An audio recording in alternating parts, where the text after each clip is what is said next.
Hey, everyone! If you enjoy my quantum audiobooks, you can support me by becoming a Patreon member. Your support helps me keep creating, and you'll get exclusive perks. You can also access my audiobooks directly through Google Drive. Check out the link in the description. Now, let's get started. Peter was speechless for a moment. This Western girl is too precocious. They're only 11 or 12-year-olds, so they understand so much. When he was in the Muggle world, Peter also went to school to learn with children his age. But he was an adult, and with shame, after holding on for less than a week, he gave up completely and went directly to a tutor to study at home. And Aunt Christine felt very sorry for this. She thought that Peter should at least have a little girlfriend at school. This made Peter almost drop his jaw at the time. To actually push a 6- or 7-year-old child to fall in love. What kind of sturdy idea is this? And the wizarding world is no different. Hogwarts is not only a place for young wizards to study. Almost 70% of wizards fall in love during their studies, and then get married and have children as soon as they graduate. It is the largest wizard in the wizarding world. Dating agency. Hey, Peter, Alan leaned towards him with a grin, with an exaggerated expression. Or you'll take Flora. You know she's been very worried about you today, and she's fighting Earl because of you. When a girl steals your underwear, she is very angry, like a furious lioness 02 coveted by her prey. It's very scary. I'm afraid she will cast a spell on that girl. Peter rolled his eyes at him. What the hell do you describe it? And I don't want to fall in love at such a young age. What kind of love does a little kid know? I thought pulling little hands and sharing lollipops was love. Alan pouted. Aren't you a little brat yourself, and don't think I don't know that falling in love means kissing and sleeping together. Peter got even more headaches and waved directly, and the candy he bought at noon flew into his hands. He was then used to block Alan's mouth. Eat yours. Alan noticed Peter's casting action and said excitedly, Peter, did you just use wandless magic? How did you do it? Merlin, it's amazing. Those seniors were talking about you just now. What about wandless magic? They say it's very hard. Peter didn't feel anything at all. Although wandless magic did not require a wand, the mana consumption was more than twice that of a wand, and he had to concentrate even more. And a lot of lethal magic can't be cast directly with your hands, otherwise you will be the first to be injured. Seeing Alan's envious look, Peter explained, in fact, before entering school, many people used wandless magic consciously or unintentionally, but after having a wand, they gradually lost this ability. It's easier to cast, and it's more labor-saving and powerful. So no one wants to spend too much time practicing. How is that possible? Alan didn't believe it, he retorted. Many people say that wandless magic relies on talent, and without talent, one cannot learn wandless magic in a lifetime. Peter shook his head and explained, talent does have a bonus, but it's not the deciding factor. Do you remember when you were a kid, when you were agitated, your magic would explode, and then everything in the house would float? Alan nodded and recalled with deep emotion. Of course, I still remember one time I secretly rode a broomstick, but I was so frightened that I fell directly from the sky. But I didn't expect that my body would land as lightly as a feather in the end. Of course. That time I was beaten up by my terrified mom, and then by my dad who came home from get off work, and I still remember that time. Peter almost didn't laugh. It was the magic version of the parents' mixed doubles. He directly affirmed, the time you let yourself fall to the ground, it was actually a cast without a stick. You used magic to make yourself lighter and avoid injury.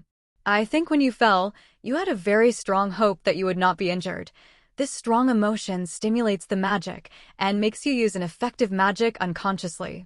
And the requirement of wandless casting is to have very strong emotions and very concentrated attention. For example, when I wanted candy just now, I must have a strong hope that the candy will appear in my hand, and I must keep my eyes on the target and motivate it. Magic, that's how it works. Alan was thoughtful after hearing this. He was born into a pure-blood family, and of course he knew that these experiences were very precious. So grateful for Peter's generosity. Thank you, Peter. You will be my best friend from now on. Peter smiled and said, You're one of my best friends too. It's not fair. Why am I only one of them? Alan said, dissatisfied. Because I have friends in other colleges too. Peter said as a matter of course. Right? Alan got up and asked, Derek was also called to the office by Professor Snape just now. Did he do the black magic that attacked you earlier? Peter nodded. Yes, he wanted me to lose, so he attacked me with the magic props handed down from his family. Fortunately, the protective barrier arranged by several seniors and chiefs weakened a part of the power before hitting my armor. Otherwise, it will definitely make me suffer a big loss. Alan was furious. He's murder. It's so despicable. He should be fired and sent to Azkaban to lock up. Peter said indifferently, the professor has informed Derek's parents to come to school tomorrow, and he suggested that it would be better for me to ask them for compensation, rather than publicize this matter. Because if his crime is disclosed, Derek will be at most being expelled from school because I didn't get hurt and Derek is a pure-blood family, so the Ministry of Magic won't sentence him. When Alan heard it, he also agreed. It's true. Although I don't want to say it, the Ministry of Magic has always been controlled by pure blood, and even the laws compiled.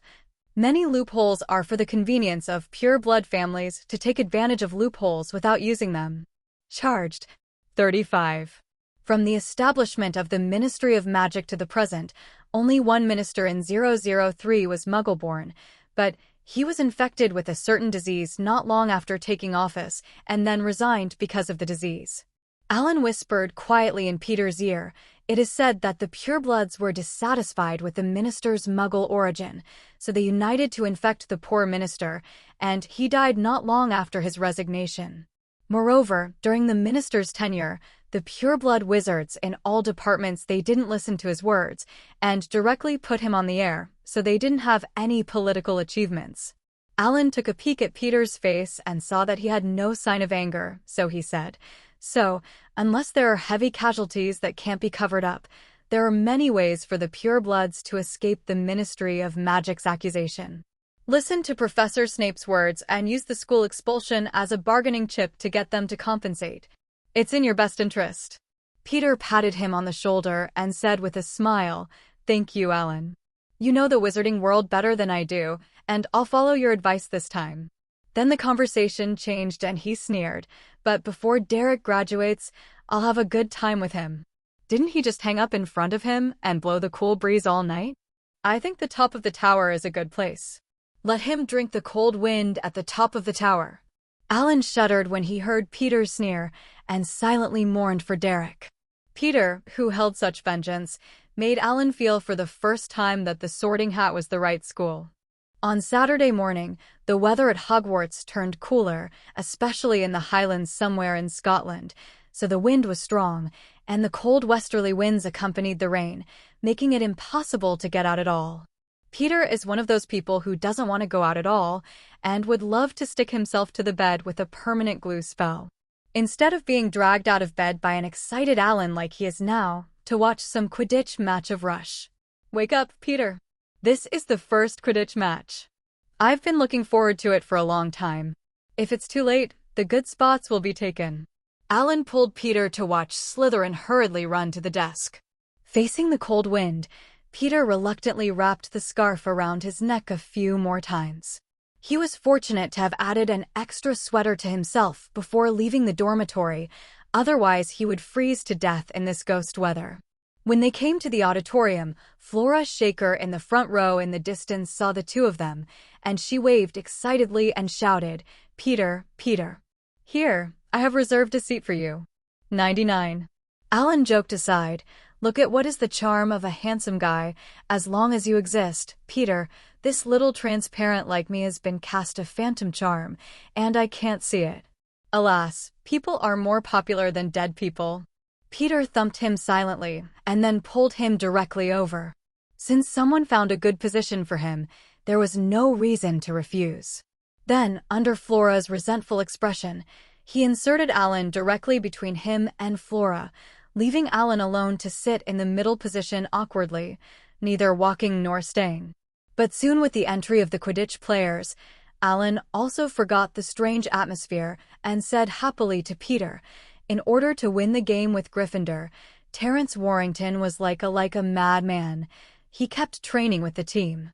He also told everyone about a lot of tactics, and I heard that he almost drove the players crazy, and they even privately discussed giving the captain a sleeping charm so that he can calm down a little. Flora, who was on the far right, hurriedly interjected. Because of the fight in the Quidditch tryout earlier, the Academy has deducted 500 points. So the prefect gave a death order, telling them to win the Quidditch Cup.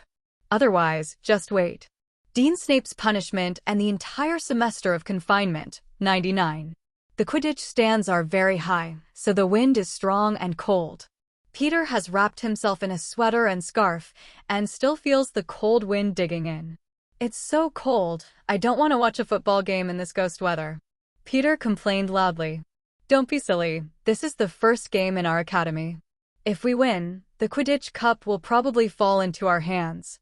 Ravenclaw and Hufflepuff are nothing to be afraid of. Alan was also freezing. Blushing, he was wearing less clothes than Peter and kept pacing to keep warm. Looking at Flora again, perhaps for the sake of beauty, she was only wearing a thin layer of school uniform, and her mouth was shivering with cold. Peter tried using the drying spell on himself, and it worked well, warming himself up. He immediately pointed his wand at Ellen and Flora, and the two shivering people suddenly felt warm all over their bodies. Alan asked in surprise, Peter, how did you do it? I'm not cold all of a sudden. Peter was speechless. This is a drying spell. Professor McGonagall used it for us on the first day of school. Who are we from the wizarding world? You should be familiar with this household magic. Alan smirked and said, we are only first-year freshmen. Who would remember such a spell? But even with the drying spell, the cold rain that kept falling from the sky made everyone wet. Peter dried his rain-soaked hair and began to think of a way to prevent it from becoming hot and cold, and he would definitely catch a cold. Peter looked at the professor's chair and found that Snape was also sitting there at this time and turned his wand upwards, forming an umbrella-like shield directly, blocking the rain. Suddenly he had an idea. He asked the two of them, do you have anything that you don't need? Give me one. I came out with you and didn't bring anything with me. Alan shook his head and asked, what are you doing? I want to use Transfiguration to conjure an umbrella, otherwise it will rain nonstop in this ghost weather, and I will catch a cold when I go back. Peter explained. Hearing this, Flora took out a raincoat from the dragon skin pocket beside her. Is this okay? Peter looked at her in surprise. Since you brought a raincoat, why didn't you put it on? It's been raining here for so long. Flora blushed and said, you didn't bring it. I'm a little embarrassed if I wear it alone. Both Peter and Alan looked at the girl who usually looked charming and sassy in surprise, but they didn't expect to do this. Alan looked at the two of them, and then sighed with teasing. The power of love. Flora's face turned even redder when she heard this. 0. Peter slapped Alan hard on the head, telling him not to talk nonsense. Then calmly took over the raincoat and directly deformed the raincoat. With the effect of transfiguration, the raincoat quickly became larger and extended, and soon it became a large umbrella embroidered with silver snakes. Come here and help me open the umbrella together. Peter shouted to the Days too. When the two heard it, they hurriedly opened the giant umbrella together. Under the open umbrella, 5 or 6 people can sit down. This kind of umbrella is very eye-catching and attracts other people in the stands. Peter then made a stone pier with a jack in the middle, and then fixed the giant umbrella on the stone pier so that even the strong wind could not blow the giant umbrella away. Okay, so you can watch the game. Peter sat down with satisfaction and greeted the other two to sit down for 3. Flora looked at Peter admiringly and said, we can only turn matches into needles now, and Peter, you can already make such a huge umbrella. It's amazing. Basic operations are actually not difficult. As long as you practice more, you can do it. Peter said modestly. But this seems to be modest. But in fact, the words of Versailles directly choked the two of them, and Flora, who was still trying to praise Peter, was speechless. When the other Slytherins in the stands saw the giant umbrella that Peter had transformed, they immediately learned to transform. The more powerful students also directly transformed into super large giant umbrellas. The students who were a little less skilled also transformed into small umbrellas that could barely cover the rain. Immediately, the Slytherin stands were filled with dense umbrellas. Some of them even cast magic directly on the umbrella surface to make the pattern on it move. And the slogan, "Slytherin will win," was displayed. The movement in the Slytherin stands caught the attention of other colleges. The students of Ravenclaw and Hufflepuff also made umbrellas. Among them, Hufflepuff students were the most united. The senior students made umbrellas that could hold several people for the younger students who could not be changed. A group of people crowded together in an orderly manner, ready to watch the game. Gryffindor students didn't want to learn Slytherin at first, but the other three academies all erected umbrellas and watched the game comfortably, while themselves and the others were still soaking in the rain, and they immediately gave up the last bit of mind and quickly changed their minds. Pile of umbrellas, but also very flamboyant golden and red umbrellas, embroidered with moving griffins and looping. Gryffindor wins in large letters. Welcome to the first Quidditch match of the new term at Hogwarts. I'm Arena Williams from Hufflepuff. It's Gryffindor and Slytherin today. The players haven't entered the field yet, but the scene is already very lively. Especially in the auditorium of each academy, everyone used transfiguration to conjure umbrellas to keep out the rain. It's really spectacular. I think Professor McGonagall, who is a master of transfiguration, definitely glad to see a scene like this. And the one who started it all was Peter York from Slytherin's first year. Oh look, this little guy is so handsome. He smiled at me. Merlin, if I were a few years younger, I'd definitely chase him as a boyfriend. Of course, I can wait for him to grow up if he wants to. Miss Williams, this is the scene of the game. Please focus on Quidditch itself. Professor McGonagall on the side hurriedly corrected the narcissist. Okay, Professor McGonagall. Irina Williams quickly returned to the topic, now that the players have entered the field in an orderly manner, and the referee Mrs. Hooch has also come to the scene. She will act as the most impartial referee and will judge the behavior of the players of the two teams. Sentencing. Ow! Mrs. Hooch opened the box, and first the snitch took off. The little guy was flying so fast, he disappeared in the blink of an eye. Hope seekers on both sides can find it. Next is the bludger launch. These two hot-tempered guys always want to knock everyone off the broom. I remember last year, but another unlucky guy broke his jaw 003. I hope today's game can be smoothly. Mrs. Hooch has got the quaffle. It's thrown into the air. Oh, it was Gryffindor chaser Adolf Patel who got the quaffle first. He's sprinting towards the ring with the ball. Good job, Patel managed to throw the quaffle into the hoop after 4 consecutive hits. 10 points for Gryffindor. In Slytherin's auditorium, everyone let out a disappointed voice in unison. Peter sat on the seat, holding a box of BB de flavor beans, slowly trying the flavor. He didn't look through the binoculars like the others, but he had good eyesight and was able to see the details of the game clearly. If anyone looked into Peter's eyes, you will find that his eyes at this time are very similar to those of an eagle, very deep and sharp. Alan sat down in disappointment, only to find that Peter didn't bring a telescope, and said in surprise, "You didn't bring a telescope." Then he handed the telescope over with a face full of reluctance. "You can use mine first, or else it would be boring to sit and watch." Peter shook his head, pointed to his own eyes and said, "No, my eyes can see clearly. And better than your binoculars." Alan shook his head in disbelief. "How is it possible? Your eyes are not telescopes. How can you see such a far distance?" But then he found that Peter's eyes, AC/DC, were not the same as usual. They became very eagle's eyes. He asked in surprise, "How did your eyes change?" "It's the eagle eye spell, a very biased spell. Magic is so magical. I'm using eagle eyes now, so I can see everything on the field. I can even see where the snitch is." Peter said complacently. The eagle's eyes matched with the handsome face, showing a wild beauty. Alan didn't notice the spell Peter said at all, but focused his attention on the snitch. He pulled Peter in surprise and asked, "Have you really seen the snitch? Where is it? Let's prompt the seeker quickly. Let him catch the snitch before Charlie Weasley. Then we win." Peter shook his head. He looked at Alan and said, "We Slytherin can use all kinds of tricks to win in order to win, even if it is a fight with each other. But it must not be cheating, otherwise, if it is discovered, the entire Slytherin will be embarrassed." Alan listened to Peter's words, thought for a while, and gave up the idea of cheating. But he still pestered Peter and said, "Hurry up and use the eagle eye charm for me. It's much more useful than a telescope."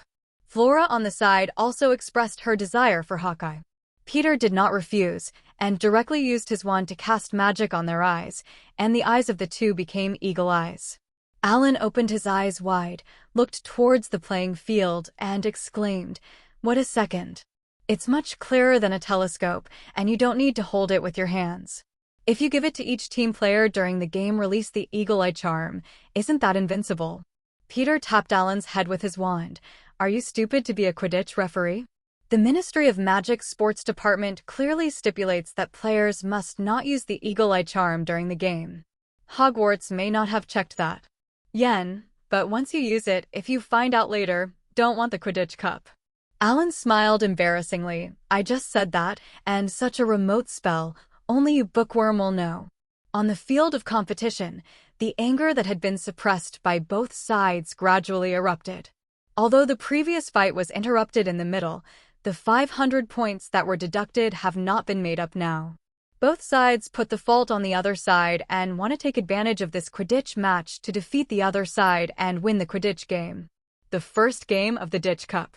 Slytherin Captain Warrington is the chaser, while Gryffindor Captain Charlie Weasley is the seeker.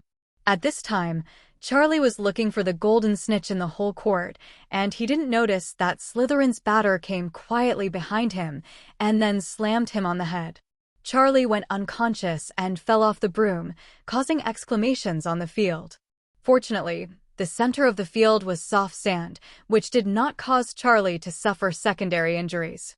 Ow! The captain and seeker of the Gryffindor team was hit on the back of the head with a bat by the Slytherin batter. "Hope nothing happens to him," said the guide with a worried look on his face. "Shame. Shameful behavior." Professor McGonagall yelled angrily. Madam Hooch blew the timeout whistle directly and then very dissatisfiedly asked the Slytherin batter why she did this. Slytherin's batsman said innocently, "His head is so round, I treat it like a bludger and hit it with a bat. Can't blame me." Madam Hooch, irritated by the blind reason, dunked him 10 points before awarding the serve to Gryffindor. As for poor Charlie Weasley, he was transported to the infirmary on a stretcher by Gryffindor students for treatment. Now that there is no seeker and captain's command on the field, Gryffindor is completely lost and is almost overtaken by Slytherin. Goalkeeper Oliver Wood, who was not yet the future team captain, was in a hurry to meet Slytherin's wild pitches, many of which he failed to stop. The score also becomes 10-90, and 10 is Gryffindor. Then Oliver Wood also stepped into Charlie's back path and was directly hit in the face by a bludger. He fell down. Without seekers and goalkeepers one after another, Gryffindor became a sieve and was besieged by Slytherin frantically. The score had been pulled to 10-160, and then he found the golden snitch without any pressure and finally ended with such a disparity score of 10-310. Today's game. In the auditorium of Slytherin, the students no longer had their usual restraint and cheered wildly. Even Flora Shaker, who had always maintained a ladylike temperament, patted the chairs happily. And Alan White was so happy that he jumped on the chair and danced random steps, shouting, "We won." Peter was also very happy, although the win was a bit unglamorous, but after all, it was a win, and it was the result of the game with such a dangling score. In this way, Slytherin can pre-book the Quidditch Cup because Ravenclaw and Hufflepuff do have a certain gap between Slytherin and Gryffindor in Quidditch matches. He hadn't lifted Hawkeye yet, so he happened to see the Lost Twins in the Gryffindor auditorium. Then he noticed that the Ravenclaw and Hufflepuff students weren't too happy either. Apparently Slytherin's profile at the other two academies was not good either. Back in the Great Hall, unlike the beaming Slytherin, the most active Gryffindor students on weekdays were very quiet at this time, and even Ravenclaw and Hufflepuff were not in high spirits. No matter what they thought, the people of Slytherin kept bragging about the bravery of Slytherin just now to the people around them, and then mixed a few words to ridicule Gryffindor. Peter sat in his seat and felt the atmosphere was not good. Gryffindor was already disappointed with the loss, and was already holding his breath. Now the people of Slytherin are starting to sneer again, and the smell of gunpowder on both sides is already very strong. It will explode at any time. A Slytherin student laughed loudly. Did you see that? The seeker from the Gryffindor team? He was so stupid. He fell straight off after being hit with a stick, and he hasn't woken up yet. Is he being hit? Bad brains, going to St. Mungo's hospital. Shut up, you won a disgraceful game by disgusting means. Even if you win the Quidditch Cup, we won't approve of it, one of the Gryffindor Quidditch players yelled angrily at him. Yes, you're a bunch of clever clowns. In a real showdown, you are not even as good as Gryffindor's toes. Slytherin serpents, go back to your slimy dungeons, scumbags. Yeah, to brazenly say hit Charlie's head for a bludger. Are his eyes for decoration? The people of Gryffindor were angry, and the people of Fan and Chow Slytherin sneered. Peter, who was caught in Slytherin, looked at this scene helplessly and had a premonition that he was going to have another Academy group fight. Then he took out his wand and prepared to protect himself as soon as possible. He didn't want to be hit by a spell that came out of nowhere. What are you doing? A cold voice came, and Snape walked in from outside the door, instantly making the tense atmosphere that was just a little bit poured cold water. Gryffindor deduct 10 points. Snape said with a wicked smile, looking at the angry Gryffindor students. Turn a blind eye to the more arrogant Slytherin student behavior on the side. An indignant Gryffindor student wanted to come forward to make a theory, but a classmate on the side quickly covered his mouth and pulled him back. If he talked back, he would be deducted even more points. Peter rubbed his forehead with a headache. No wonder Slytherin was notorious. Even Snape was so blatantly partial to the Academy, plus these arrogant students, no wonder people looked at Slytherin with a special look.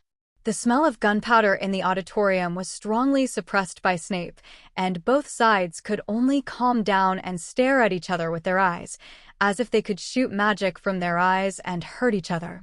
Peter looked at this situation speechlessly and could only drink his afternoon tea with his head down, never participating in this kind of college dispute. When it comes to Slytherin's side, the Weasley twins will probably end their friendship. And he can't betray his academy, so it's best to be invisible at this time. Suddenly, an owl flew down from the skylight and landed in front of Peter. Peter was a little surprised. He opened the letter from Owl. It turned out to be from Hagrid.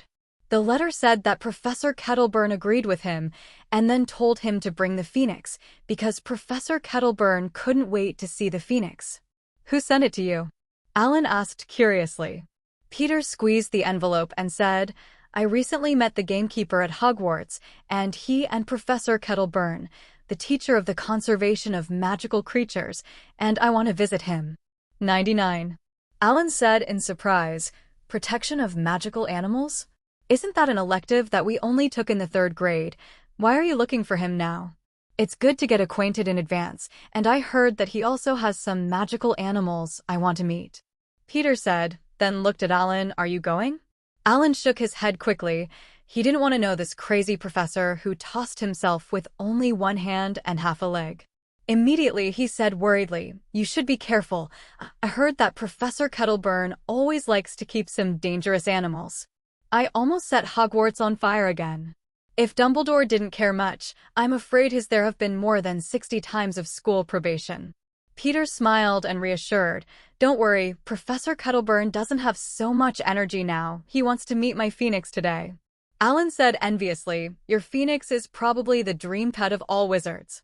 It is so gorgeous and powerful, much stronger than an owl. And now only you and Dumbledore have a Phoenix, which is an honor. Saying goodbye to Alan, Peter left the Great Hall, came to Hagrid's hut, and knocked on the door. 0. Ask for flowers. The door opened, and the first thing that rushed out was a big dog with a mouthful of saliva, causing Peter to quickly take a few steps back.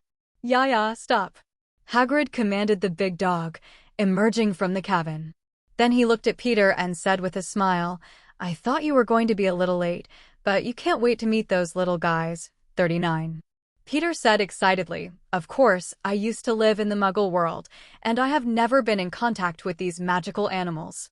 Now I have the opportunity, of course I won't miss it. But he was excited about the upcoming integration opportunity. Come in and have a cup of hot tea, and I've got some rock cakes. I'll have to get something ready to take you to the Forbidden Forest and meet Celtic-born and pets like him. Hagrid welcomes Peter in inside the cabin. 00.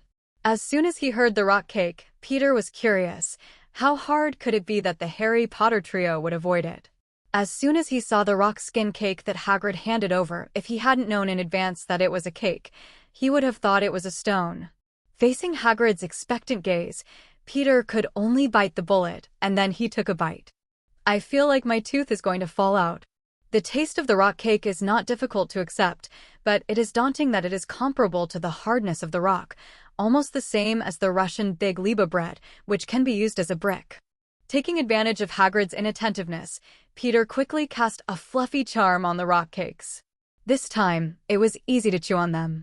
Peter quickly finished the rock cakes in his hands. Hagrid said very happily, I didn't expect you to like the rock skin cakes I made so much. Don't worry, I still have them here. He took out a few more rock skin cakes and handed them to him. Peter wanted to cry without tears, took the cake quickly, stuffed it into his pocket, and said, I'll take it back to the dormitory to eat later. Let's hurry up and see Professor Kettleburn. I have to go to Professor Snape's office, so I can't delay. Oh, poor boy. Didn't expect Snape to be so strict with his own academy. Hagrid apparently misunderstood Peter's words, thinking he was locked up, and looked at him sympathetically. Peter didn't explain. He was looking at the points in the system and just wanted to quickly integrate his bloodlines and improve his strength. Hagrid picked up a crossbow on the wall, then a machete, and took Peter and Fong to the Forbidden Forest. The Forbidden Forest was deep. Hagrid led Peter along a path hidden deep in the forest, murmuring, To be honest, I shouldn't have brought you into the Forbidden Forest. You have to follow me closely, don't get lost. Peter looked at the crossbow and machete in Hagrid's hand and asked unsafely, Hagrid, you only carry these two things. Are you not afraid of any accidents? After all, there are dangerous animals such as werewolves in the Forbidden Forest. Hagrid clenched his fists at Peter and said complacently, Don't worry, I can beat those things with my hands, and I've gotten to know the animals so well that they won't be dangerous. Of course, for you little wizards, here is indeed very dangerous. That's why Dumbledore repeatedly asked the students not to enter the Forbidden Forest. This time, Kettleburn was eager to see your phoenix, so he asked me to take you there, so you can't go in by yourself in the future. You know what? Hagrid seemed to have thought of something 020 and said with a painful expression, Recently, there are 2 Gryffindor students who have been trying to run into the Forbidden Forest. I caught them several times, but these 2 little guys it's a quibble that they're just lost, as you said before. It's giving me a headache. When Peter heard this, he couldn't help but wonder, do they look the same, and they all have red hair? Hagrid looked at Peter in surprise. Yes, a pair of guys who look alike. Do you know them? They always cover for the other, and they almost managed to enter the Forbidden Forest. Fortunately, you reminded me. Otherwise, these 2 naughty boys will deceive me by correcting them. Peter laughs. The 2 of them are Weasley twin brothers, George and Fred. Both of their older brothers are in Gryffindor, with Bill Weasley graduating last year. Now Charlie Weasley, he's the captain of the Gryffindor Quidditch team. When Hagrid heard this, his eyes lit up, and he said happily, It turns out to be the Weasley children. I know their parents. These 2 little guys are so cunning. They lied to me that they were from the Muggle world and said their last name is Weatherby. If they don't do what they want next time, I'll send a letter to their parents. Peter laughed when he heard it. Hagrid, you have to pay attention. The 2 of them are notorious troublemakers, and now they have made friends with Peeves. They may try their best to enter the Forbidden Forest. Hagrid said with a headache, Merlin, they actually befriended Peeves? This is something I've never heard of. I have to be careful. I can't let them succeed, or one day they'll be ripped off. Their lives are left in the Forbidden Forest. How to explain to Arthur at that time? The 2 walked along the path, and not long after they came to a hut similar to Hagrid's wooden house. Hagrid knocked on the wooden door with a huge fist, and then shouted loudly, Sylvanus, here we are. Open the door. Slow footsteps could soon be heard in the hut, and then an old but burly old man opened the door. His eyes first saw Hagrid's huge figure, and then he noticed the little boy who was almost covered, with a look of surprise and anticipation on his face. Kitaborn crossed Hagrid, came to Peter with a smile, and asked, "You are Peter York, I'm Sylvanus Kettleburn. If you chose the protection of magical creatures class in the 3rd grade, I should be your professor." Peter looked at the old man with only his left hand intact, and the rest were prosthetic limbs made of wood, but he still stood tall and straight, which meant that he was physically disabled. He politely shouted, "Hello, Professor, I'm Peter York, you can call me Peter. I like fantastic beasts very much, so I will definitely choose your course in the future." Kitaborn nodded happily. As long as he likes magical animals, he is a good student in his eyes. He looked around Peter and asked impatiently, "Peter, where is your phoenix? I've been looking forward to it for a long time." Hagrid, accustomed to Kitaborn forgetting his existence, turned to Peter and said, "That's what this old guy is. He's only got fantastic beasts in his eyes, and he's screwing himself up all over the place. You should summon Field quickly, or he will die in a hurry." Peter smiled and nodded. Such a pure person Peter liked, and if he met an old fox like Dumbledore, he would have a headache. He quickly summoned Field over. With an explosion of flames, Field appeared directly above Peter and then quickly stopped on Peter's shoulder. Seeing the phoenix, Kitaborn's eyes lit up immediately, dragging a difficult pace, observing the phoenix carefully and admiring. "It's so beautiful, I never thought I could see another phoenix at Hogwarts. It's amazing." "Already. Is this a boy? How old is he?" Kitaborn asked excitedly, looking at the phoenix as a human being and addressing the person directly. "His name is Field, and he's really a boy, and he's only about 3 years old," Peter replied. Hagrid looked at Kitaborn's dumbfounded pestle at the gate and quickly reminded, "Let's go first, Sylvanus. You promised to show this child your bird and snake, don't forget." Kitaborn came back to his senses, looked reluctantly at the phoenix on Peter's shoulder, and then extended his hand to welcome Peter. "Please come in first. Besides Dumbledore and Hagrid, this is the first time I have a student here. Just treat it as your own home. Don't be too nervous." 35. Wow! As soon as Peter came in, he found that this wooden house was different from Hagrid's. It was very spacious, the size of 2 football fields. There were also many trees planted, and the space was divided into several areas. Peter exclaimed, "Professor Kitaborn, you have cast a traceless stretch spell here. It's amazing. It's like coming to another dimension." Kitaborn looked at the 11-year-old in amazement, hearing Hagrid say he was from the Muggle world, but didn't expect to have such insight. "I didn't expect you to know the traceless stretching charm. I'm not quite magical here. You'll be even more surprised if you see Newt Scamander's box." Kitaborn waved his hand modestly. Of course Peter knew about Newt Scamander's magical box. He pretended to be ignorant and said, "I heard that Mr. Scamander's box is full of magical animals he has rescued from all over the world. Is this true, Professor?" 35. Hagrid sat down on the sofa, making the wooden sofa make an overwhelmed sound. He preemptively said, "This is more than that. I have been in Newt's suitcase, except that the entrance is too small and almost caught me. It is very huge, and it can hold the entire 3.2 Hogwarts castle. Now, really wonder how Newt did it?" Kitaborn looked at Phoenix Field carefully and said without looking back, "I do know about this. When Newt Scamander was expelled for keeping dangerous animals in the school, it was the entire Hufflepuff student helped him cast a spell together to make his box fit the magical beasts he kept. Dumbledore also helped a lot." After a few chats, Peter couldn't wait to ask, "Professor, I don't know where your birds and snakes are. Can I go see them?" Kitaborn nodded, dragged his heavy body, and led Peter to the space separated by the north. He said proudly, "There were only 2 of these bird snakes at first. After so many years of cultivation, it has developed into a group. In the future, I will put them in the Forbidden Forest to live, and by then, except for the Far East, this will be the largest breeding ground for birds and snakes in Scotland."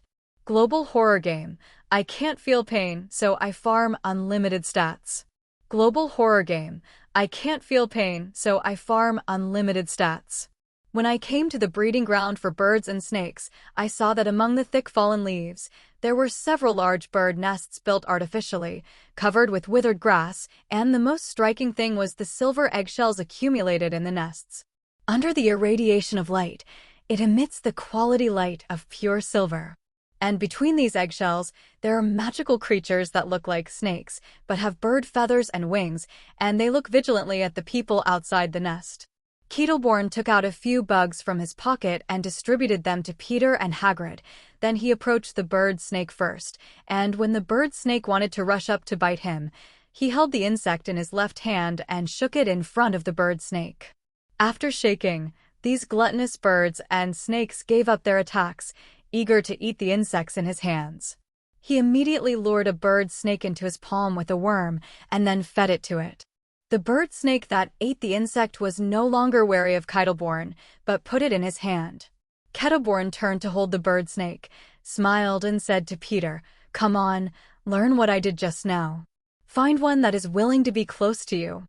Be careful not to touch its head, or he will attack you." "Me? Can I?" Peter asked suspiciously, looking at these 02 bird snakes and feeling a little nervous. However, for the opportunity of blood fusion, he suppressed the last bit of hesitation, holding the insect and shaking it at a bird snake in the bird's nest.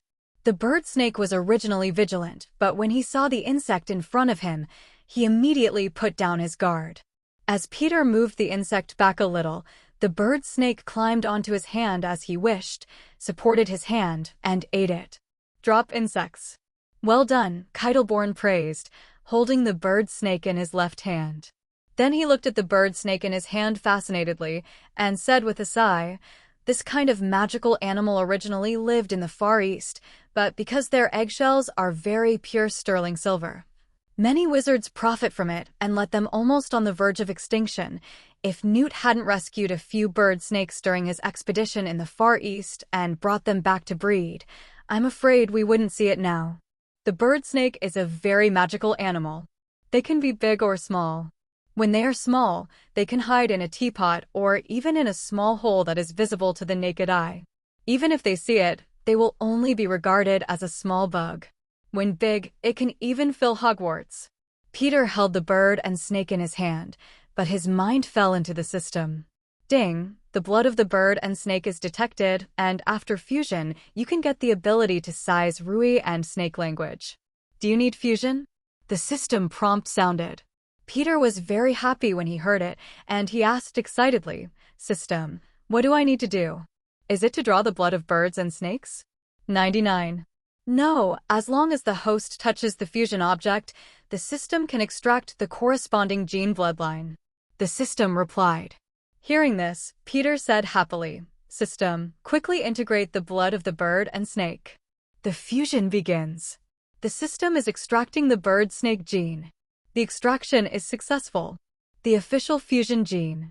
Peter felt a warm current in his body at this time, spreading rapidly throughout his body, and his senses returned to normal after a while. But Peter has an additional ability at this time. He can clearly feel that he can control the size of his body. Ding! The fusion is successful. Since the host has two forms, the bird-snake gene and the phoenix gene are fused, and the host's phoenix form will also have the ability to be as big or small. The system prompted. Thinking of his phoenix form that will cover the sky and the sun in the future, Peter asked in surprise, "Will that mean that if I integrate the genes of thunderbirds in the future, my phoenix form will also be able to master the power of lightning and storms? Even the power of other magical animals?" Ability? Yes, host. This is an unexpected result of the system. The more genes that the host fuses in the future, your phoenix form may be able to grow into the most powerful magical creature. Even reach the end of magic. Looks like this kid really likes fantastic beasts. He's smiling so happily. Kettleborn said happily to Hagrid. Take Peter's happy expression at this time as his love for the bird and snake. Immediately, I felt that this child could be trained in the direction of research on magical animals. After redeeming this integration opportunity, the system points are reset to 0 again. But Peter didn't pay attention to this at this time. He just wanted to find a place where no one else wanted to try his new ability. Hungry, so hungry, I still want to eat. A childish voice suddenly sounded in Peter's ear, instantly bringing his mind back to the cage.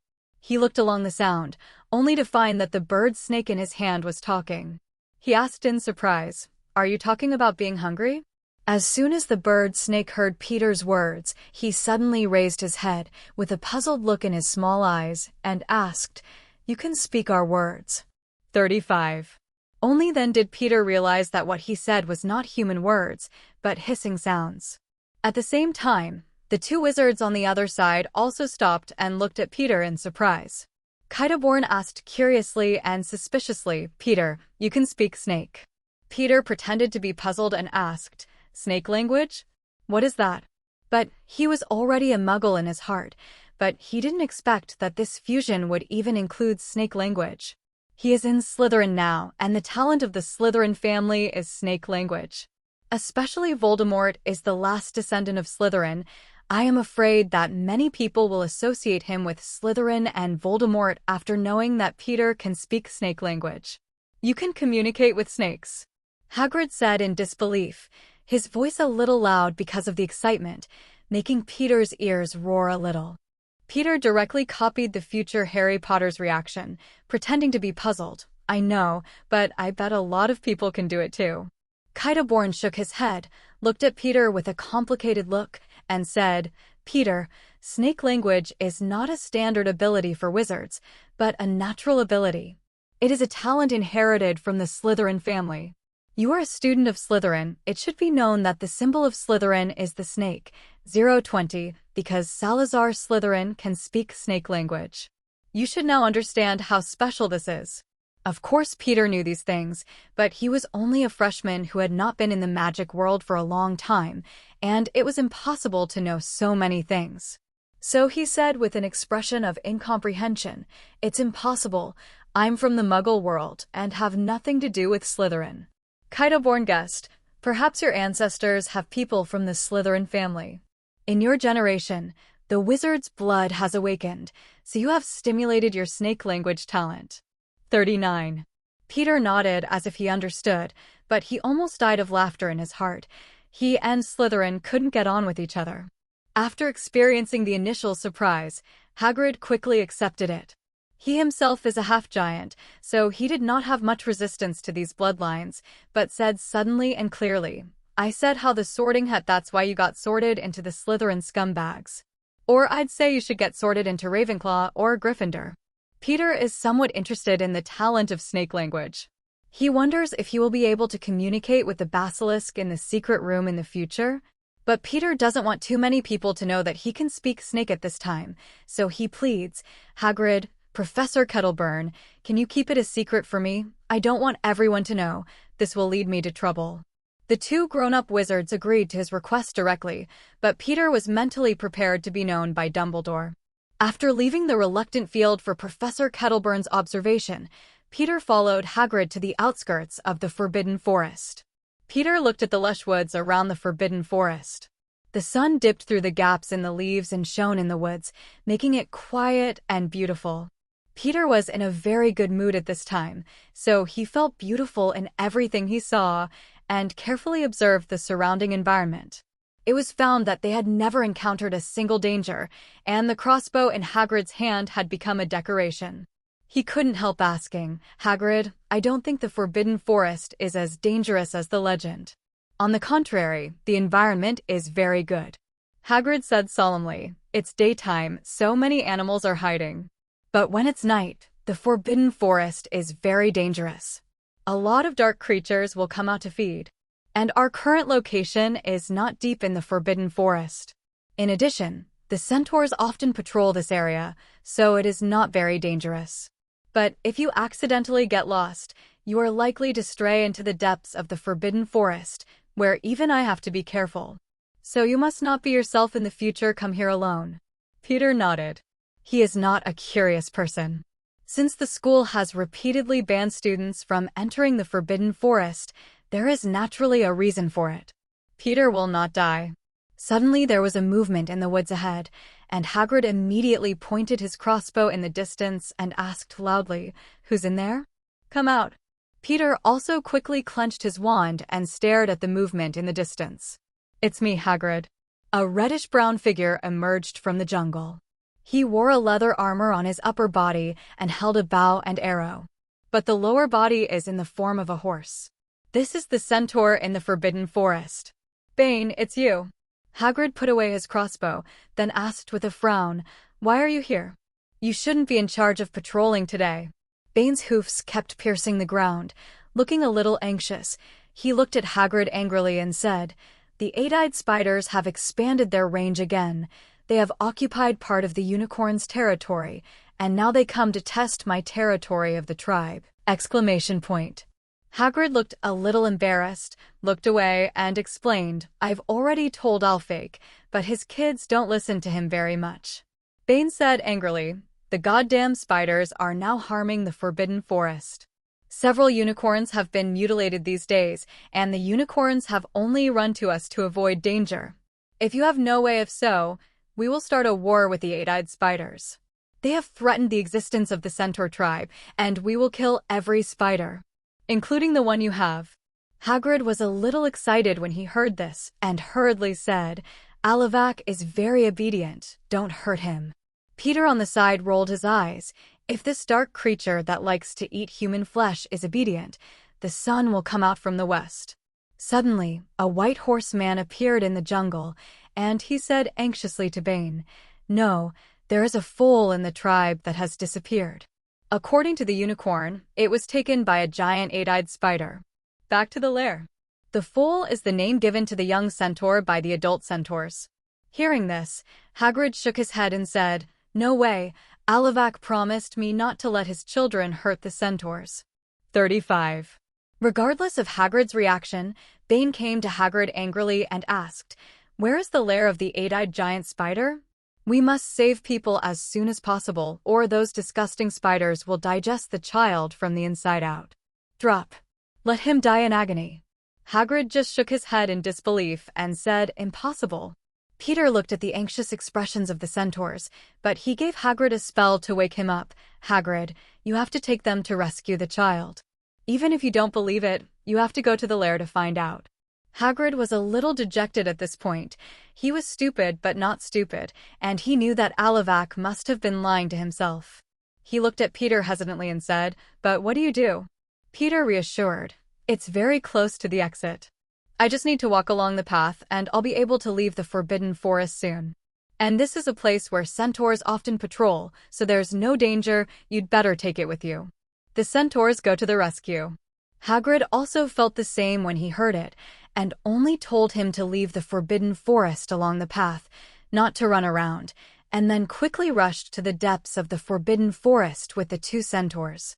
Seeing that everyone was gone, Peter didn't leave the Forbidden Forest as he said, but directed a direction spell, pointing to where Hagrid was going. Then it turned directly into a phoenix similar to Field. Chase in the direction of Hagrid. This is Peter's first time flying in a wide forest. He used to fly at home in phoenix form at most, but not as comfortable as he is now. He just wanted to rush as fast as he could, and then he disappeared into the spot as a flame and reappeared above Hagrid's head. Peter was stunned. He didn't expect this teleportation method. He mastered it as easy as eating and drinking. And it was not as uncomfortable as apparition. When he teleported, he just thought about it as soon as possible arrive at Hagrid's side, and then appear here directly, without going through any mysterious passage. Hagrid noticed the phoenix above his head and thought that Field was coming, so he didn't care too much. Quickly rushed to the eight-eyed giant spider's lair. Peter is in the form of a phoenix at this time, and he is flying high, so he can clearly see the dense eight-eyed giant spiders lurking in the surrounding jungle, ready to attack these people. Peter shook his head silently in his heart. According to the current situation, I am afraid that neither the centaurs nor Hagrid will be able to reach the lair for a while. By then, I am afraid that the captured pony will have only one skin left. Just like any other spider, these eight-eyed giant spiders like to bring their prey back to the nest and then use their mouthparts to inject venom into the prey, causing the prey to die painfully and digest it into liquid from the inside of the body. In the end, it was eaten up by spiders and only a skin was left. Peter no longer pays attention here, but observes the movement of the eight-eyed giant spider and finally found the eight-eyed giant spider's lair in a hidden place. He rushed in without saying a word. Phoenix. There is a phoenix here. As an insect, the eight-eyed giant spider is naturally afraid of birds, especially a powerful bird like the phoenix. They all impatiently want to avoid the sight of the phoenix. The eight-eyed giant spider's lair is very wide, so it is enough for Peter to fly. After he directly looked around, he finally found the pony man wrapped in spider silk, and the pony man looked painful at this time, especially the mouth part wound on the neck is very obvious. Obviously, it has been injected with venom. Peter didn't care to teach these eight-eyed giant spiders first. He directly grabbed the pony with one paw and then flew into the sky. Only the terrified spiders were left. Peter's body was only the size of a swan at this time, and although the centaur caught under his feet was still young, but he weighed a few 100 pounds, he easily grabbed it and flew directly to the centaur who was fighting the spiders. Bane is leading the members of the tribe to fight against the eight-eyed spiders, but the number of the eight-eyed spiders is increasing, no matter how to kill them. Many people were injured. And the child who was caught by the eight-eyed giant spider didn't know what happened? Hagrid was also attacked by the eight-eyed giant spiders at this time. He was like a big child, crying sadly, while punching the eight-eyed giant spider that flew towards him with his fists. Oh, these eight-eyed spiders are crazy. They're not as good as the Aerovox. Suddenly, in the sky above the battlefield, a phoenix grabbed something tightly wrapped in spider silk and landed with a loud and pleasant screeching sound. Oh my god, it's the foal. It's the phoenix who rescued the foal, the nearest centaur exclaimed in surprise. When all the centaurs heard it, their faces were filled with joy. Their goal this time was to rescue the pony, but they didn't expect Phoenix to have rescued the child 020. The centaurs, centered on the phoenix and the pony, formed a protective circle to block the siege of the eight-eyed spiders. It was only after the centaurs approached that he realized that there was already a hole in the neck of the centaurs. Moreover, the child's face was painful and his breath was weak. A horseman said sadly, "It's too late, the foal has been injected with venom by the eight-eyed giant spider, and it will die soon."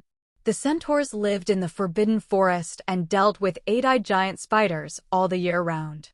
Naturally, they knew that this situation could not be saved. They all showed sadness. Even Hagrid had a guilty look on his face at this time. He didn't expect that the eight-eyed giant spider he cultivated would actually cause harm to the residents of the Forbidden Forest. But Peter didn't have this kind of emotion. He flew directly to the pony, and in the surprised eyes of the other centaurs, he lowered his head to the wound, blinked, and then a few tears fell on the wound. And the wound immediately swelled with healing at a speed visible to the naked eye. After that, the pony's breathing became stronger and stronger, and the pale complexion became ruddy. Then the pony opened his blue eyes and saw the phoenix standing on him for the first time, and shouted in surprise, "It's the phoenix!" The voice was clear and powerful. "Yeah, Phoenix's tears can cure all poisons. How could I forget?" Hagrid patted his head angrily. Peter nodded with satisfaction as he watched the pony recover. Then he went straight into the sky and flew to the eight-eyed giant spider's lair. He wanted to find trouble with these eight-eyed giant spiders and test his new abilities. Peter didn't find them as cute as Hagrid did for the man-eating eight-eyed spiders. These eight-eyed giant spiders have no natural enemies in the Forbidden Forest. They reproduce very quickly and like to eat people. The Forbidden Forest is right next to Hogwarts Castle. The ghosts will rush out one day and stretch their claws to the students. Moreover, in the original timeline, the eight-eyed giant spiders followed the giants to besiege Hogwarts in the final battle. Such unfamiliar things cannot be left to the end. The centaurs who stayed in place looked at the flying phoenix with gratitude and reverence in their eyes. Bane asked Hagrid, "Is this the phoenix from Dumbledore? Thank him for saving our foal. Thank him for me." Hagrid shook his head and said, "This is not Fawkes of Dumbledore, but another phoenix named Field, who is a companion of a little wizard. It is the little boy who was with me just now. He should be worried about the situation here, so Field was called to help." When Bane heard this, He suddenly remembered the very good-looking little wizard who was with Hagrid just now. I didn't expect such a small child to have such a powerful phoenix. He said to Hagrid again, then please pass on our gratitude to him. If you have time, he is very welcome to visit our centaurs. We will serve him with the best food. Hagrid nodded happily. Phoenix saved the pony, and also saved the relationship between Hagrid and the centaurs. He is very grateful to Peter now and feels that this little boy is not like Slytherin at all. A centaur looked at the eight-eyed spiders around and asked Bane, "Are we going to attack?" "There are more and more eight-eyed spiders here." Bane looked at the circle of eight-eyed giant spiders outside and shook his head. "We are now thinking about how to break through. These guys obviously want to surround us and then eat us." Hagrid said in a hopeful tone, "Maybe I can go and talk to Aravac and let us go. He listens to me the most."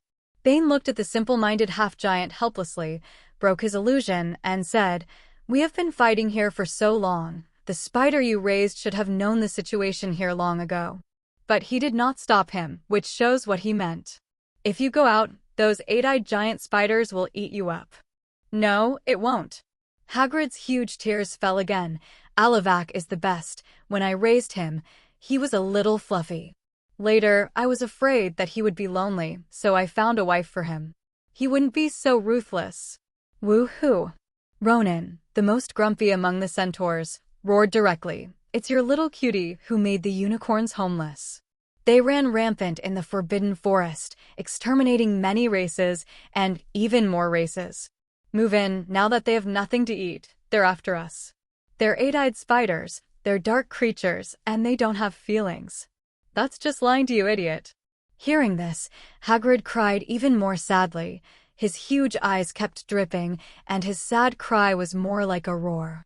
However, they had wronged Aravaki, and Aravaki was very grateful to Hagrid, because Hagrid not only rescued himself, but also found a wife for him, and then multiplied in the Forbidden Forest. It's just that the current Aravac is looking at the cave in horror, being set on fire by a phoenix, and many eggs that have not hatched are directly burned by a fire. The phoenix setting fire is different from the fire dragon spewing fire from the mouth. At this time, Peter is like the whole body is on fire. Every feather is burning with red flames, and the place he touches will quickly ignite. Fires were lit everywhere by Peter, and the spiders in the cave were trapped in the lair by the fire. "Phoenix, why did you do this? We have no grudges in the past. Why do you want to destroy my clan?" Aravac shouted in despair. Hearing that, Peter landed directly on the ground, transformed into a human form, looked at him with a funny look, and said, "This is not where you live. It was Hagrid who brought you into the Forbidden Forest. Tell me about the dozens of you. How many species have been eaten to extinction in the past year? If you continue to reproduce, wait until you have eaten all the creatures in the Forbidden Forest. Your target is probably the students at Hogwarts." 35. "Are you a human?" "No, I can smell it. You're a phoenix." Aravac looked at the little boy who had transformed from a phoenix into a human in surprise, and then said unwillingly, "The law of the jungle is the law of the jungle, and they are not adapted to it." "Law eaten by us. This is a puzzled fact. Why do you want to do it according to human thinking?" Peter looked at the eight-eyed giant spiders that were quietly approaching and sneered, "Because I am a human." Then he turned into a flaming phoenix again and used new skills. He saw the swan-sized phoenix, which quickly changed into a flaming phoenix. It was big, and it didn't take long for it to be about the size of a giant dragon, and the flames around it became even bigger. Those eight-eyed giant spiders who wanted to sneak attack were burned to ashes before they got close. Peter looked at his huge body at this time and was very satisfied. The size he inherited from the bird snake is very useful. He now feels that he can get bigger. It's just that the area of the cave is limited, so it is maintained at the size of a giant dragon. The body directly ignited everything in the cave.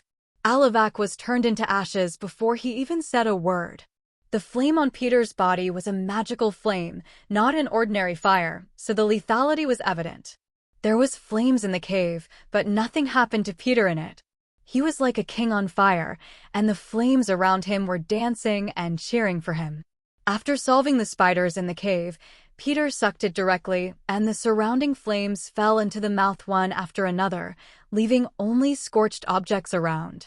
Then he flew straight out, and he remembered that there were more spiders outside than in the cave.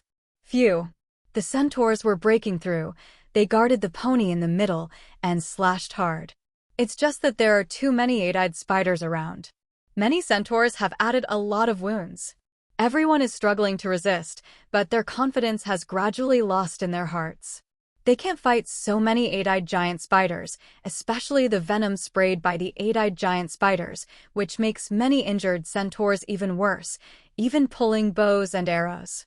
Can't get up. Only Hagrid held the machete with tears on his face and kept slashing at the eight-eyed giant spider, but how could he be the opponent of so many eight-eyed giant spiders alone? While waiting for everyone to despair, a phoenix roar sounded that surprised everyone.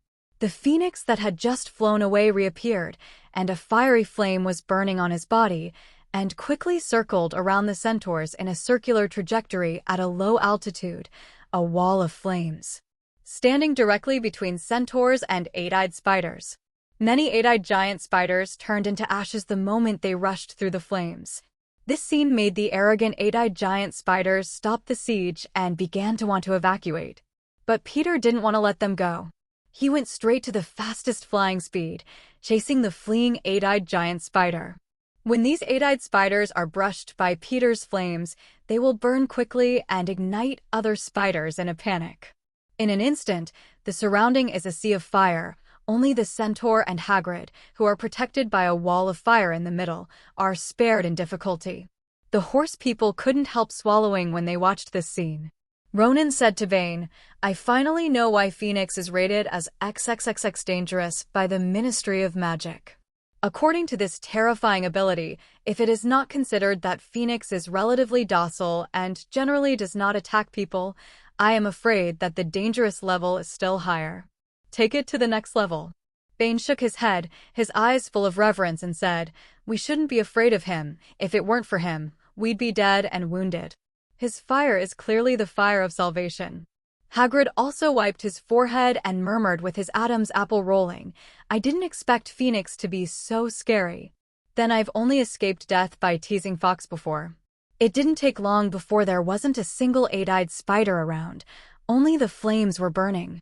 Peter devoured the flames again to avoid burning the entire forest. Seeing that there was nothing to do around, Peter flew around everyone to say hello, then turned into a flame and teleported away. As soon as Peter left, Dumbledore appeared directly in apparition. He looked at the scorched land around him, as well as the stumps of some eight-eyed giant spiders, and was very surprised. He turned to look at the group of people who survived. "Perhaps you can explain to me what is going on here." Peter appeared again, in the bathroom in the dormitory. After transforming into a human form again, Peter walked out of the bathroom and went outside. "When did you come back, Peter? How did I notice you?" Alan said in surprise. "My stomach was a little anxious, and I went straight to the toilet, so you probably didn't notice it," Peter said casually. Alan nodded and believed, and then asked, "You are going to see Derek's parents in the evening? Are you mentally prepared?" "It's Derek's fault, and I'm not guilty. What preparations do I need?" Peter said indifferently. "Zero, ask for flowers. But you still have to be mentally prepared in advance. These pure-blood families are very arrogant. Even if they are wrong, they will not recognize it. They may even say very ugly words," Alan said. "Moreover, Derek's family is very complicated. His father is a Death Eater and has been imprisoned in Azkaban. But his mother is also very strong and is also a Death Eater. Only during the trial, he said that he was forced by his husband, joining the Death Eaters and then paying a lot of money to get away with it. But we all know it's just bullshit. Because everyone who knows Derek's family knows that the hostess is always the one in charge of their house. And these Death Eaters are very hostile to Muggle wizards. You have to be careful. You are facing a Death Eater today," Alan said worriedly, and then said with a sigh of relief, "Fortunately, there is a Snape hospital. Grow aside, so she won't dare to mess around. 35. 0. Peter smiled and saw that his roommate was worried about himself, patted him on the shoulder, and said, "Don't worry. Even if she dares to mess around, I can summon Field to help out, but I want to see if she can beat Phoenix. And I also have secret skills, not afraid of a Death Eater. After some refurbishment in the dormitory, Peter came to the library to read books as usual. He now has empty system points and needs to be replenished urgently, especially after experiencing the benefits of blood fusion. He can't wait to put all the magical beasts at once. Add your abilities to yourself. Especially with the Phoenix as a template, after merging the blood of the bird and snake, the combined effect of the two skills is 1 + 12, just like after he transformed into a Phoenix and then used the ability of the size of the bird and snake. The lethality effect is a lever. The easiest place to gain points is in the library, where thousands of years of book collections are accumulated. Every time you read a book, you can get corresponding points, and the deeper you read, the more knowledge you master, the more points you get. It can be repeatedly brushed. He wants to change the name of this system to the learning system. With the passage of time, the night gradually darkened, and Peter put away the book, and then brought the book to the librarian Mrs. Pants to register the book. After leaving the library, Peter looked at the time and felt that it was almost time before walking slowly to the potions office. He's going to meet a Death Eater tonight, and get compensation from the Death Eaters. Next, after knocking on the door of the office, Snape opened the door for Peter, and the moment he came in, he whispered comfortably, "I'm on the side, don't worry about what she will do." Peter nodded gratefully at Snape and followed him inside. At the entrance, I saw Derek and a middle-aged ladylike woman sitting on the sofa. Snape introduced Peter. "This is Mrs. Derek, Derek's mother. She wants to negotiate with you about canceling the report on Derek to the school." Then Snape said to Mrs. Derek with a blank face, "Mrs., you'd better keep the story short. What compensation did you decide to use to distract Mr. York?" Mrs. Derek, wearing a dark green gown, looked at Peter arrogantly, with a gloomy look in her eyes, and then smirked and said, "Mr. York, I heard Derek say you are from the Muggle world. I don't know. What do you want in order to drop the prosecution against Derek?" Seeing her demeanor, Peter directly used the aristocratic face he had not used for a long time. His temperament changed dramatically. He elegantly turned the remaining old chair into a gorgeous armchair, and then used a more arrogant one than her. Looking at Mrs. Derek, she smirked. "After all, Derek used black magic to sneak up on me first. I don't know how, madam, you want to solve it? First of all, I'm not a cat or a dog that can be dismissed at will. Don't try to make me give up the right of prosecution for a small profit, or you can make him prepare to leave school now. Because I will think about Principal Dumbledore after I leave the office and explain this. I don't think he should. A dangerous person who uses black magic and attacks classmates will be kept in school." 99. Mrs. Derek was caught by Peter's demeanor and tone at this time, and stood up directly. She didn't expect to be replied by a dirty mudblood in her eyes. Instantly, murderous intent appeared in her eyes, as if to use a spell at any time. "Mrs. Derek, please calm down. You don't want to be imprisoned in Azkaban for attacking the child," Snape said coldly. He was standing between Peter and Mrs. Derek, a defensive look looks like.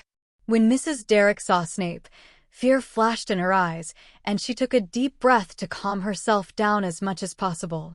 Then he smirked again and said, "Of course not, Snape. I'm the master of the pureblood Derek family, and of course I won't care about a child." Then he sat down again and looked at Peter with a cold smile on his face. "What a child with sharp teeth. How about I give you 1,000 gold galleons? This is a huge sum of money. The expression that you made a lot of money." Peter sneered, looked at her like an idiot, and said, "I don't have more pocket money in Gringotts. Are you sending beggars? Or I'll use the same magic on your son. Try it, then I'll give you 2,000 galleons. How? You filthy mudblood. How dare you speak to me in such a tone? You have to be careful, don't run around, or one day you may be found dead in some corner. It's a pity that you have such a white face." Madame Derek said in a rage, directly and coldly, looking at the boy in front of her with her eyes fixed. "Madam, are you threatening my students? It seems that today's negotiation was unsuccessful. If you have nothing to do next, please leave the school.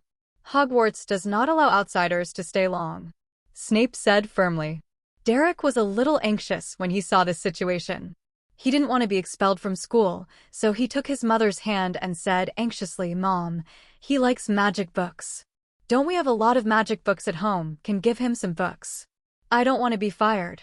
Mrs. Derek looked at the silly son in front of her, and then looked aside whether it was her appearance, temperament, or the momentum she had just competed with herself, all of which were different from other mudbloods, and suddenly felt that she was born wrong.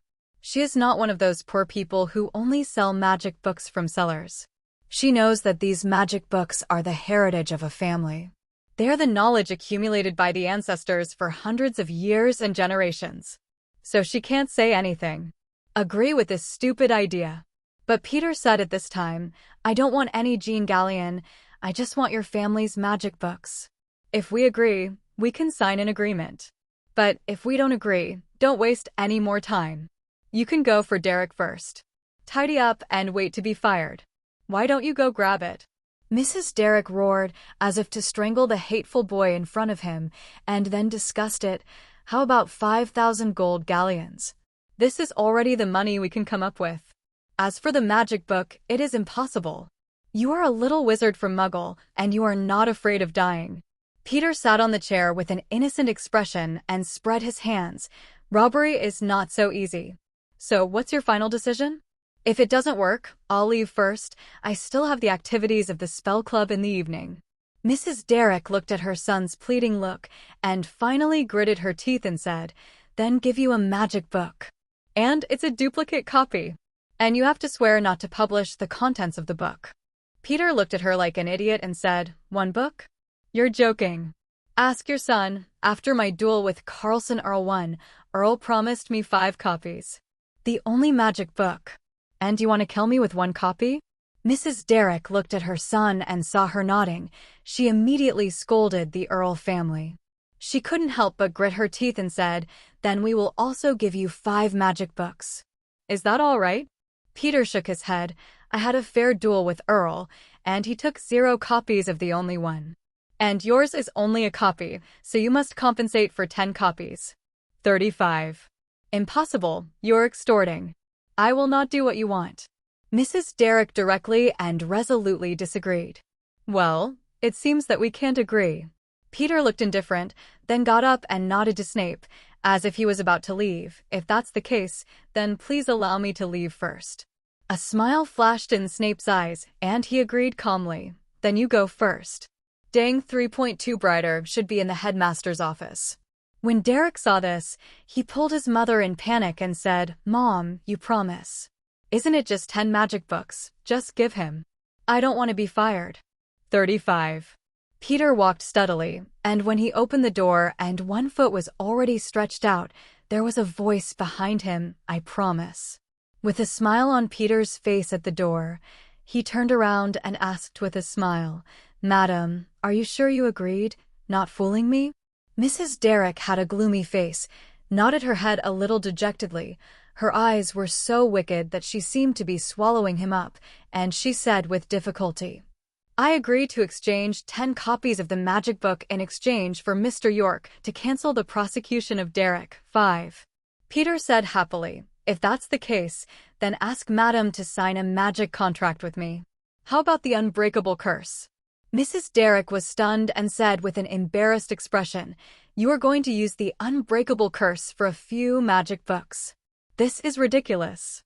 Peter looked at Mrs. Derek with a smile and said, "I'm not afraid that you will fill up some books that are not unique, or deliberately add, delete, and modify the books, and then hand them over to me.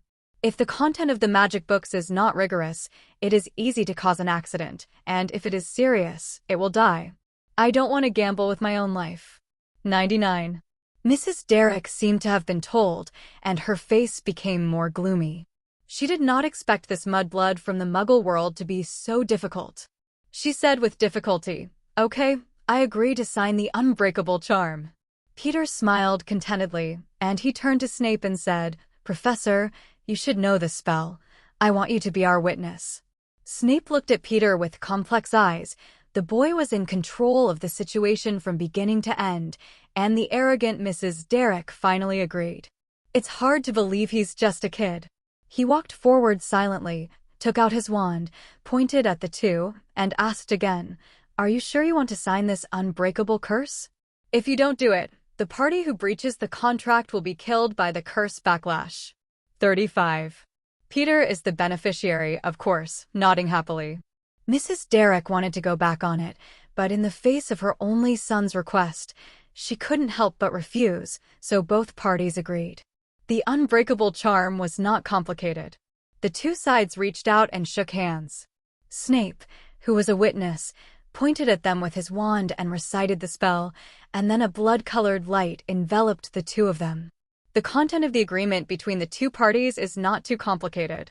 Peter asked the other party to provide him with a copy of the 10 copies of the magic book, and he was not allowed to do anything. On the other hand, Derek asked Peter that after he got the magic book, he could no longer hold Derek for sneak attack with black magic. Matter. With the signing of the contract, the red light turned into 2 red threads and disappeared around the wrists of both parties, leaving only a light-colored trace to remind the contract. Okay, the contract is signed. As long as the two sides complete the agreement, the contract will have no effect on anyone. Snape put away his wand and explained to Peter. As soon as the contract was signed, Mrs. Derrick immediately withdrew the hand she held with Peter, her face full of disgust, as if it was stained with dirt. Peter smiled, ignoring her attitude. He is very happy now and has 10 more magic books in his account, which is a big gain. The Pure Blood family has been able to occupy a dominant position in the wizarding world for a long time. In addition to money, it is the profound magical knowledge they have accumulated from generation to generation. Just as the Ollivanders have always had a firm grasp on wand-making skills, their wands are more powerful than anyone else's. And the Potion family prince, that is, Snape's mother's family, has a lot of potions that are handed down from the family, and it is the dream prescription of many potion masters. Many pureblood families hold their magical knowledge firmly in the hands of the family and do not share it with the outside world. Even in the Leashen bookstore, which claims to be the most complete magic book in the UK, the books it sells are the most basic magic knowledge, and some advanced magic books will not appear here. Just like the standard spells book compiled by Miranda Goshawk, a must-have book for Hogwarts students in grades 1 to 7. But in fact, there are many advanced spells in the standard spells originally compiled by Goshawk. But the Ministry of Magic, in the name of the dangers of these spells, confiscated all orphaned copies of the first edition. Then had Miranda Goshawk remake a standard spell with most of the content cut out for publication. And those confiscated orphan copies have all entered the bookcases of the major pureblood families and will not be displayed to the public. Miranda Goshawk once expressed dissatisfaction with this. She is a pure scholar. In order to compile this magic book, she added many spells of the Goshawk family in it, just to share this knowledge. In the end, these books all went into the hands of the pureblood family, making her hard work go to waste. The knowledge of the magic world is very precious, and all families can't wait to hide their family magic. The reason why the 4 founders who founded Hogwarts are admired is because they selflessly dedicated their magical knowledge and skills to the little wizards who came to learn for free in that era. Compared to the pure-blooded family, who are still stingy today, they are extraordinarily noble. Even the notorious Salazar Slytherin, known as the Dark Wizard, who was born into the Slytherin family, contributed his family's magic to the establishment of Hogwarts. The first batch of magic books in the Hogwarts library was contributed by the 4 founders and then slowly accumulated to the current volume of books on this basis. But there is still a lot of magical knowledge controlled by pureblood families that has not been incorporated into the library. So Peter is looking forward to the books that are treasured by these pureblood families. After signing the contract, Mrs. Derrick, with a gloomy face, pulled Derek to the fireplace, grabbed a handful of flow powder by the fireplace, and said to Snape, "Professor Snape, I'll take Derek home tonight first. When he comes back tomorrow, I will let him bring 10 magic books." After speaking, he walked directly to the fireplace, threw flow powder at his feet, and shouted, "Derek Manor." The two disappeared into the fireplace, directly accompanied by a burst of green flames. 3. After watching the two of them leave, Snape raised his eyebrows and said to Peter, "It seems that you can succeed even without me today. You are very good to be able to suppress the momentum of a pure-blood family controller. It seems that the branch hat and 020 are not wrong." 55. After Derek's family left, Peter's aura subsided and returned to the appearance of a little boy. He said humbly, "Actually, I was able to negotiate successfully because of your existence, Professor, so she didn't dare to go too far. Ellen White gave me I said that Mrs. Derek was a Death Eater, and if it wasn't for teaching you, I wouldn't be so confident." 95. Snape was stunned for a moment. His eyes dimmed a little. "Death Eaters. Aren't you afraid that I will be bought by them?" Peter noticed Snape's mood change and guessed he was thinking about his own Death Eater status. His eyes crossed the hand hidden in the black robe without a trace. Then he smiled and said, "How is it possible, Professor? You are a master of potions, and you are the dean of our academy. Of course I believe you." Peter got up and said goodbye to Snape. Professor Flitwick invited me to join the spell club I need to join. Please allow me to say goodbye first." Snape waved and motioned for him to leave. And finally said, "Since you know that Mrs. Derek is a Death Eater, you must be vigilant against her. You have offended her, and her previous threats may become true. So, if you don't want to die, don't run around. Do you know?" "Got it, Professor. Thanks for the reminder," Peter said solemnly. After leaving the potions office, Peter went to the auditorium for dinner. The club's time was 7 o'clock in the evening, and it was already 6:30. As soon as he came to Slytherin's long table, many people took the initiative to greet him, and some people greeted him cordially. Peter sat down beside Alan in a bit of shock. Today's dish was Italian food. Peter took out a piece of pizza, a piece of macaroni, and Italian-style grilled fish from the big plate, and hurriedly ate it. Seeing the surprised expression of his roommate, Alan asked with a smile, "Do you feel that the people at Slytherin treat you differently today than they used to be?" Peter nodded as he ate. "That's because they saw your strength and talent from the duel," Alan said sharply. "Although Slytherin pays attention to blood, the most important thing is strength. Wandless magic reverses the situation and makes them feel that you are a very worthwhile target. That's why they changed their attitude."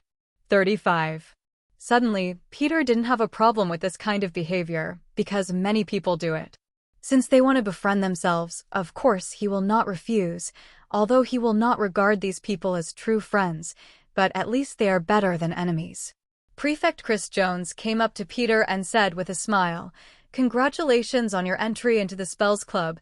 Flitwick should have told you that I am also a member of the club. The club time is at the Ravenclaw Public Library at 7 o'clock. I need me waiting for you?" After Peter swallowed the food in his mouth, he said, "Thank you, Senior Jones.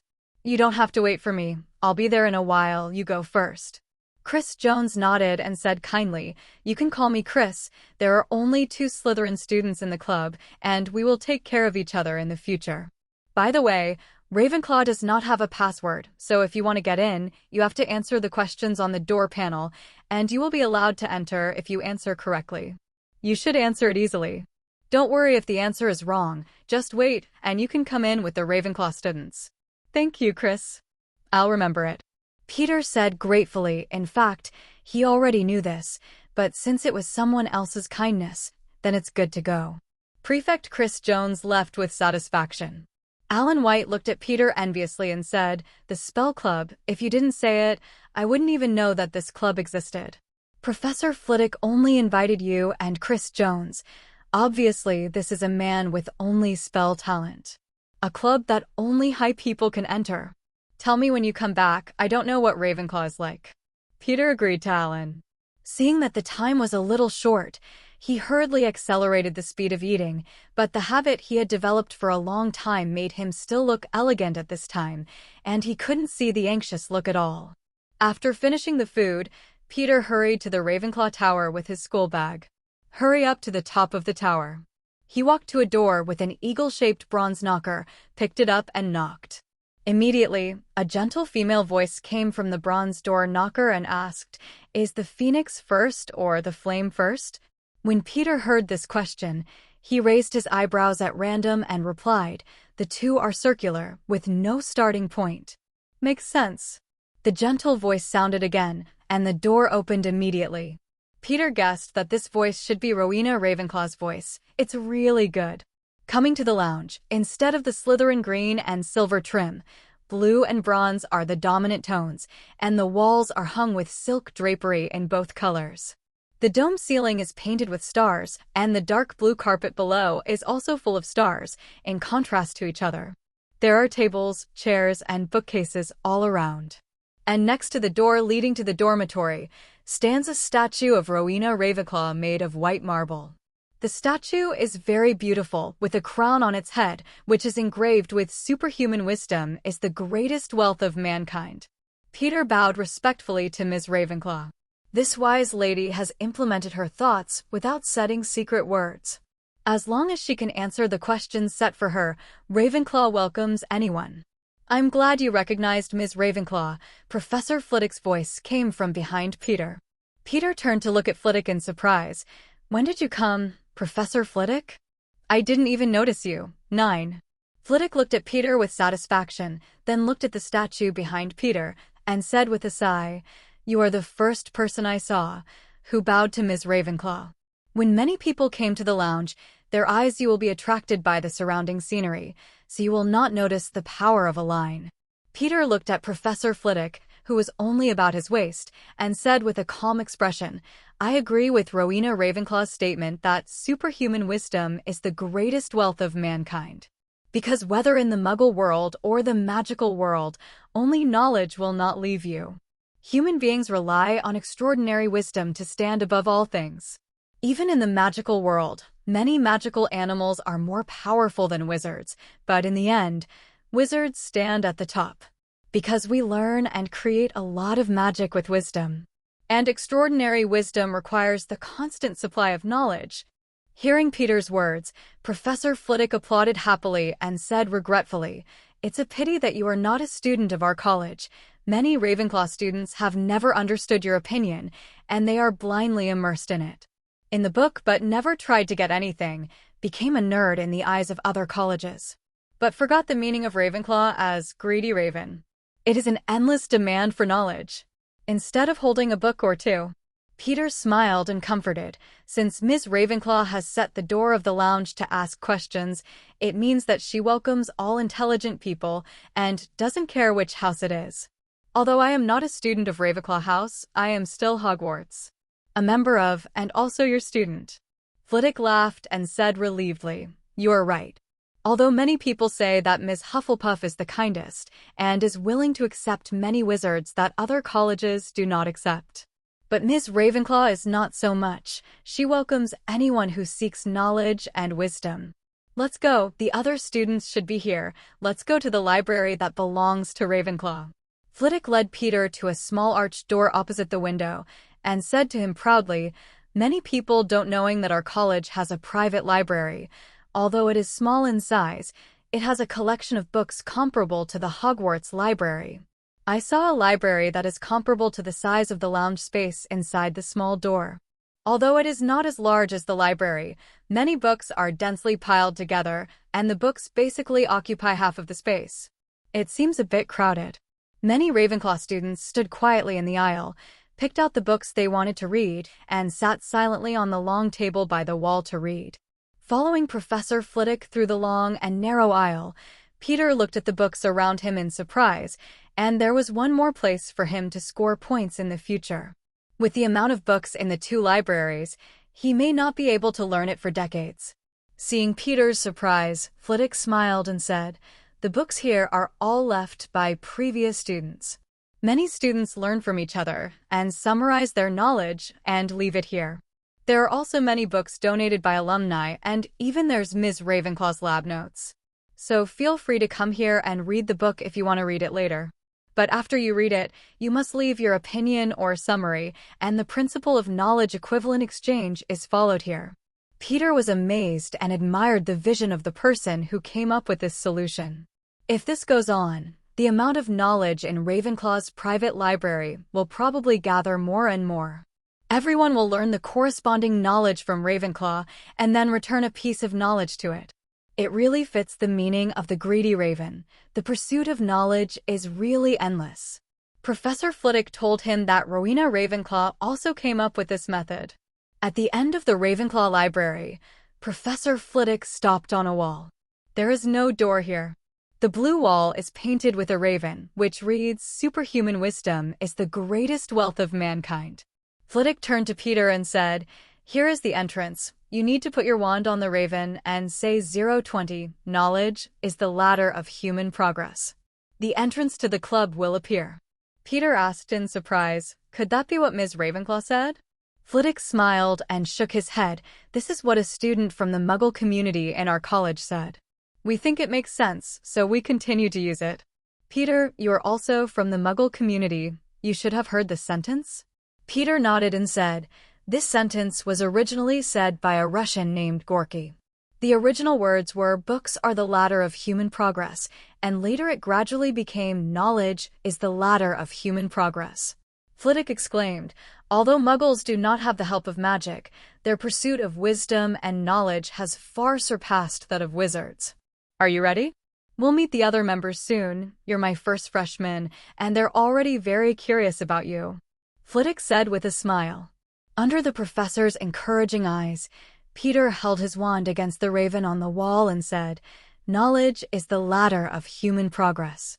As soon as the voice fell, the raven came to life and flew away from the spot, leaving a blank space to become a passage. Peter half-hunched into the passage and, after walking a few dozen steps AC/DC, suddenly became enlightened. He had come to a very spacious room with huge glass windows on 3 sides. It was very bright and could see far into the distance through the windows. Black Lake and Forbidden Forest. In the room, on the left half against the wall, there is a rectangular wooden competition table, very similar to the duel table that was transformed by the prefect during Peter's duel. On the right half, there is a round wooden table in the middle surrounded by rows of sofas. At this time, 9 students were sitting on the sofa, looking at Peter, who had just come in with interest. Flitwick followed closely, walked in, and then pulled Peter to introduce to the crowd. "This is Peter York, a first-year Slytherin student, who is very talented in magic and will follow us to learn and explore the knowledge of magic spells." A Ravenclaw girl frowned and said, "Professor, is it a bit hasty for you to invite a freshman to join the club? We usually discuss advanced spells, and he may not understand it as a first year."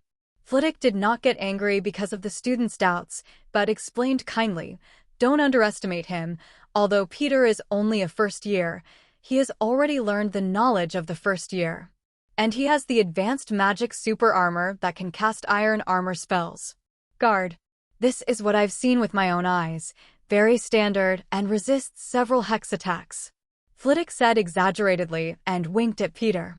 Peter saw Professor Flitwick's expression and immediately understood that when he hung Derek and Thomas, Professor Flitwick was still there. Slytherin Prefect Chris Jones, who was sitting on the sofa, also attested, "Peter fought a duel with a 4th-year student from our house and won the opponent easily. And he can cast spells without a stick. Very good." 99. When the others heard it, they looked at Peter in surprise, and it was hard to believe that the person they were talking about was the little boy in front of him. "Okay, let's all sit down." Although Professor Flitwick was the shortest among the people present, he was the most imposing. "Peter, sit down with Jones. You are both from the same college and should be able to chat. Sit here." Chris Jones greeted Peter. "I've always sat on this sofa by myself, and now you're here." After sitting down, Peter looked at all the members curiously, and then found a person he knew, Percy Weasley, a 3rd-year Gryffindor, who was sitting across from him at this time. Startled for a moment, then nodded. Peter looked at the older brother of the Weasley twins and said, "Percy, can I call you like this? Are you the only Gryffindor? I think most of the people here are from Ravenclaw." Percy Weasley knew that he, the Slytherin who played well with his twin brother, shook his head and said, "Gryffindor and my brother Charlie, but he can't come today." Peter almost choked on his saliva when he heard it, and Charlie Weasley was knocked unconscious by Slytherin's batter in the morning. "Isn't he still lying in the school infirmary?" He felt a little embarrassed for a moment, so he had to give up and continue talking, and it seemed that Percy Weasley didn't want to talk to him too much. Peter turned to Prefect Jones and asked, "Chris, what did Professor Flitwick usually talk about before?" "I only brought the standard spell book, and I don't know what else to bring." "You don't actually need to bring anything. We usually discuss the use of a certain spell, and everyone is like at a tea party, talking about new spells or simplifying the steps to use spells. It's not too much." "Seriously." Chris reached out and patted Peter on the shoulder. Then he said excitedly, "Sometimes when the interest comes, Professor Flitwick will teach us dueling skills. He was a duel champion when he was young. See the wooden platform on the other side? That is what Professor Flitwick used to teach us duels." "Place." Professor Flitwick walked to the middle position, and a floating spell floated himself to the table. Even if he stood on the wooden table, he was only level with the students sitting on the sofa, but no one would laugh at him. "Height. Let's warmly welcome Peter York to our club again," Professor Flitwick said happily, then held up his wand directly, and a stream of ribbons of flowers shot from the tip of the wand and fell around. Peter brushed the petals off his shoulders and asked Chris beside him in surprise, "Does Professor Flitwick often be so surprised? It's never been so grand." "It seems that Professor Flitwick values you very much," Chris Jones also said with a look of surprise. "In view of the new members joining today, we will have a special welcome ceremony tonight." Professor Flitwick flicked his wand and screamed and cheered. "It's a duel match. Everyone will participate." When they heard that it was a duel match, everyone cheered, and more people liked this kind of practical class than the discussion in words. A Ravenclaw boy with a more active temper even hugged Professor Flitwick on the table excitedly. "Lauren, let me down." Flitwick yelled sharply, but with a smile on his face, no reproach. The boy named Lauren took Professor Flitwick to the competition stage and looked at him expectantly. Seeing his expression, Flitwick said with a smile, "In view of Lauren's disrespectful behavior just now, I will punish him for the last round." "Oh no." Alan pleaded with an unacceptable expression of pain. "Professor, I was wrong. You'd better let me play first. You also know that I don't have that much patience. Waiting for this long, I will be tortured to death."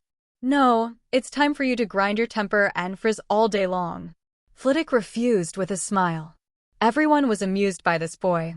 Seeing Peter being curious about this boy, Chris explained in a low voice, "His name is Lauren Goshawk, a 7th grader at Ravenclaw. Don't look at his frizzy appearance, but he is very talented in spells, and he is Professor Flitwick. One of my favorite students." "That's the Goshawk you thought." "His grandmother is Miranda Goshawk, the editor of our standard spell book for grades 1 to 7. Seeing Peter's expression of wanting to ask after thinking of something, Chris said directly, Peter looked at this lively Ravenclaw student in surprise. It turned out that there was still genetic talent. He was very curious about the performance of this Goshawk. "We just had 10 people here today, and we can just divide into 2 groups. I am the referee, and everyone can combine freely." Professor Flitwick stood on the stage and announced to everyone. Everyone started to form their own groups, but Peter was too young, so the seniors ignored him, and even Chris was directly invited by a Ravenclaw girl to form a team. There was only Percy Weasley, a 3rd-year student in the 2nd smallest, standing there as alone as Peter. Flitwick looked at the two and said, "Oh, Mr. Weasley, you are Peter's opponent today." The two stood together with big eyes and small eyes, especially Percy Weasley, pursed his lips and said nothing. He thought that he was 2 years older than Peter, and even if he won, he would not be able to win. As for the previous Flitwick, when the professor complimented Peter, he didn't take it seriously. "Let's play a group first and show our new members how to duel," Flitwick said, looking at the 10 students in the audience. Then, ignoring Lauren Goshawk, who had been raising his hands high, he pointed to the 2 6th graders beside him, Alex and Magellan. "Come up and show the new members." The 2 people who were called came to the stage happily and stood opposite each other on both sides of the wooden platform. "Come on, first bow to each other," said Flitwick, standing between the 2. Hearing the words, the 2 slowly came to the middle position, raised their wands and bowed to each other.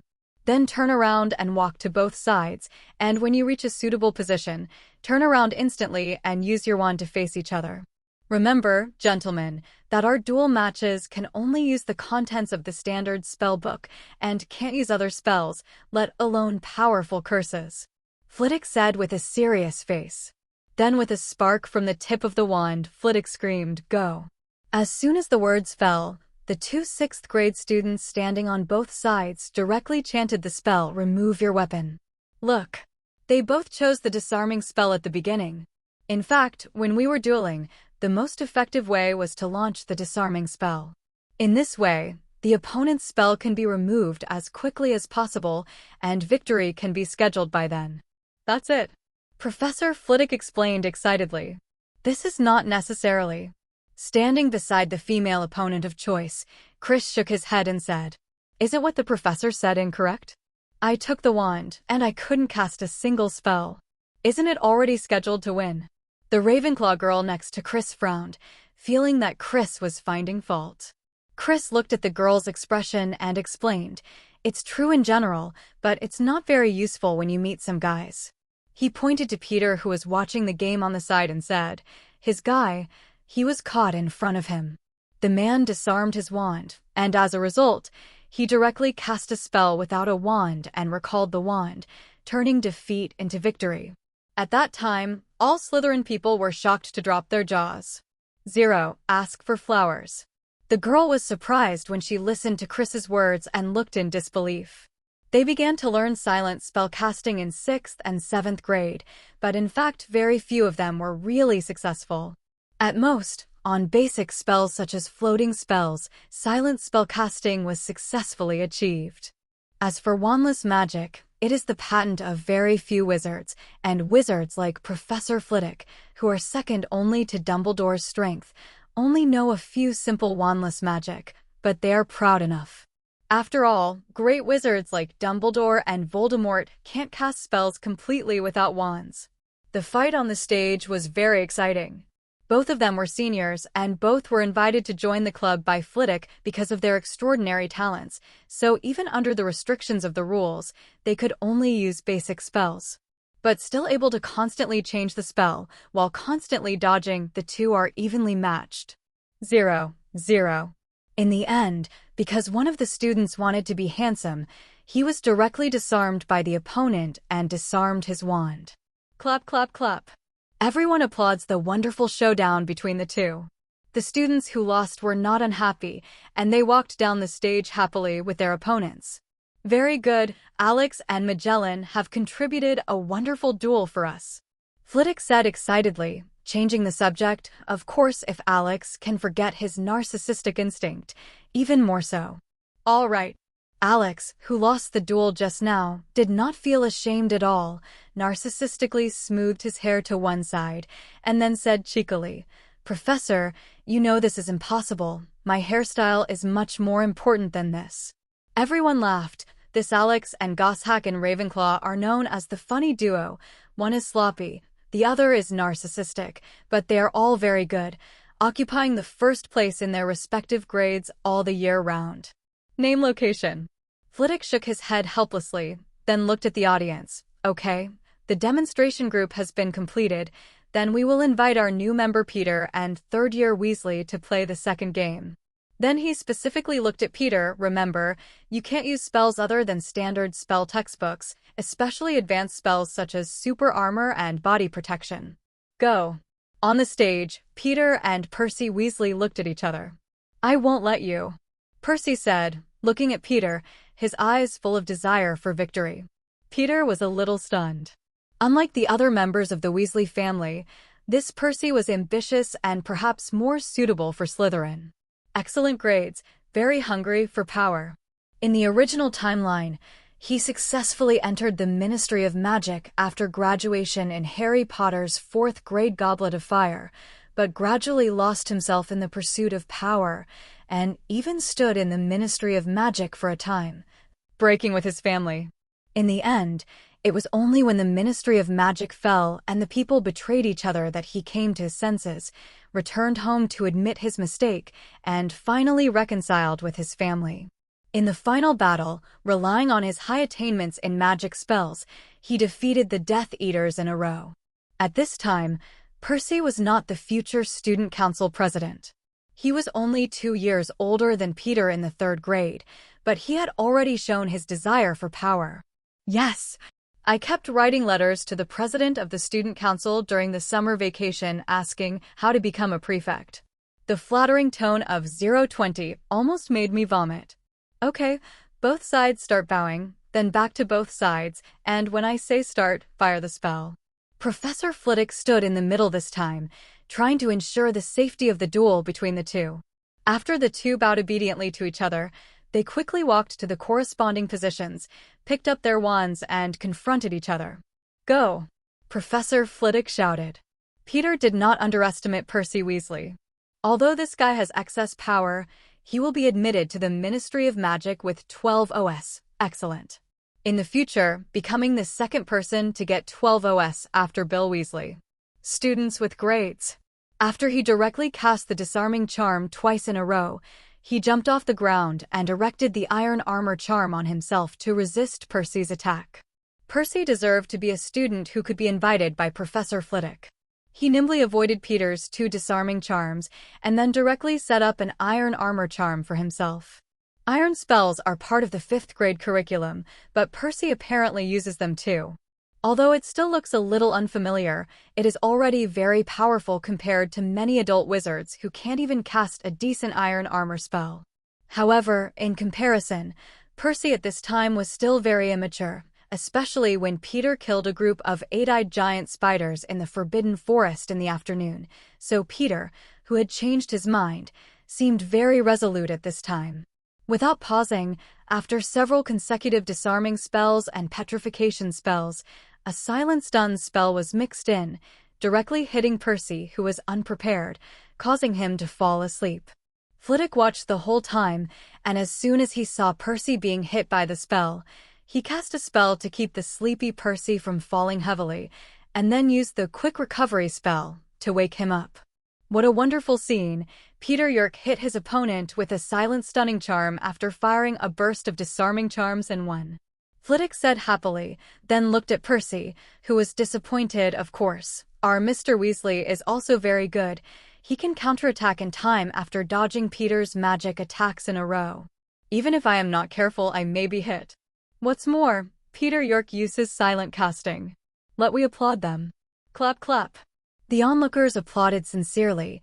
Even Percy Weasley, who lost, didn't have such strength at the same age. Not to mention Peter York, who is only in the 1st grade now, directly made them feel the huge gap.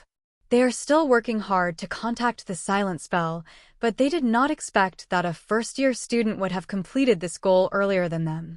Peter stepped down with the lost Percy and continued to watch the other seniors play. Suddenly, a look of joy appeared on Peter's face. It turned out that the system rewarded him with 5 points for the duel match just now. He didn't expect to be able to get so many points in just one match, which is equivalent to the content of 5 books he read carefully. Points earned.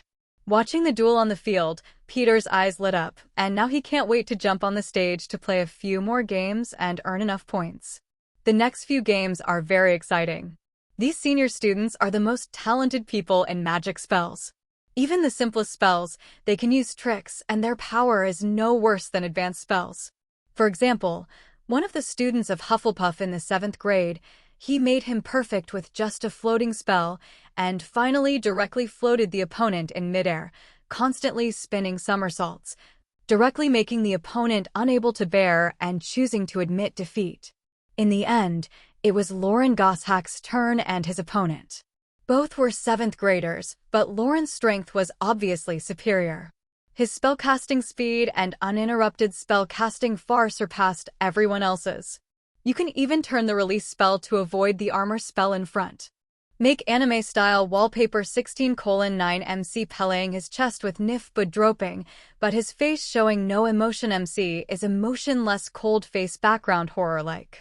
Professor Flitwick was also a little surprised and asked, Peter, are you sure? There are no rules for this competition. Lauren is a 7th grade student, and he has a family background. He can use almost all spells. Your advanced spells, but there is no advantage. Peter said shyly, Professor, I want to try. These days I am a little too pursuing those powerful spells. But now the seniors have given me a different point of view, so I want to experience their magic. 35. When Flitwick heard this, he looked at him with great relief. It's good for you to think so. These days I've watched you continue to study those advanced magics, and I feel a little regretful that I gave you my spell notebook too soon, worrying that you will just keep going. Pursue those powerful spells. Since you want to experience their strength, then compare with Lauren. It doesn't matter if you lose. After all, he is about to graduate and is already an adult wizard. Flitwick said happily. Oh, Professor, did you give him the spell notebook so early? I begged you for 2 years before you lent me the notebook. It's so unfair. Lauren Goshawk complained with a funny-faced Dow and was also surprised that Professor Flitwick attached great importance to Peter. You impatient guy, you can't stop sooner or later like a sniff. If I gave you the spell note early, I would thank Merlin if you didn't blow up the Ravenclaw Tower. Flitwick laughed and scolded. Obviously, he was talking Lauren is very close.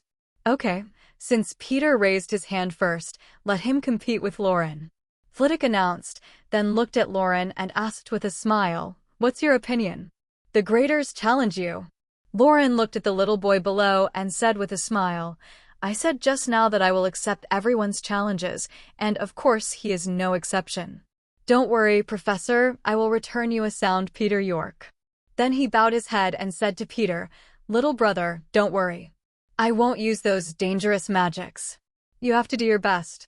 Obviously, he was very confident in his own strength, but he just thought that training with him would be taken care of new member. I'll do my best, Peter said shyly, looking harmless.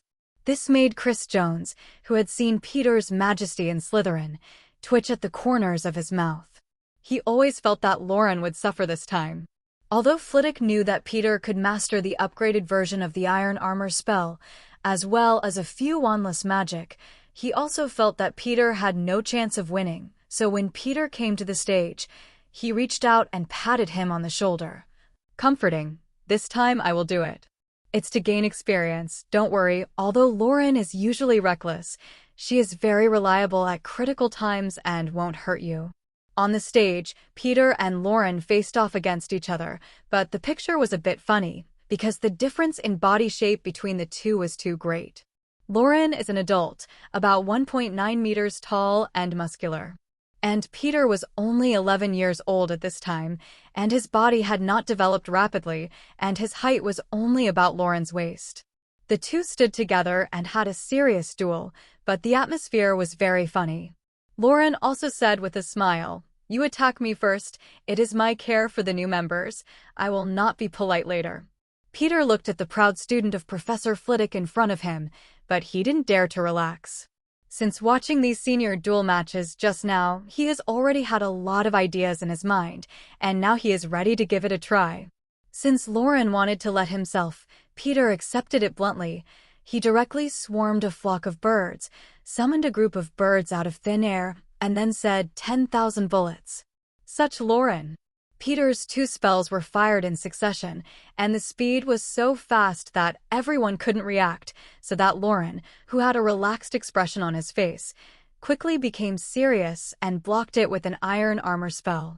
But the number of these birds was a bit large, and they slammed into the Iron Armor curse barrier overwhelmingly, causing the barrier to make a bouncing sound and blocking Lauren's vision in front of him. At this moment, Peter tapped himself with his wand, and then he quickly disappeared in the eyes of everyone. Merlin. He can actually know the Phantom Body spell. Even a 6th grader of me can't. This is too shocking, one of the students in the audience exclaimed, full of disbelief. The Phantom Body spell is arrogant. The spell that Luobai learned, but he was only 11 years old. Did he learn it in the womb? 5.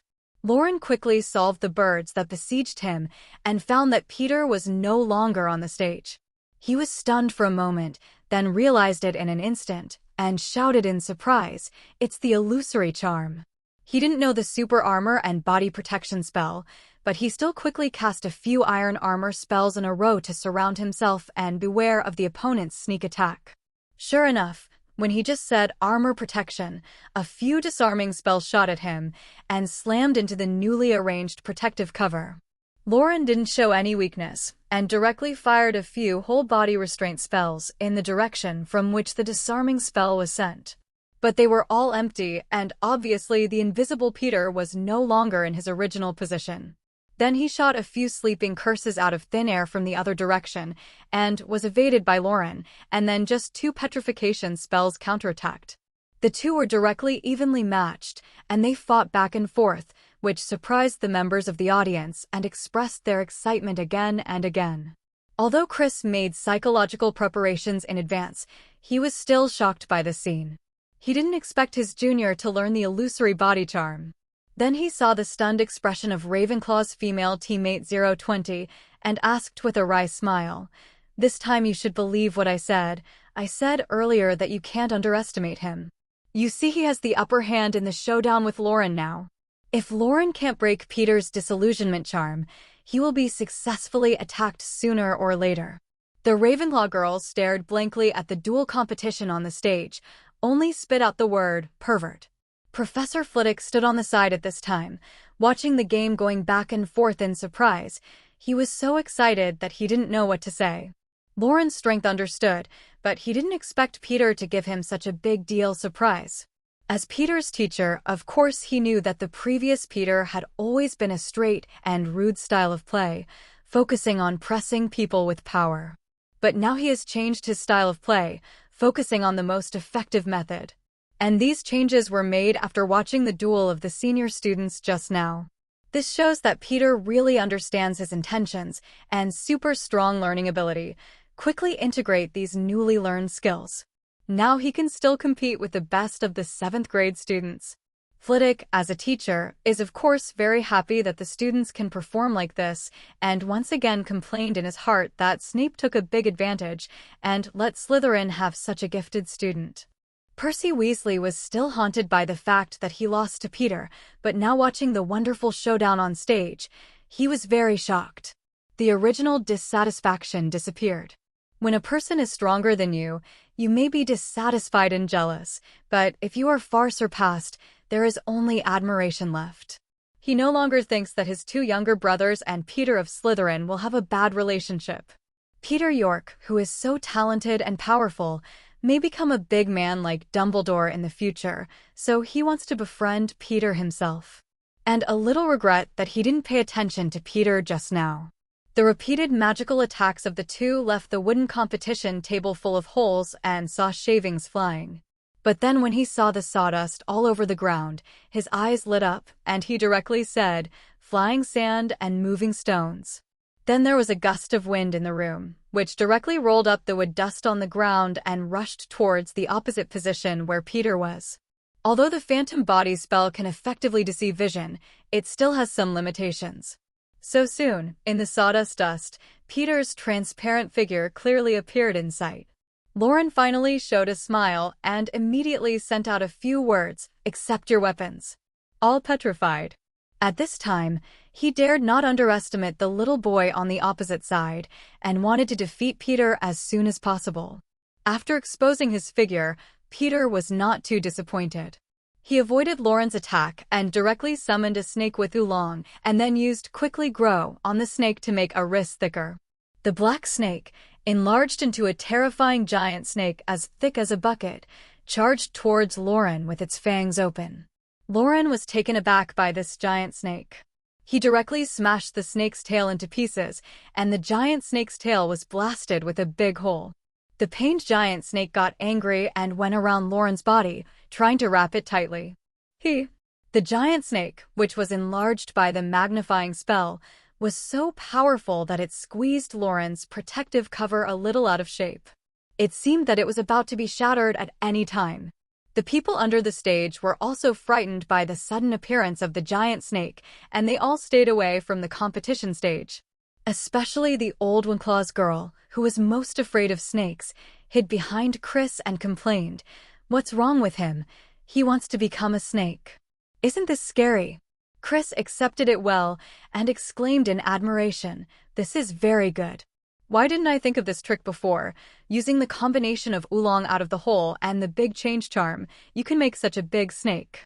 Use help is perfect. When Lauren finally got rid of the entanglement and used the shrinking curse to turn the giant snake back into its original shape, Peter, who had been waiting for a long time, directly attacked with 2 petrification spells. Lauren threw 2 spells in the air with ease. When he was about to fight back, he found that his feet could not move. When he looked down, he found that the wooden boards under his feet had softened strangely, as if they were stuck in the mud, unable to move. While he cast the petrification spell on Lauren, he quietly used silent magic on the wooden board under his feet, a member of the audience exclaimed. Seeing that Lauren was successfully trapped, Peter chased after the victory and threw a series of spells out, preventing him from getting out of the trap for a while. Although Lauren was stuck in the mud, he still used his superb skills to easily deal with the overwhelming spell attack. It's just that he didn't notice that there was a thin rope behind him, as if alive, quietly came behind Lauren. All the onlookers noticed Peter's intention and immediately closed their breaths, quietly looking at the string. No one would remind Lauren, because it was a fair fight. The magic spell was constantly thrown between the two, and the sparks were shining, which was very spectacular. Suddenly, Peter stopped in place, with a smile on the corner of his mouth. With a wave of his wand in his hand, he said, "Bound all over." As soon as the voice fell, Lauren, who felt bad, just wanted to start, and the string lying behind him quickly wrapped him up, unable to move his entire body. With Peter's voice, "Accept your weapon," the wand in his hand broke free and fell into Peter's hand on the opposite side. So far, Peter has won the duel match. Clap, clap, clap. Everyone in the audience applauded excitedly. Wonderful. It's wonderful. Professor Flitwick stood on the stage, lifted the spell on Lauren, and said excitedly, "This is the best duel match I've ever held." Even with international wizards, the dueling competition is as exciting as it is. In their duel, they didn't use too many advanced spells. They only relied on superb technology to make the basic spells glow with different vitality. As I have always emphasized, magic is never the strongest, only the most suitable. Yes! Flitwick blushed with excitement and danced, and the wand in his hand kept sparking, showing his mood. Peter walked up to Lauren and gave him his clutch back. "Senior Goshawk, your wand." 35. "Peter, can I call you that?" Lauren took over her wand and looked at the boy who was 7 years younger than herself for the first time, with sighs on her face. "You are really amazing. Successfully beat me.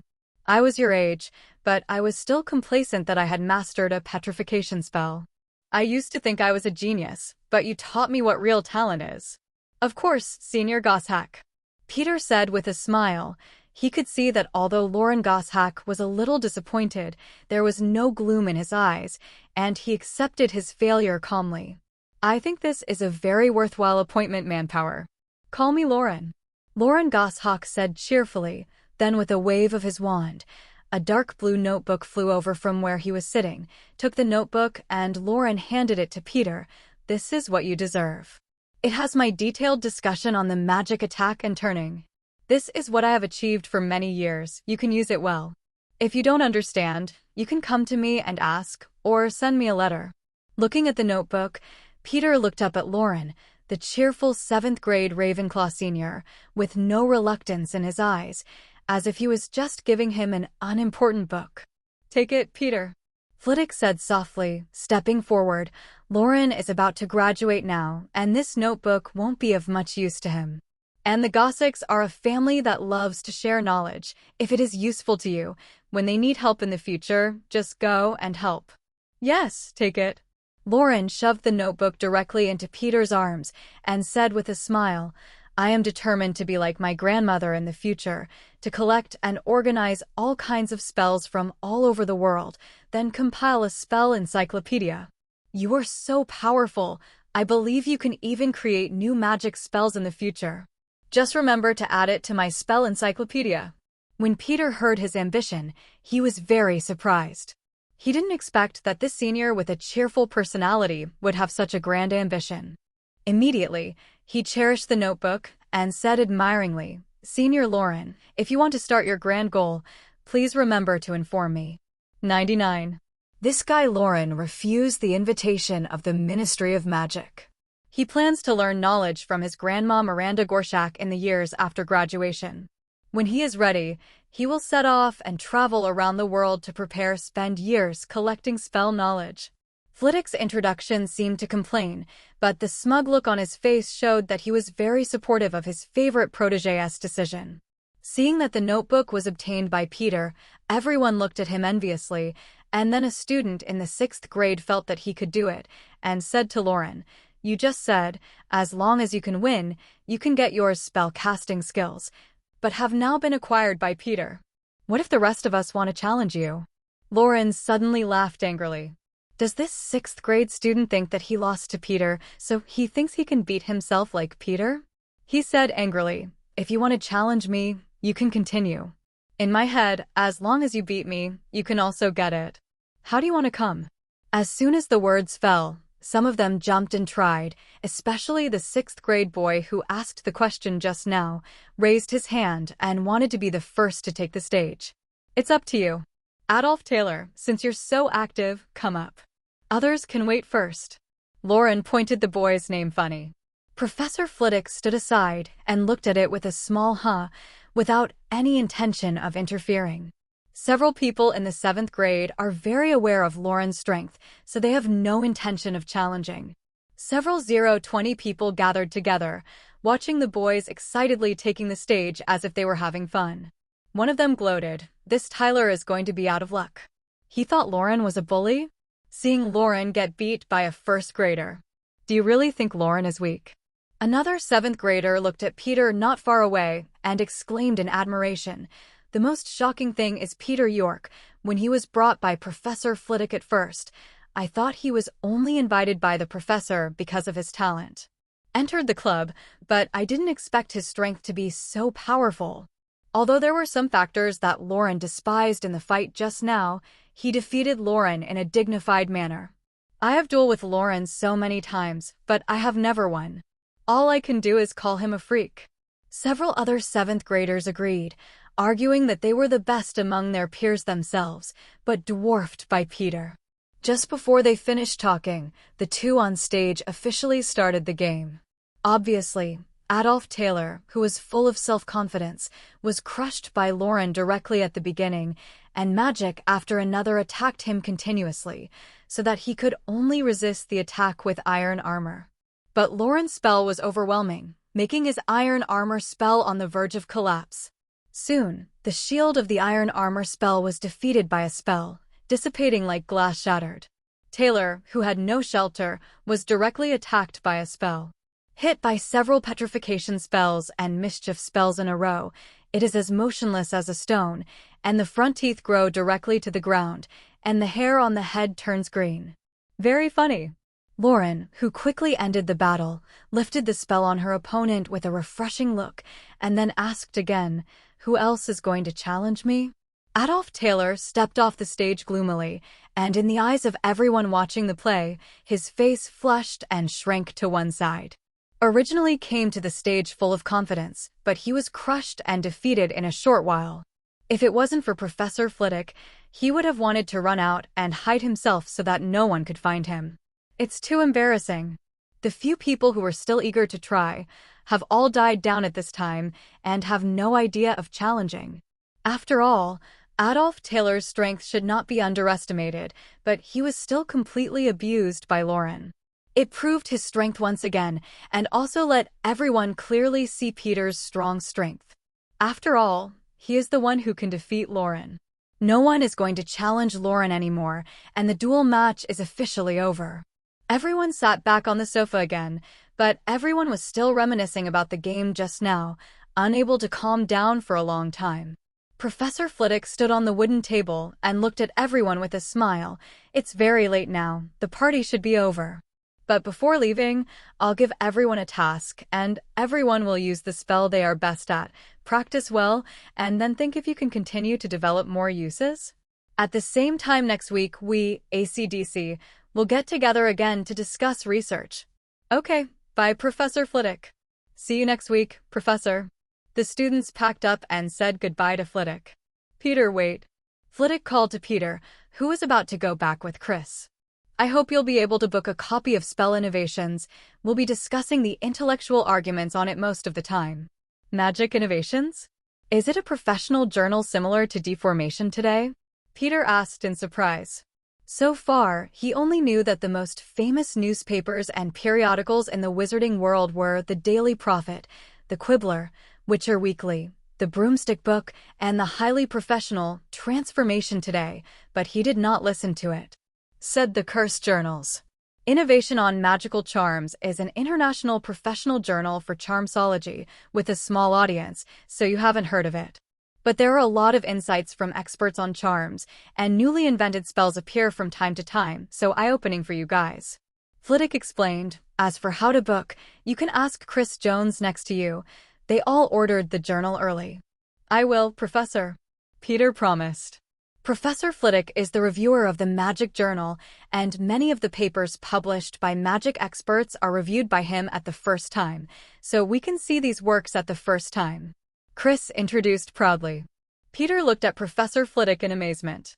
He was really unbelievable. To be a reviewer for an international professional journal, you must first have a high reputation and strong professionalism. Speaking of which, Hogwarts teachers are indeed superior compared to other schools of magic. In addition to being known as the most powerful Dumbledore, Professor McGonagall, Professor of Transfiguration, is the premier Transfiguration Master, and he is often referred to as Transfiguration. Revised article in the professional journal, Transformation Today. Potions Professor Snape is a master of potions and a member of the International Potions Society. Herbology Professor Sprout cultivates herbs of good quality, and she cultivates almost all the herbs in the school. In addition to her role in the school, Mrs. Hooch, the flight teacher, is also a professional advisor to the English Quidditch team. There is also Professor Flitwick, who was not only the champion of the duel competition when he was young, but now he is a reviewer of the Charms Journal, and he is also a master of charms, second only to Dumbledore. Therefore, Hogwarts is full of talents. Even Hagrid, who makes up the number, has a set of methods to take care of magical animals. Saying goodbye to Professor Flitwick, Peter and Chris walked down the Ravenclaw spiral staircase to head back to the Slytherin dormitory. The two were talking and laughing, and they were walking when they almost bumped into Professor Green, who suddenly appeared around the corner. Professor Green. Peter stopped and looked in surprise at a suitcase that Professor Green was carrying, and the suitcase kept vibrating, and there were living things shaking inside. Professor Green, what are you doing in this box? Peter asked in surprise. Professor Green didn't expect to meet the students so late. His eyes were a little erratic, and then he explained calmly, "This is a boggart I caught. It's going to be used for teaching the third-grade students next week." Then he asked back, "Why are you here?" "It's very late now." Peter looked at Professor Green suspiciously. He smelled a tinge of blood. "Will it hurt to catch boggart?" But he didn't think much and replied, "We went to Professor Flitwick's spell club, and we're back now." Green looked at Peter in surprise and asked, "Are you a first-year student? Are you invited by Professor Flitwick to the spell club?"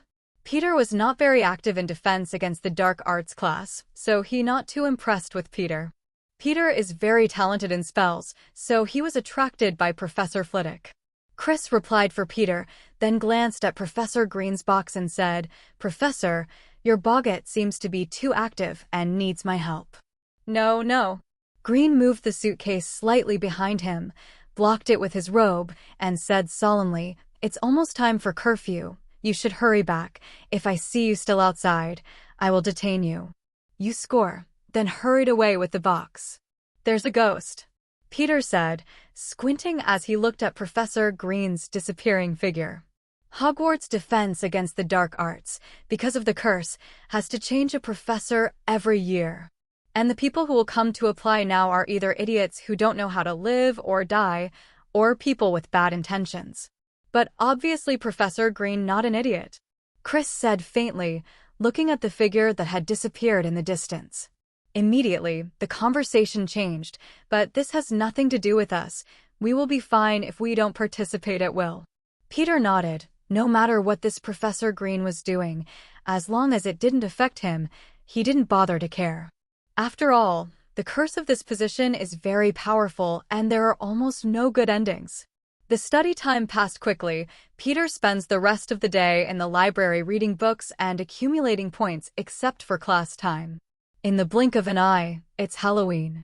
All the students were discussing the Halloween party tonight. After the last herbal medicine class of the afternoon, the students came out of the greenhouse to watch and excitedly discuss the Halloween costumes.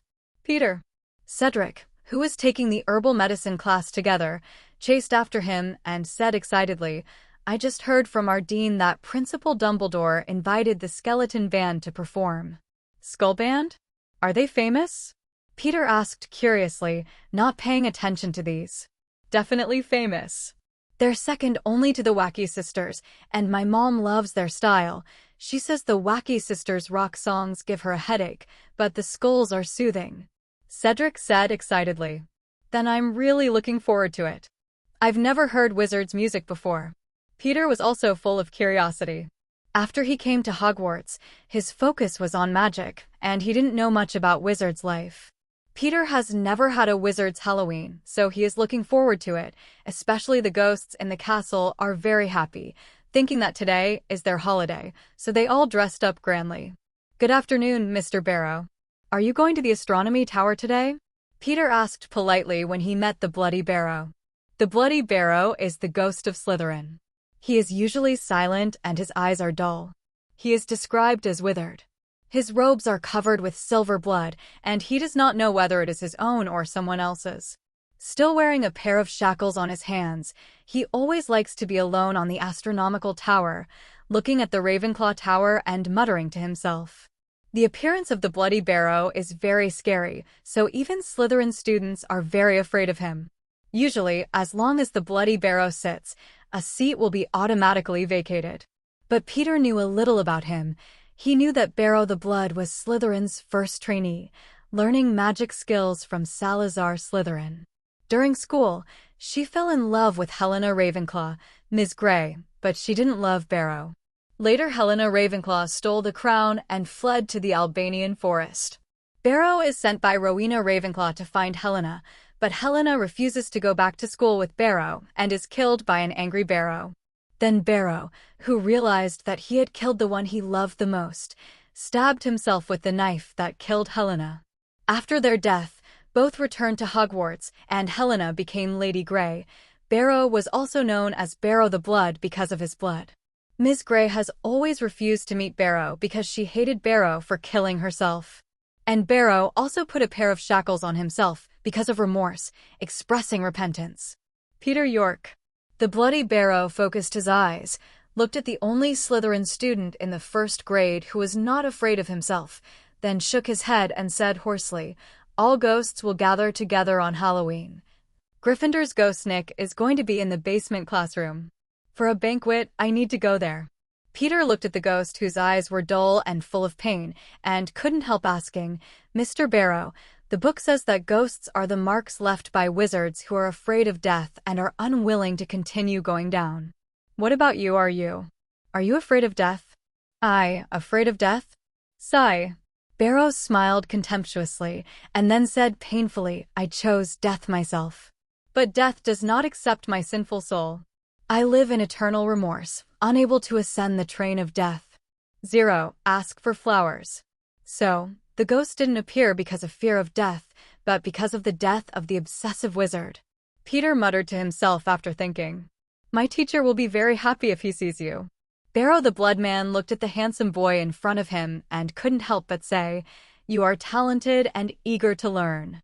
I have heard many professors and ghosts talk about you." "Huh? Are you talking about Salazar Slytherin?" Peter asked in surprise. "Isn't it that Mr. Slytherin hates hemp wizards? At the beginning, he quarreled with the other 3 founders for the reason of blood, and finally left Huahua. Gwars. Then how did you get into Slytherin?" Barrow asked rhetorically. "Because of ambition?" Peter got stuck, unable to answer. "Time is a wonderful and cruel thing. It changes many things."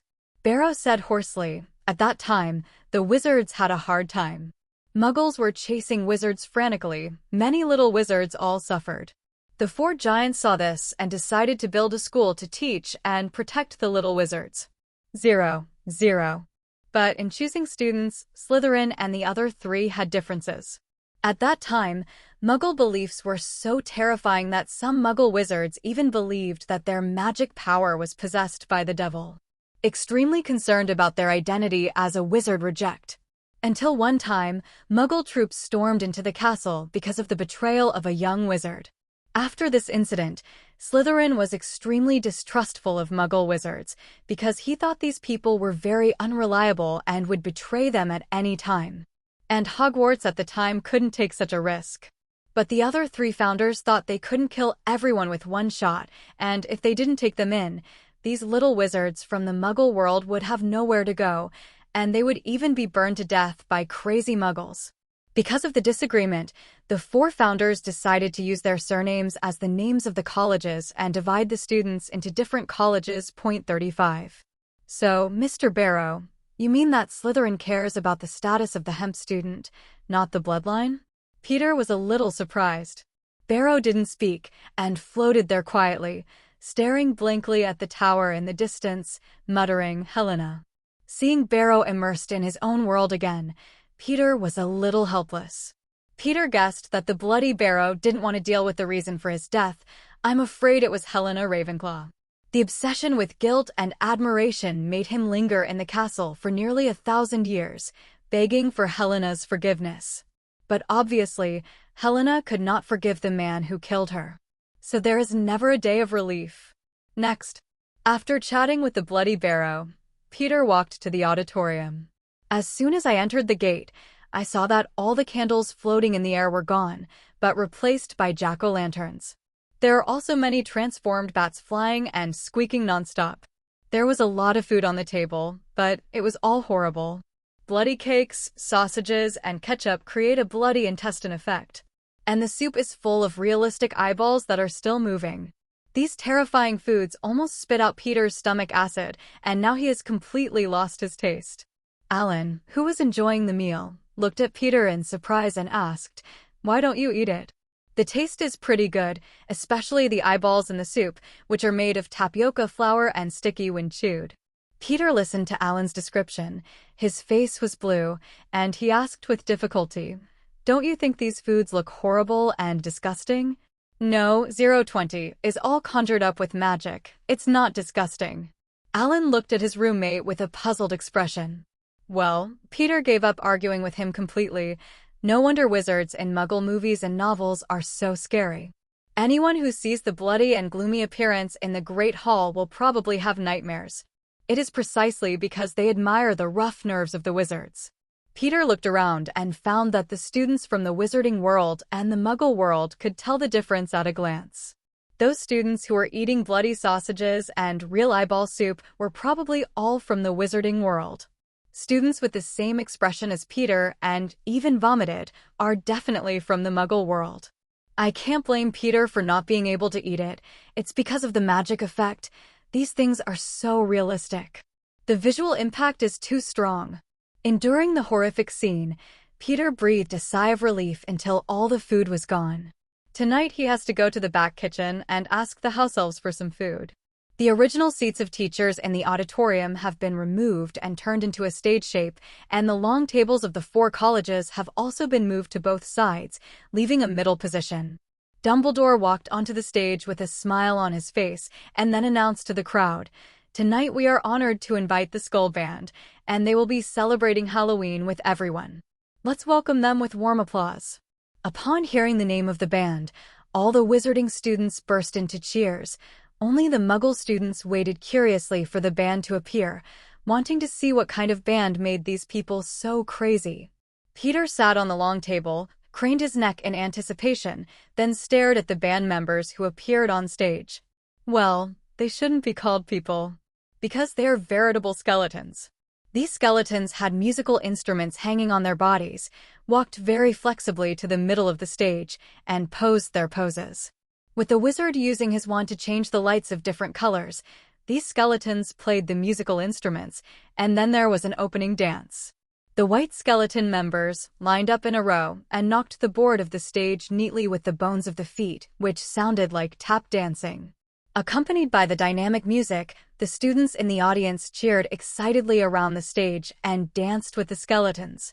Peter's eyes widened, looking at the dancing skeletons to see if they were controlled by a wizard behind their backs with magic. After all, these skeletons are bare bones, and they don't look like they can move on their own. Alan stood beside Peter, roaring and jumping excitedly, his face full of excitement. After the hot dance, a skeleton wearing sunglasses stepped forward, carrying a guitar, posing coolly, playing music, and cheering from the audience. "Climb in, climb in."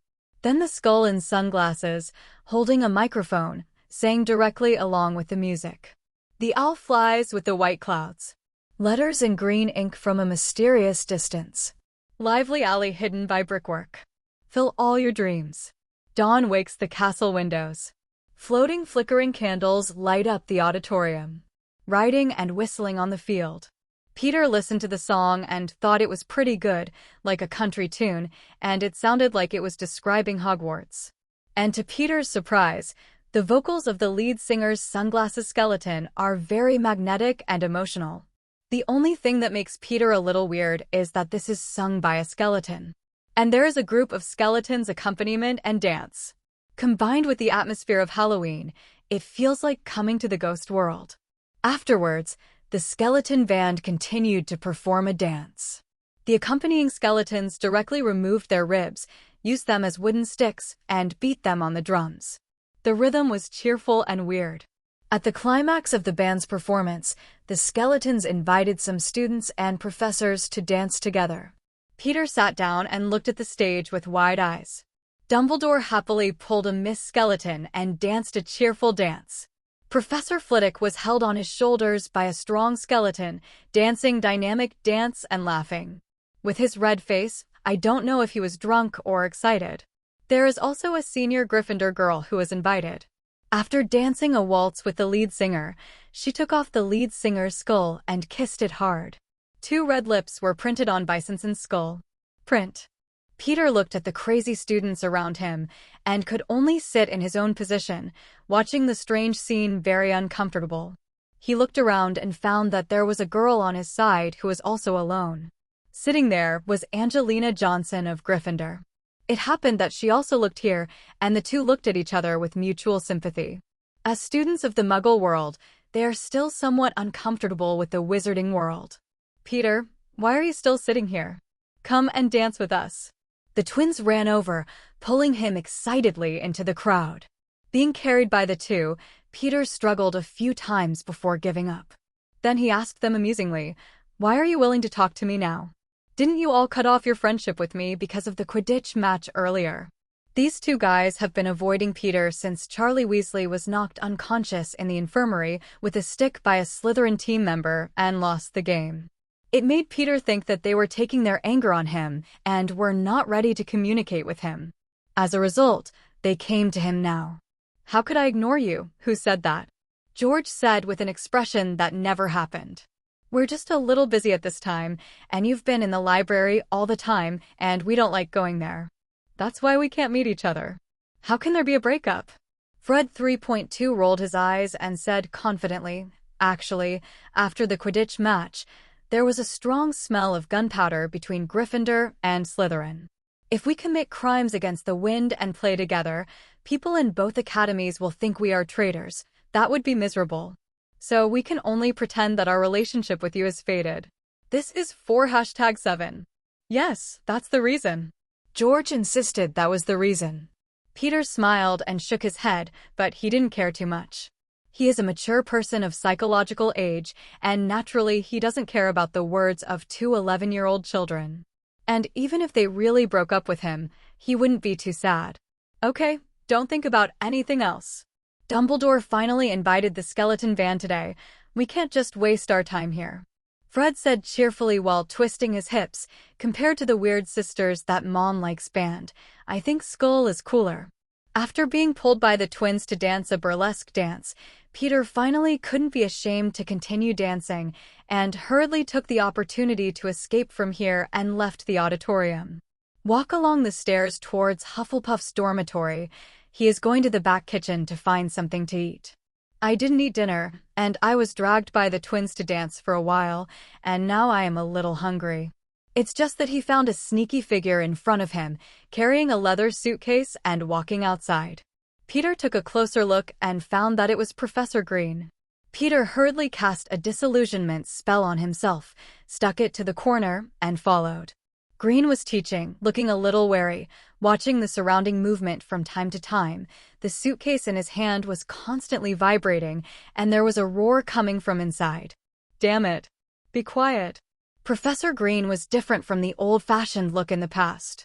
At this time, his expression was a bit violent, and he slapped the box viciously to calm the contents inside. Peter was a little speechless at this time. Shouldn't the Halloween curse be triggered when Harry Potter comes? Why does it appear now? Especially looking at Green's appearance at this time, 02 makes it hard not to believe that he is doing bad things. Although Peter didn't want to follow Professor Green, after all, Green was an old Auror with strong anti-reconnaissance ability. If he was not careful, he would be discovered by him, and Peter would not have the confidence to defeat him at that time. But the system suddenly jumped out and gave a task. Ding! The host has found the sneaky defense against the dark arts professor. Please ask the host to find out Professor Green's intentions, and the task will be rewarded with 20 points. 10 points for reporting to other professors. 30 points for catching him. 35. System tasks are not necessary tasks. As a prudent Peter, he generally does not take risks, but the reward of system points is too tempting. He has only accumulated 15 points by reading and studying in this period of time, but this time the task has a total of 60 points.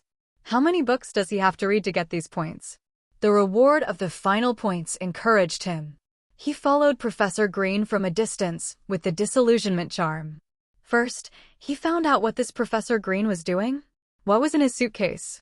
After following Professor Green out of the castle and walking down the path, Peter realized that this was going to the Forbidden Forest. Perhaps considering the reason of Hagrid, Green bypassed Hagrid's wooden house far away and then did not enter the Forbidden Forest. Inside, Peter thought about it for a while, turned into a phoenix, and then used the bird and snake skills to directly control and shrink his body. In the blink of an eye, Peter turned into a red bird the size of a thumb. Chase Green. Green's footsteps were not fast, and Peter quickly caught up. At this time, his body was very small, flying among the trees, and it was difficult to be found. After tracking for a while, Peter in midair found Green stopped in front of a giant tree, and then saw him tap his wand rhythmically on the tree trunk a few times, and then he disappeared in place in a blink of an eye. Peter, who was hiding in the tree, looked at the scene just now in surprise. Obviously, this giant tree is an entrance. He flew down directly, then changed back to human form, carefully summoned a small snake, and controlled it to touch the position of the tree trunk. But after waiting for a while, the little snake was still lying there. Nothing happened. This time Peter came up himself, and he looked at the giant tree, which was no different from the other trees around. It's just that the tree is relatively old and almost needs 2 people to hug it. He stretched out his wand and tapped according to Green's rhythm just now, and then he felt the magic fluctuations from the tree trunk. He quickly used the bird and snake skill to shrink himself to the size of his little finger, and then touched the tree trunk. This time the tree trunk seemed to not exist, and Peter fell directly into it. Then, accompanied by a dizzy teleportation magic, he disappeared in place. During the teleportation, Peter tried his best to maintain his shrunken state to avoid being discovered when he arrived. In the blink of an eye, Peter felt down to earth again, and when he regained his senses, he realized that he was no longer in the Forbidden Forest, but appeared in a large room.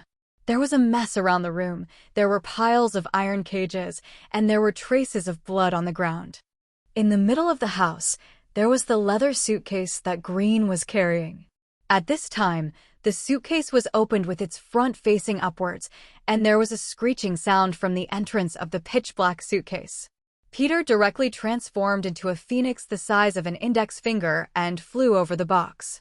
I can see that there is still room in the box, apparently cast a traceless stretch charm. It looks like Newt Scamander's leather box. After a while, he heard the animals roaring in pain and Green's cursing, which made Peter very curious about what was going on inside. He flew straight down into the box, and in the blink of an eye, the box was like another world. The space here was huge, as big as a football field. Peter followed the sound and flew over Green, and saw Green was torturing an adult unicorn. The unicorn was firmly trapped by the chain and could not move, but Green made a whip from the wand in his hand and slapped the unicorn fiercely, causing the unicorn to whine in pain. In the big iron cage beside the unicorn, a pure golden juvenile unicorn anxiously called out to the adult unicorn. "You damned beast, you actually hurt me. If it weren't for the unicorn being valuable, I would have killed you early."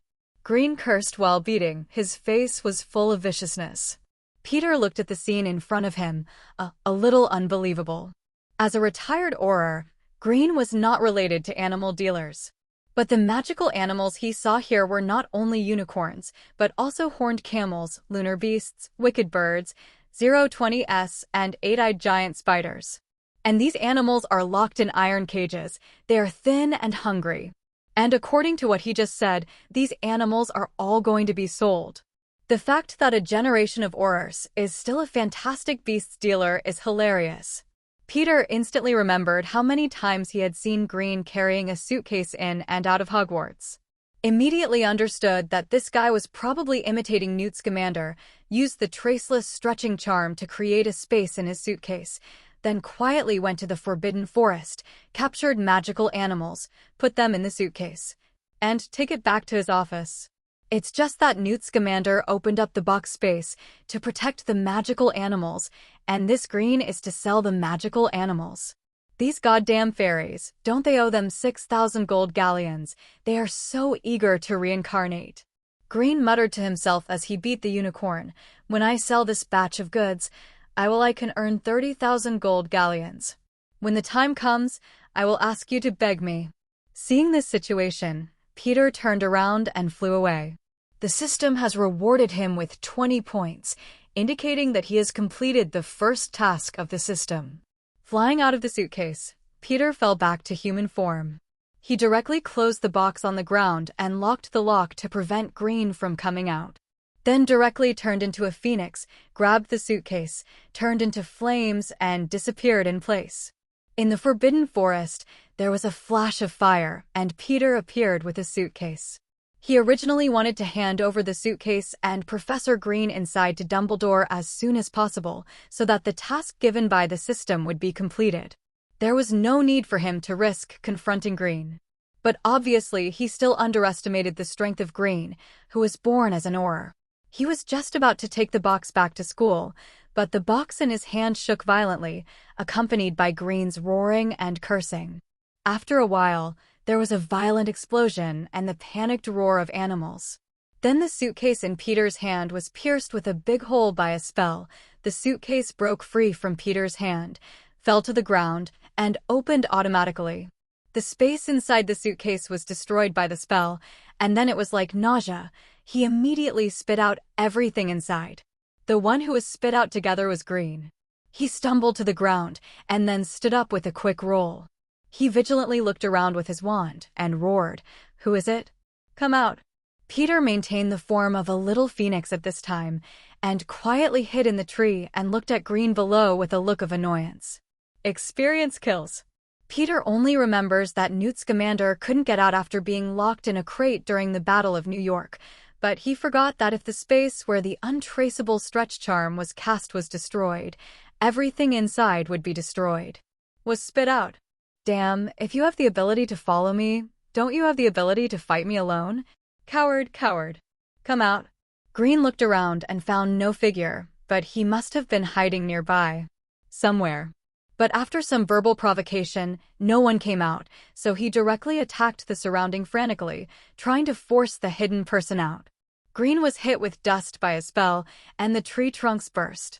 Under the intensive spell, the surrounding ground seemed to be plowed again, and the leaves and trunks were all pierced by the spell.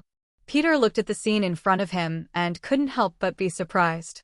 As expected of an old Auror, although the spell attack looks like a mess, shooting all over the sky, but if you take a closer look, you will find that he hardly missed an inch of the surrounding space.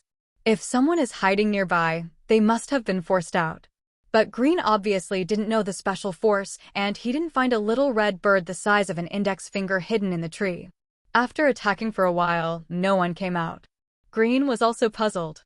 Could it be that the stalker had already left? Thinking that the stalker was probably someone from the school, and when he thought that Dumbledore would be led over, Green was ready to leave the place immediately. He just turned his head and looked around, and the magical animals in the iron cage were spit out and piled up into hills. A struggle flashed across Green's face. He didn't want to give up these hard-to-catch prey.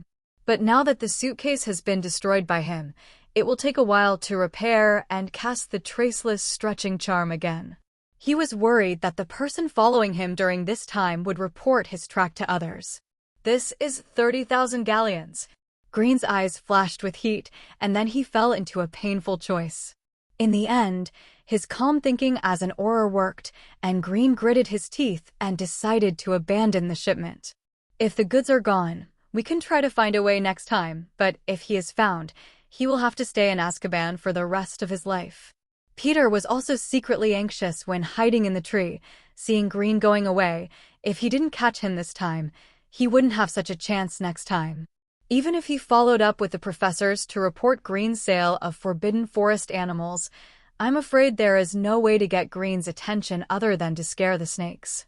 Because Grimm is an old Auror with a lot of connections in the Ministry of Magic, the experts wouldn't believe a child's word and doubt a positive Auror. And he is more anxious about his points. If he misses this opportunity, it will be difficult to have such a big reward opportunity in the future. That's giving up a full 40 points. After thinking about it for a while, Peter's eyes were firm. He directly changed back to human form, stretched out his wand from among the dense leaves, aimed at Green under the tree, and a silent stun spell quickly shot at him. The speed of the spell was very fast. Seeing that it was about to hit Green's back, it was suddenly blocked by an invisible shield. Green, who was eliminating the evidence, suddenly turned his head, with a strange smile on his face. Grab is you. Break apart. Green cast a spell directly at the tree behind him, and the giant tree blew up into pieces. Peter, who was hiding in the tree, only had time to cast an iron armor spell to protect himself, and then he exposed his tracks. As the sawdust dissipated, Peter's figure appeared in Green's eyes. Green was surprised at first, then he showed a dangerous smile and said, "Ah, look who it is. It's the little wizard of Slytherin. Your name is Peter York, right? What are you doing here without going to the dance? You must know that the Forbidden Forest is a very dangerous place. Think about it. A first-year freshman wants to go to the Forbidden Forest to explore beyond his control, and then there are no bones left. Such a sad ending." Looking at the killing intent in Green's eyes, Peter pretended to be innocent and asked angrily, "Professor Green, you are a professor at the school, or an honorary Auror. Why do you do this kind of business of selling magical creatures?" Green looked at the innocent little boy in front of him. His guard relaxed a little, looked at Peter as if he were watching an animal in a cage, and then sneered. "Aurors? Humph, only you little children really think that amazing. How much I worked so hard for the Ministry of Magic." After retirement, the Ministry of Magic is like sending beggars. Send me with 1,000 gold galleons. And those greedy goblins set me up. Well, I not only lost the 1,000 galleons, they also made me owe 10,000 galleons. They also threatened me if I didn't repay the money as soon as possible. If I do, I will shake out all the things I did before and ruin my reputation. Green said with a look of fear and hatred. I scraped everything together and sold all the treasures to barely collect 4,000 galleons. But those goblins are still not satisfied. They like to torture people like dementors. Squeeze me again and again. Finally, I remembered an animal trafficker I caught before. He had a cross-border trading line in his hands. I used to want to continue to follow this line and find everyone. So I didn't follow the ministry. Report in advance. 35 Green said with a smile, but his eyes showed a chill. But before it's finished, the Ministry of Magic forced me to retire. I owe the goblin money again, and I can only change hands and cooperate with the former animal dealer. It's ridiculous. I was wondering where to look for magical creatures, and I saw the recruitment of a defense against the dark arts professor at Hogwarts, which was a godsend. Because the Forbidden Forest is home to the largest colony of unicorns in Scotland, and lots of fantastic beasts. It's a cornucopia. A unicorn can be sold for 2,000 gold galleons, and the little unicorn is even more expensive. Those wealthy, pure-blooded wizard ladies abroad like this kind of unicorn the most. There is also the 8-eyed giant spider. A pint of venom is as high as 100 galleons. And there are at least tens of thousands of 8-eyed giant spiders in the Forbidden Forest. This is a steady stream of golden galleons. Why are you telling me so much? Peter asked, frowning. Why? Green laughed and said with a frantic expression, I'm driven crazy by these things, but I have nowhere to tell. Now that I meet a little wizard like you, I just spit it out. Of course, I won't let it go. Everyone else who knows these secrets will only remember that I've always been that old-fashioned old auror. When this transaction is completed, I will have tens of thousands of galleons. Enough to live the rest of my life comfortably. I will not allow anyone to spoil my plan. You're going to kill me. 35 Peter looked terrified, then pleaded, Please, I don't want to die. I won't tell 020 anyone else what happened tonight. Or you can cast me a spell to forget about tonight. I remember there is a magic called the Forgetfulness Mantra. Oh, you also know the Oblivion Curse. No wonder he is a little wizard who is called a genius by other professors. Green said in surprise, then looked pity on his face. But I can't leave any hidden dangers. Dumbledore is very powerful, maybe even can make you remember. So sorry, boy, you have to die. Don't worry, I will hold a moment of silence for you at your funeral. With that said, Green pointed out his wand directly at Peter, and the tip of the wand emitted a creepy green light. Professor, you're talking too much. Peter's face suddenly disappeared, and he said sarcastically, Field. Peter shouted. In an instant, Phoenix Field appeared out of thin air, grabbed the wand in Green's hand with one claws, grabbed it without him noticing, and flew away. Field grabbed the wand and flew over Peter's head, throwing Green's wand at him. Taking this dark wand, Peter smiled and looked at Green in the distance. Professor Green, it seems that you still can't kill me. AC/DC. Green was a little stunned, and then looked at the phoenix in the air, with a look of annoyance, and then full of envy and greed. How could I forget that you still have a phoenix? If I have a phoenix, I will not worry about food and clothing in this life. Not the slightest look of panic when the wand is taken away. Peter looked at Green vigilantly, so fearless. I'm afraid there is another move. As expected, Green flicked his wrist, and a wand was ejected from his wrist into his hand. Spare wand. Didn't expect you to be so careful. 35 Peter was full of surprise, worthy of a seasoned old auror. Holding the wand in his hand, Green looked at Peter coldly and said, Should I say that I am worthy of being a student of Slytherin? I actually deceived me. If I hadn't always been cautious, I would have fallen into your hands today. Your phoenix may be powerful, but you're still going to die with me. Green didn't say any more nonsense this time, and fired a fierce spell directly.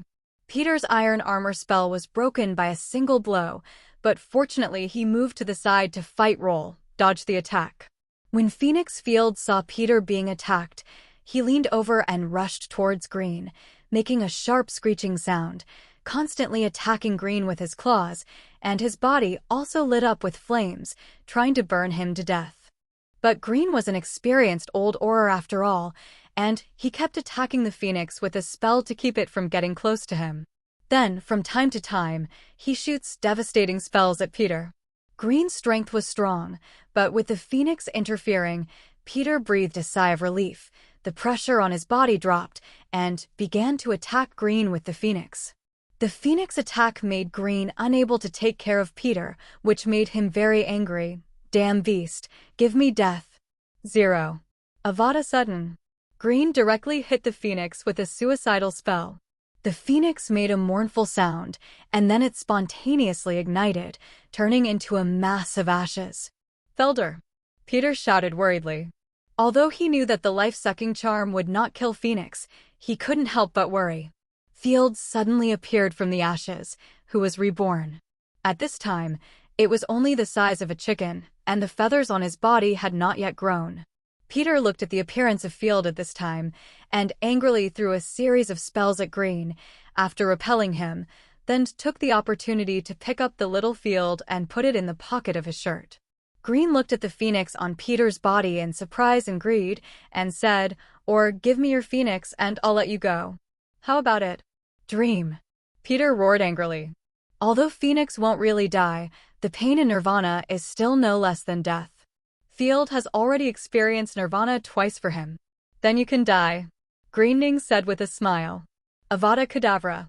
There is no way to resist the life-threatening curse, so Peter can only keep dodging, relying on the trees in the jungle to dodge everywhere.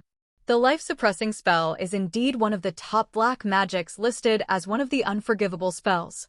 Every time a tree is hit, it seems to be drained of vitality and wither quickly. The dense trees in the Forbidden Forest gave Peter a chance to avoid the death-slaying charm.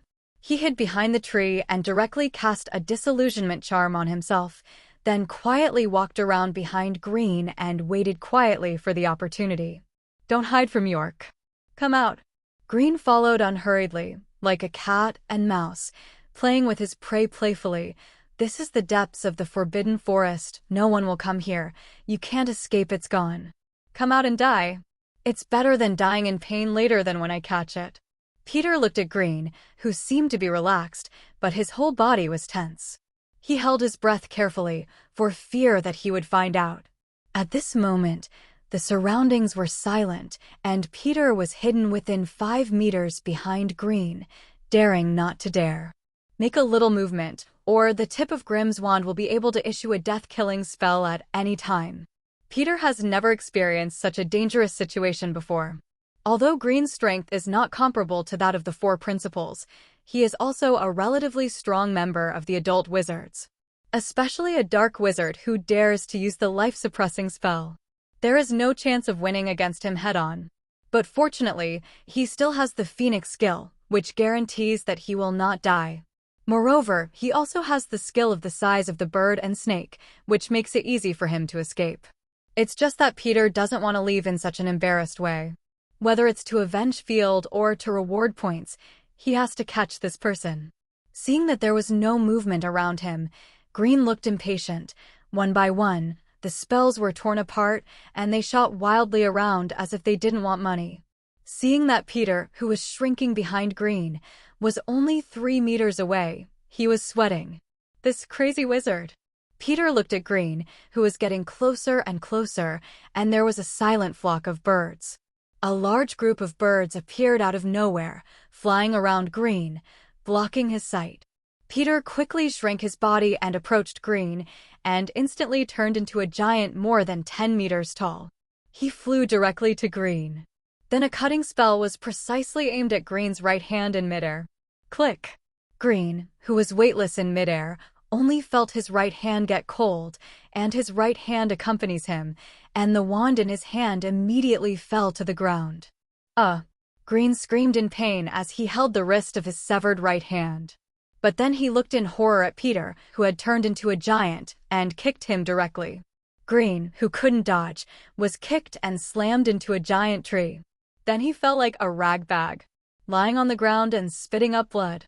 Peter was still not at ease, so he added a stun spell, then a petrification spell, and finally made a rope to tie it up. Finally, after a careful search, he made sure that there were no more wands and magic items hidden on his body, was relieved. Looking at Green, who looked like he was dead, Peter shrank back to his original height and kicked him hard. The old guy was so cautious, maintaining the shield all the time, blocking all of Peter's attacks. In the end, Peter risked stealth to approach and waited for himself to enter the range of the protective shield before launching a surprise attack. Tweet. Field popped his head out of Peter's pocket. "Field, I've avenged you. Are you happy?" Peter asked softly, holding up Field, who looked like a chicken. If there is one person in this world that can make Peter completely reassured and trusted, it is Phoenix Field. Animals are pure-hearted, and once they are loyal, they will never betray. Field has now saved himself twice. Seeing the chaos around him, Peter was secretly surprised. He still underestimated the strength of the wizards. Such an aura has emptied all the trees within a radius of tens of meters, and the ground is full of deep pits created by the curse. Looking at the animals in the iron cage, one horned camel was hit by the magic spell launched by Green, and it was already dead. The other animals were also in shock, and they shrank in the iron cage and did not dare to move. Only the unicorn bound by the iron chain, with the scars from the whip on its white body, still held its head high and neighed unyieldingly, and its eyes were always watching the little golden unicorn in the iron cage. Peter looked at the chain on the unicorn and wanted to untie it for her, but the unicorn was very resistant to his approach and looked at him vigilantly. "I won't hurt you. I just want to remove this chain for you. You see, I have defeated him just now. I'm not a bad guy."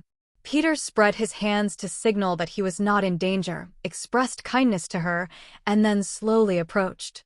Hearing Peter's words, the unicorn's resistance was slightly reduced, and the unicorn was very intelligent and could understand human words. Only after being captured and abused by Green, she no longer trusts the same humans as Green. Peter's wand tapped the chain on the unicorn's body, and the chain snapped. Then he just stepped back and stopped disturbing the vigilant unicorn. Then, looking at the animals in the surrounding iron cages, he considered how to bring them out of the forbidden forest as evidence of Green's crime. Suddenly, the sound of horses' hooves sounded, and Peter instantly took out his wand and pointed to the sound.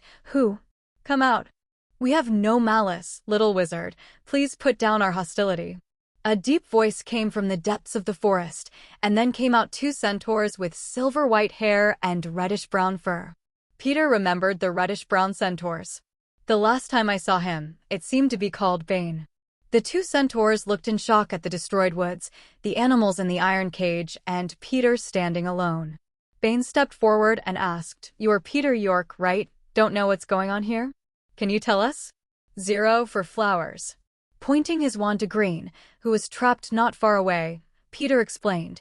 The wizard was an animal dealer, and after applying for a professorship at the school, he took this opportunity to hunt in the forbidden forest, trying to smuggle animals.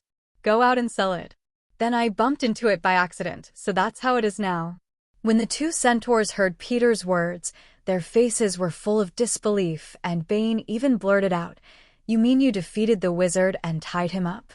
Peter looked at their unbelieving expressions, although he didn't want to explain too much, but considering that he had to get help from centaurs, he said, "Don't you know how to communicate with unicorns?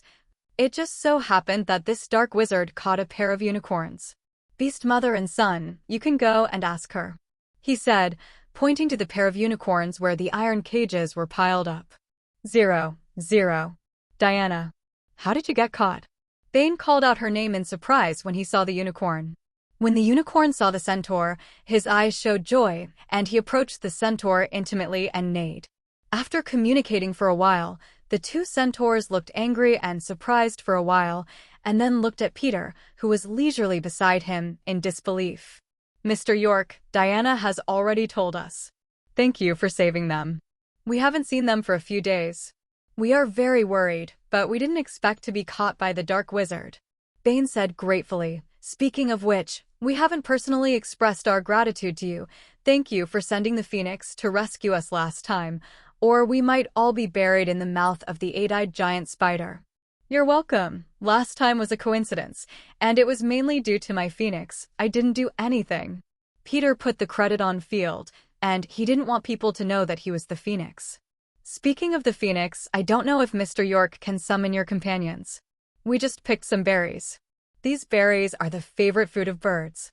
We want to give him a taste to express our gratitude," and took out some red fruits from the animal skin bag behind him. "Thank you for your kindness, but Felder was hit by the Dark Sorcerer's life-sucking curse just now in order to save me. He has already passed away, and he is still too young to eat." Peter took out the Phoenix in his pocket, his face full of helplessness. "Say it. Life Sue. My Sharon, how crazy is this person to use such black magic on a child? The two centaurs exclaimed, and then saw the phoenix in Peter's hand and said distressfully, Nirvana is the most painful time for Phoenix. I didn't expect this child to suffer a passive nirvana at such a young age. Peter felt a little guilty and dared not tell them that this was Field's second nirvana. The centaurs looked at the animals in the cage and said sympathetically, let's get these poor fellows out first. They have endured too much. 55. Peter shook his head and said, I don't recommend doing this now. These animals are evidence of the Dark Wizard's crime. If we let the evidence go, magic won't admit the man's guilt. Because this Dark Wizard is not only a professor at Hogwarts, but also an Auror who retired from 020 Hugh. For the prestige of the Ministry of Magic, if there is no iron proof, no one will want to believe me. Let this person still at large. Then he said to the centaurs, you can talk to the unicorns. Can you please tell the unicorns about the situation and tell them not to leave, as a proof of the Dark Wizard's crime? The centaurs thought for a while, then nodded in agreement. They also wanted the Dark Wizard to be punished. In the end, Bane had another centaur run back to the horde and find some more people to help. In the end, Peter was escorted by the centaurs to Hogwarts, and the remaining centaurs stayed to take care of the animals in the cage and protect the scene from damage. With the horses leading the way, Peter quickly reached the edge of the Forbidden Forest, and behind him was Green, who was trapped in the air, held only by a rope. Peter holds his wand in his right hand and Green's two wands in his left. Okay, Peter, we'll send you here. You take this Dark Wizard to Dumbledore quickly, lest there be an accident. Bane said to Peter. Okay, thank you for sending me back. You can go back first. Peter said gratefully. He had already gotten to know Bane very well along the way, and although these centaurs were xenophobic, they had nothing to do with this little boy who had rescued them. The sorcerer, showing an approachable attitude. You are a friend recognized by our centaurs.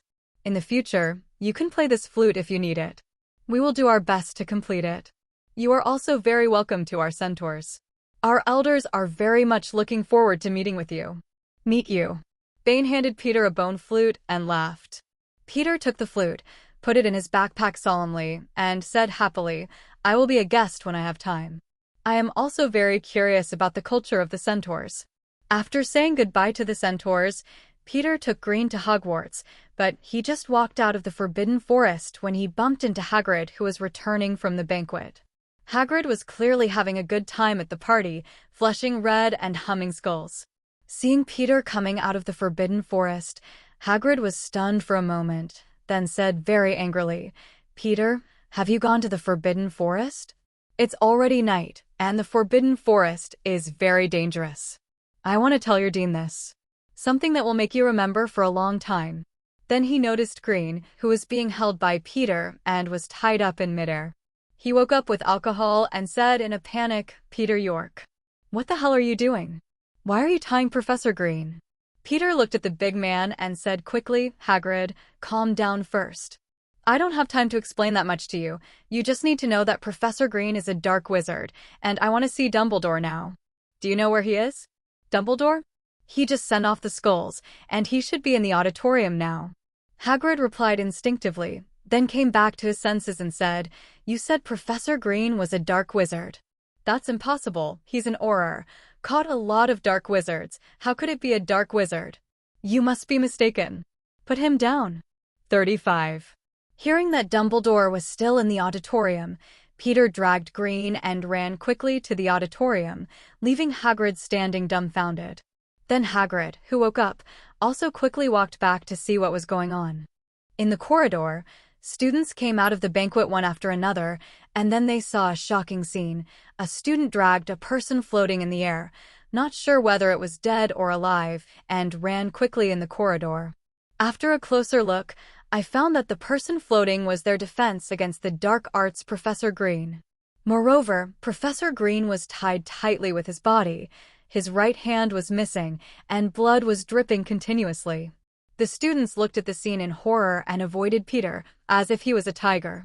Arriving outside the auditorium gate, Peter ran into the Weasley twins. His eyes lit up, and he hurried towards them, shouting, George, Fred. Is Dumbledore still inside? When the twins saw Peter and Professor Green behind them, they were startled for a moment, then ran over quickly and asked in unison, "Peter, what are you doing? Did you kill Professor Green because you didn't like it?" Peter was speechless for a moment. What time is this? And he can still joke. He quickly asked, "Is Dumbledore in there?" "Professor Green is a dark wizard. I need to see Dumbledore." When they heard Peter say that Green was a dark wizard, they both couldn't believe it, but nodded and said, "It's still inside. Professor Flitwick's joke is not over yet, and Dumbledore is listening to his joke." "I won't tell you any more. I'll go first." Peter bypassed the two brothers and hurried to the inside.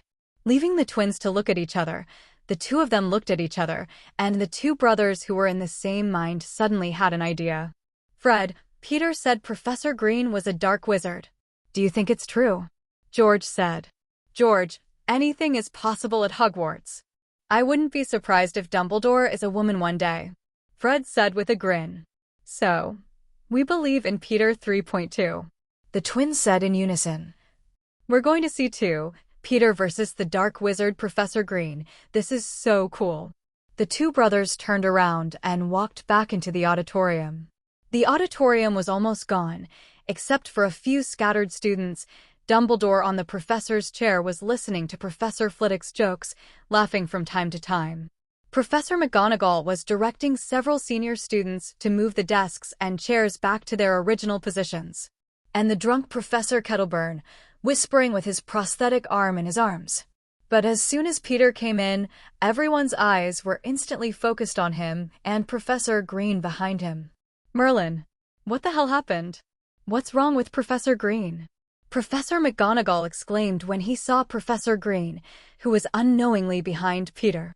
Immediately, she noticed that Professor Green was tightly bound by ropes, as well as the amputation of his right hand that was dripping blood, and looked at Peter with a calm face. "Peter York, can you tell me why Professor Green is bound by ropes? What's with his injuries?" "Minerva, calm down first." Dumbledore appeared next to Professor McGonagall at some point, and he gave Professor Green a close look, then turned to Peter. "Peter, can you tell me what's going on? Why did you tie up Professor Green and put stunning and petrifying charms on him?" Professor Green is a dark wizard. He secretly hunts and sells magical animals in the Forbidden Forest." Peter explained everything Green did in detail. Some of his own details were slightly blurred a bit. "You said that Professor Green sold magical animals and attacked you with the death curse?" Professor McGonagall exclaimed, his eyes full of disbelief. In her eyes, Professor Green was a bit rigid, but he was still a respected old Auror. Dumbledore looked serious, stared at Peter and asked, "Peter, you know that if you slander your teacher, you will be severely punished. You need proof that what you said is true. Otherwise, it is impossible for us to suspect that an Auror who has been conscientious in his job for decades, not to mention that he is still a professor in our school." Peter directly handed out the two wands in his left hand and said, "This is Green's wand, and one of them is a spare wand. I remember there was a flashback spell that could tell us what magic the wand used before. Professor, you can try these two wands." "Good knowledge," Dumbledore praised, and took the wand. After looking at it carefully, he pointed to one of them and said, "This wand is indeed Professor Green's." Immediately after a flashback spell, the top of the wand suddenly showed a creepy green light. "Merlin, it's the death stroke." Professor McGonagall recognized the black magic in the flashback charm, covering his mouth with a terrified look in his eyes. Then she turned to Dumbledore and asked, "Headmaster, this is a serious matter. A professor has cast an unforgivable curse on a student. What should be done?" Dumbledore looked at the wand with a very serious expression and said solemnly, "This means we need to notify the Minister of Magic. This matter involves international animal trafficking, and the person involved is both Auror and Professor, and it is destined to be restless. Now, Minerva, I need to trouble you to notify Minister Millicent Barnold and Amelia Burns from the legal division. We need them to come over." Professor McGonagall nodded and left the auditorium directly. Then Dumbledore waved the Elder Wand directly, and a cloud of silver gas shot out from the wand, forming a round silver ball. Dumbledore said to the silver ball, "Severus, Please come to my office and bring Veritasium. 35. Peter watched as Dumbledore finished speaking to a silver ball, and the silver ball went straight through the wall and disappeared. He said in surprise, "Headmaster Dumbledore, this should be the guardian charm. But I've never seen this spell before. And the message function? This is a little trick I came up with. After all, when the elderly always have physical inconvenience, they can call others at any time," Dumbledore said proudly. Then he looked at Green, who was hovering in midair, sighed and said, "I originally thought that Green, the old Auror, would come to teach you defense against the dark arts, but he had a purpose." Peter looked at Green coldly. If it wasn't for the system points, he would have directly set fire to the fire and dared to use the death curse on him. As long as he got points, he would have a way to make it disappear. Following Dumbledore to the door of the principal's office, Dumbledore looked at the statue of the griffin in front of him and muttered to himself, "Which is the secret word for opening the door? Oh, by the way, it's pineapple candied fruit. Oh, my memory has declined as I get older." This is the first time Peter has come to the principal's office. The round office walls are covered with photos of previous principals. There are many delicate silverware on the slender-legged table, whirling and spraying purple mist. On a shelf behind the desk stood the sorting hat, and in a glass case was an ornate silver sword. And across the table, there is a tall gilded perch with a phoenix standing on it. As soon as Peter came in, the photo on the wall opened, his eyes half squinted, and one of the gray-haired ladies saw Peter and shouted happily, "Little guy, what's your name?" "What a handsome guy." "Hello, Principal Dallas. I'm Peter York, a first-year Slytherin student. Nice to meet you." Peter greeted her. He had seen her introduction in Hogwarts, a school history. The therapist, her portrait hangs in the principal's office and St. Mungo's Hospital, and can move freely between the two portraits. "What a polite little guy. What are you doing in the principal's office? Did you make a mistake?" Doris asked very kindly. "You're from Slytherin? How come I've never heard of the York family? You're a half-blood." An old wizard with a smart face and a goatee in the portrait interjected, his voice full of disgust. "Headmaster Black, I'm a Muggle wizard. My parents are Muggles. I'm sorry to disappoint you." Peter smiled at the old wizard. The Phineas Black, known as the most unpopular headmaster in Hogwarts history, was a radical pureblood. Slytherin is getting more and more depraved, and even let the hemp wizards come in. "It's not as good as when I was the principal," Phineas Black said, squinting. "I remember Headmaster Black. You're the most unpopular headmaster ever at Hogwarts. If you were to be the current headmaster, I'm afraid the school would be disbanded." Peter replied directly with a smile. "You rude brat. I'm the principal. You have to learn to respect." Principal Blake glared angrily. "Haha, Phineas, you were scolded by the students. You also have today." Another squatty principal laughed. Dumbledore walked in, holding the other end of Green's rope in his hand, and said with a smile, "It seems that you and the principals are having a good time chatting." 5. Peter thought to himself, "Which eye did you see that I was having a good time with them?" Dumbledore directly transformed into a golden red chair and invited, "Sit down first. We have to wait for a while. What do you want to drink? Tea or pumpkin juice?" Peter looked at the Gryffindor-style chair, raised his eyebrows, took out his wand and clicked on the chair. The chair instantly turned silver green, then sat down and said, "Tea, thank you. Among the first-year students, you are the best transfiguration I have ever seen." Dumbledore praised, "Even I, or Minerva, didn't have the talent you have." 35. "Professor, you are so ridiculous. My current polymorphism can only transform between dead things, and there are dead things becoming living things becoming living things, and even the most advanced animagus. These I haven't learned yet," Peter said humbly, not thinking of himself as a genius at all. The corners of Dumbledore's mouth twitched. He only thought that this classmate was too Versailles. He was only a first-year student, and he had only been exposed to magic for a few months. If he was more powerful, would he have to give him the position of the principal? Dumbledore knocked on the table in front of Peter, and a cup of black tea appeared, then took a box of sugar cubes from the box beside him, and asked, "How much do I need?" "I usually need 7 sugar cubes. That makes me feel good." Don't need to try." $2 will do, thanks. Peter quickly rejected Dumbledore's offer. Add so much sugar cubes, I'm afraid you're not drinking sugar water. Dumbledore, who are you trying to interrogate? Use the Patronus charm to remind me that I'm just making potions, and I can't be distracted.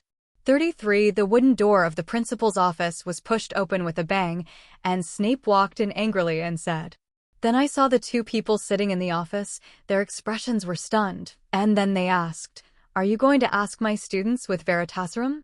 Hearing this, Dumbledore couldn't help laughing, and said, Severus, am I that kind of person in your heart? This makes me so sad. Who said that? Snape snorted, then turned to look at Peter and asked, What is the serious thing you're talking about? And what does it have to do with my students? Peter found the strange Professor Green tonight, followed him, and found that Professor Green was selling magical animals. Dumbledore repeated what Peter said, and then pointed to the ground lying on the ground. Green said, In order to hide this, Green used the death curse on Peter. This is very serious. I have asked Professor McGonagall to contact the minister and the director of the legal department, and it should be coming soon. After listening to Dumbledore's words, Snape was also surprised, and then looked at Green on the ground as if he were looking at a dead man. Then he came to Peter, looked at him carefully, and after confirming that he was not injured, he directly taunted, I never knew Mr. York, who is of Gryffindor blood, so eager to find death. Or we Slytherin can no longer tolerate your curiosity, in such a hurry to track down an experienced old Auror. You will be lucky if you are not hit by the life-suppressing curse. When you go back, copy me the Slytherin code 100 times. 35. When Peter heard this, he immediately grimaced. Slytherin didn't know which class of ghosts came up with it, and used a long veil to write the Slytherin rules. Although Snape didn't like to deduct credits from his own academy students, he made a mistake. My favorite is to punish students for copying that stinky and long code. Dumbledore looked at the two of them with interest, as if he hadn't heard Snape's slap on Gryffindor in his words. It was the first time he had seen Snape take a student so seriously. Peter was uncomfortable with Professor Snape's stern eyes, and quickly changed the subject. Principal, should we heal the wound on Professor Green's hand first, or if we keep bleeding like this, will we die? Snape snorted at Peter's attempt to change the subject, then walked over to Professor Green, raised his severed wrist with his feet in disgust, turned his head and said in a satisfied tone, Your cutting spell works well. Cut off his entire hand directly. Where is his palm? If you don't connect it, you will be disabled in the future. I seem to have been forgotten in the Forbidden Forest. I was full of fear at the time, so I only took Professor Green and his wand with me when I left, and I forgot to take the severed palm. Peter looked innocent. In fact, the palm of the hand, it is estimated that it has been eaten by the eight-eyed giant spider in the cage at this moment. Snape had a look that could see through him, and sneered, You have the guts to stalk the professor, and even beat and caught him, so you'd forget his palm in fear? Believe it or not, Peter looked like I believed it or not, and sat in his seat drinking tea silently. Minister, they're coming, Dumbledore said suddenly. As soon as he finished speaking, 3 people appeared in the fireplace of the principal's office, 2 of whom were older women, and the other was a younger man. Dumbledore smiled and opened his hands to welcome. Welcome to the 2 ladies, and this gentleman. Due to the urgency of the matter, I had to call you all over the night. The middle-aged lady at the head was wrapped in a purple turban, and her face was somewhat dignified. She asked, Dumbledore, I received a message from you all night long, saying that a dark wizard was caught. Where is he now? Dumbledore didn't say much. Instead, he pointed to Green lying on the ground and said, That is the dark wizard.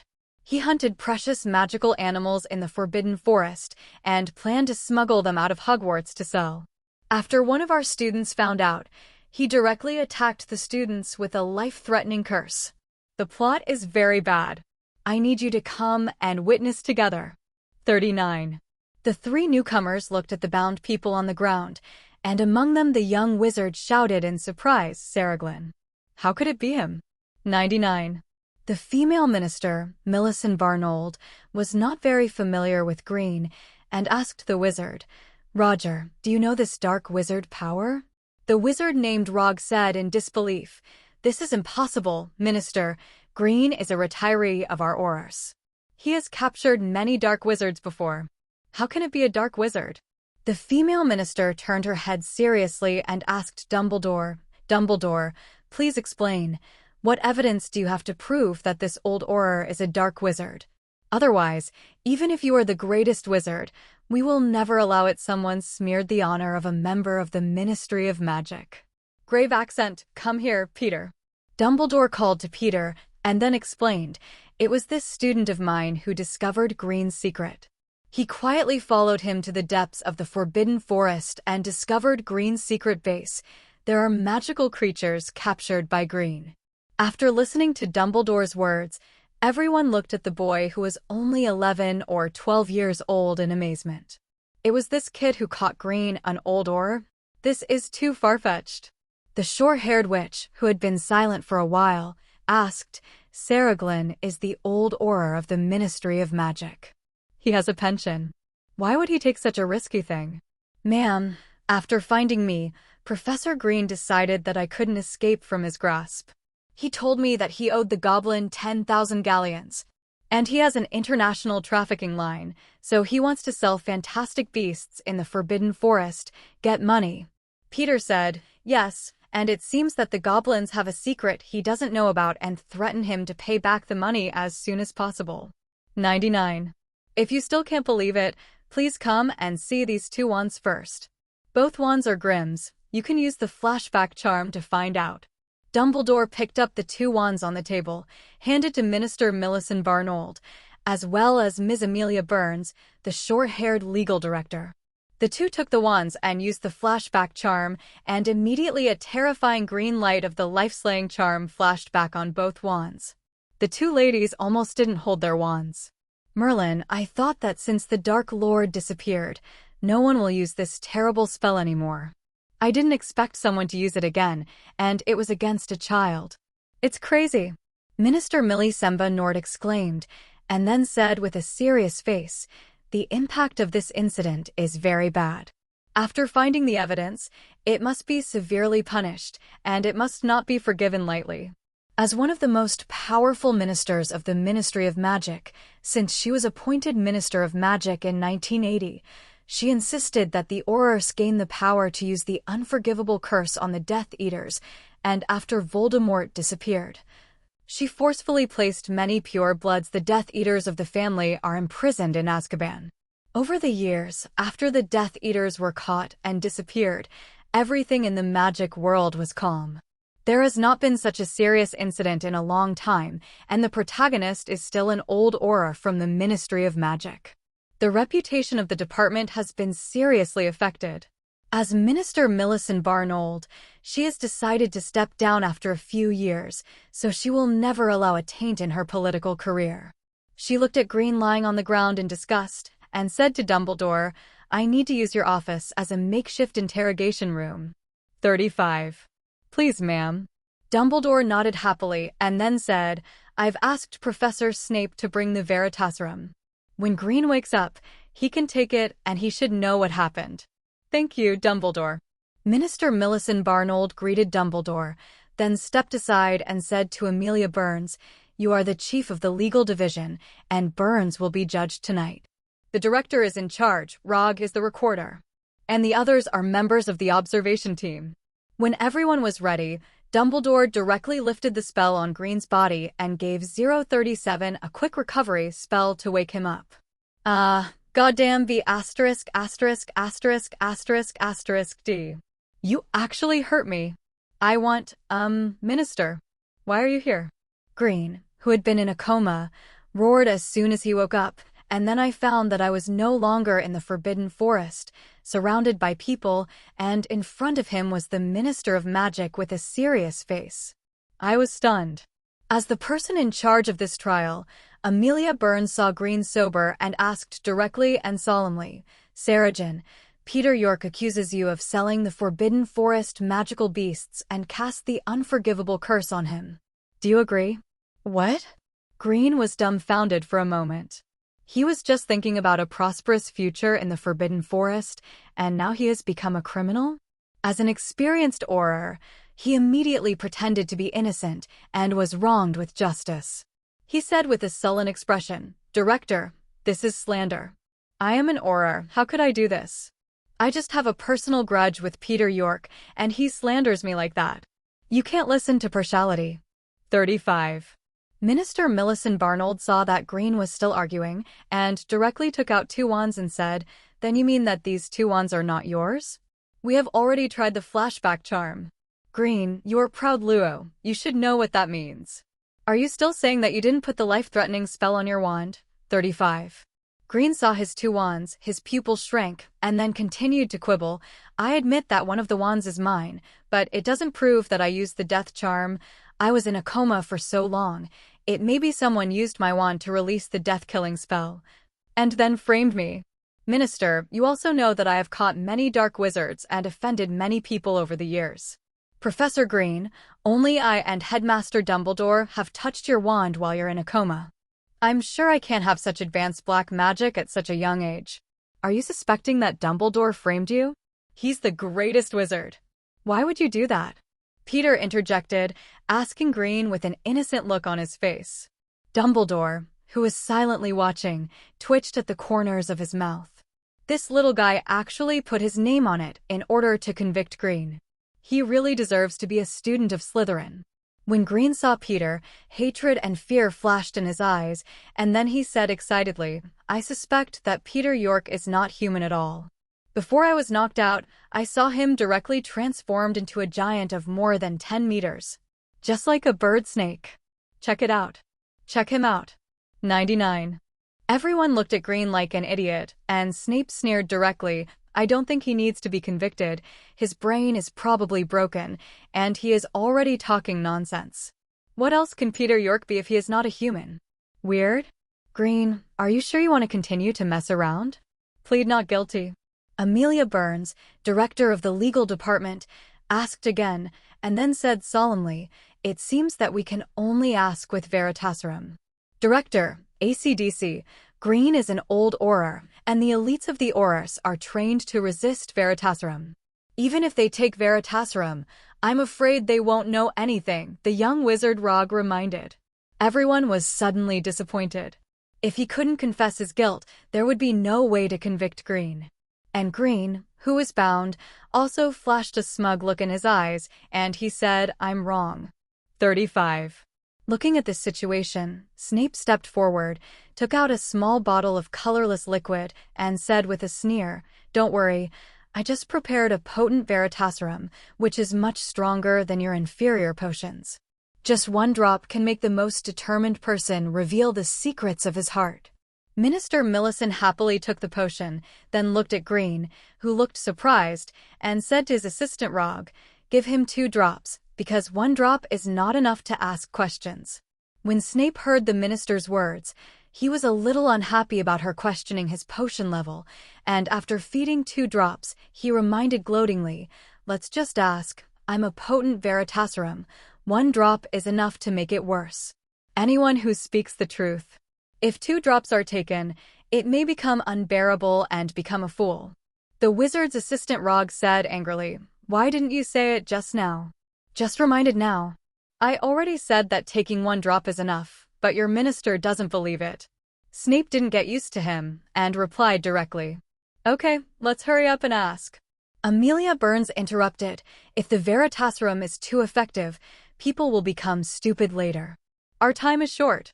At this time, Green, who was taking Veritaserum, fell into a special state of sedation and sat dazedly. "What's your name?"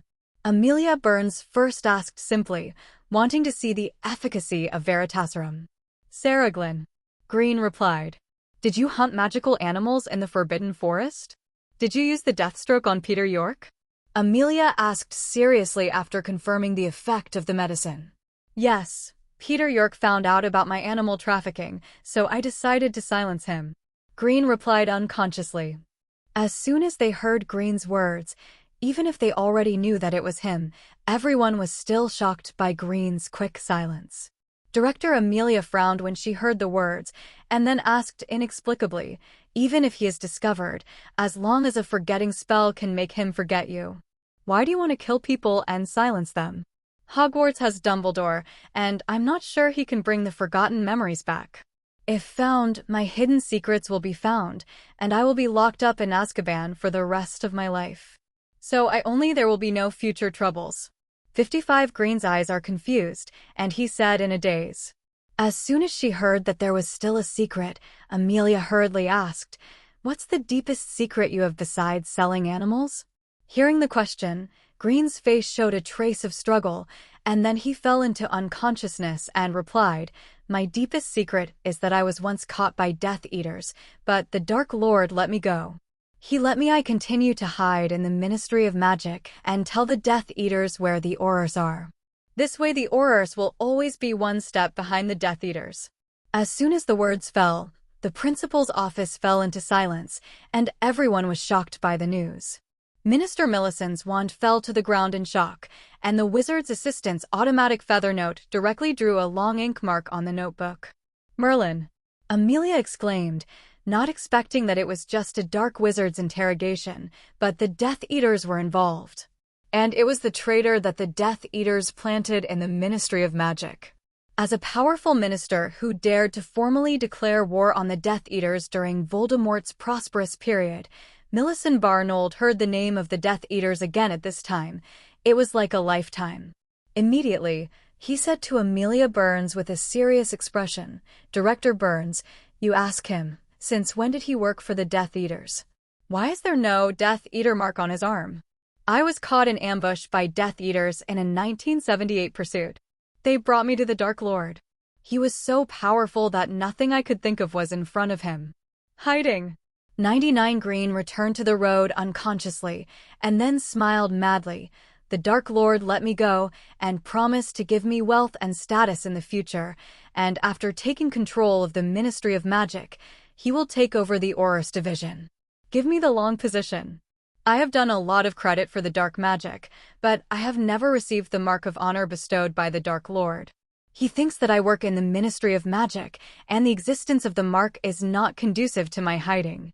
But I didn't expect that the mighty Dark Lord would be defeated by a 1-year-old child." Although Green was unconscious, the emotions on his face kept changing. After the Dark Lord disappeared, the Death Eaters fled in all directions, and many were killed by God Azkaban. I've been worrying about being found out all day too. Especially in the past many times when the Aurors arrested the Death Eaters. The Death Eaters escaped early. Then the Longbottom and his wife, who are also Aurors, became suspicious of me. Green's face showed a grin, so I revealed their whereabouts to Lestrange and the others. It's a pity that the Longbottoms were just tortured mad and didn't die. Peter was shocked when he heard Green's words.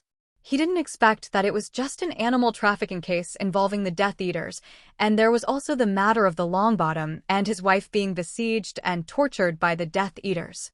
You must know that the Longbottoms were originally the Aurors of the Ministry of Magic, but after Voldemort suddenly disappeared, they were caught by the unwilling Lestranges and other Death Eaters, who tortured them crazy with the Cruciatus. In St. Mungo's Hospital, unrecognizable family. Oh, poor Frank and Alice, they had waited to win. Amelia Burns, who had a better relationship with the Longbottoms, was extremely distressed. Now when he heard that Green was the one responsible, he said to him with hatred, "It's because of you, a despicable and shameless guy. They are tortured and mad. They don't even recognize their favorite child. You are so damned." 99. Dumbledore's always calm face, at this time, showed an expression of grief that he had never seen before, and said in a deep voice, "I once went to see Frank and Emily. Their child Neville often visits his parents, but they no longer know each other. He is." As the original members of the Order of the Phoenix founded by Dumbledore, the Longbottom and his wife have always been Dumbledore's right-hand man. At this time, when they heard that Green was the one who caused the Longbottom and his wife to be killed, the eyes of Green showed a terrifying indifference. Dumbledore and everyone. Now, it's no longer just about dark wizards, hunting animals, and using the unforgivable curse. It's about the Death Eaters and the killing of the Longbottoms. Minister Millicent Barnold said very seriously, "We need to bring Green back to the Ministry of Magic for a public trial. Let this sinner get the punishment he deserves. I agree to your request, Millicent, and it's time to give the Longbottoms an explanation. Dumbledore nodded. Minister, look, what's going on with Green? Roger, the wizard's assistant, said in a panic. I saw Green twitching all over, foaming at the mouth, and looking like he was about to die. Zero, ask for flowers. It's just that Veritasrum is so powerful that his body can't take it. Don't worry, he won't die. He's just turned into an idiot. Snape said gloatingly. Become an idiot? We still need a public trial at the Ministry of Magic. What a question can an idiot ask? Amelia Burns said angrily, then pleading, looking at Snape, who was watching a good show. Professor Snape, you made the Veritasrum just now. You must have a way to save him. Please help. Looking at Snape's face, Dumbledore sighed and persuaded Snape, Severus, you'd better help. For the sake of the Longbottoms being your colleagues, they need a result. Zero. Hearing Dumbledore's words, Snape still listened, took out a vial, and threw it to the wizard's assistant. Take it to him, and the symptoms will be relieved. You can't become an idiot, but don't even think about a complete cure. After taking the antidote, Green's condition was relieved, and the effect of Veritasrum also disappeared. Green regained consciousness again, but this time he looked desperate. He clearly remembered the process of the interrogation just now. Now that his deepest secrets have been dug up, he is facing ruin and imprisonment. Headmaster Dumbledore, we'll take the prisoners back first, and when the trial is called, I'll ask you to come over. Minister Millicent said. Then he turned to look at Peter on the side, smiled and said, Your name is Peter. York, right? It's amazing to be able to catch such a powerful dark wizard at such a young age. We will also invite you as a witness during the trial. You have to be mentally prepared. My Phoenix has helped me a lot. In order to save me, he was hit with a life-threatening curse from Green. Now he is Nirvana. Peter said with a clever appearance, and then took out the Phoenix in his pocket and handed it to everyone to see, said aggrievely, Professor Green will be punished, right? He attacked us frantically and used a lot of evil spells. I almost died. The fact that Peter owns the Phoenix is limited to spreading at Hogwarts. When the three ministers saw the Phoenix that they must win, they were surprised and looked down on the little wizard who could catch Green. Minister Millicent looked at the handsome boy in front of him, and his motherhood broke out in an instant, hugged him and comforted him. Poor child, don't worry. He has committed so many sins, and he will never harm people's chances in the future. Peter struggled his head out of the turbulent female minister and reported, I was afraid that Professor Green would deny it, and the adults didn't believe me. So I asked the horsemen to protect the scene, and the captured magical animals were still there. There, if you want evidence, you can go there and see. The female minister was surprised, and then patted Peter's head in praise. What a smart boy. You did a good job. Tomorrow I will let someone from the Department of Management and Control of Magical Creatures come over to collect evidence, and then punish the crime. Let the dark wizard be punished. I can't hurt you anymore. Snape looked at Peter, who was pretending to be well-behaved and pitiful in front of the minister, and rolled his eyes. This guy, Zero Sanchi, doesn't know what shame is. Amelia Burns, director of the legal department, also looked at the little boy in front of her with admiration and said, If you graduate in the future, you can come to work in our legal department. You can catch the dark wizard alone this time, and when this trial is over and the identity of Green's Death Eaters is confirmed, you will get a Merlin Medal. Then you are the youngest Merlin Medal recipient. 35. I'll consider Ms. Burns. 35, Peter said obediently, and even the most serious Amelia Burns couldn't help pinching Peter's little face and showing a smile.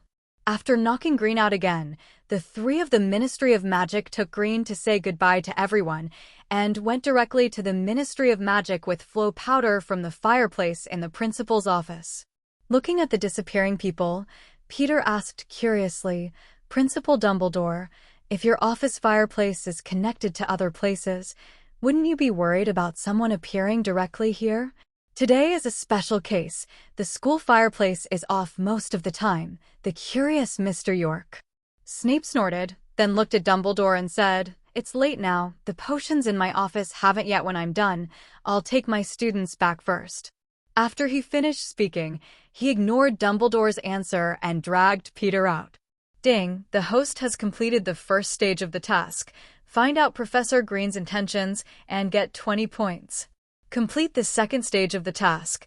Reveal Professor Green's true face and get 10 points. Catch Professor Green and get 30 points.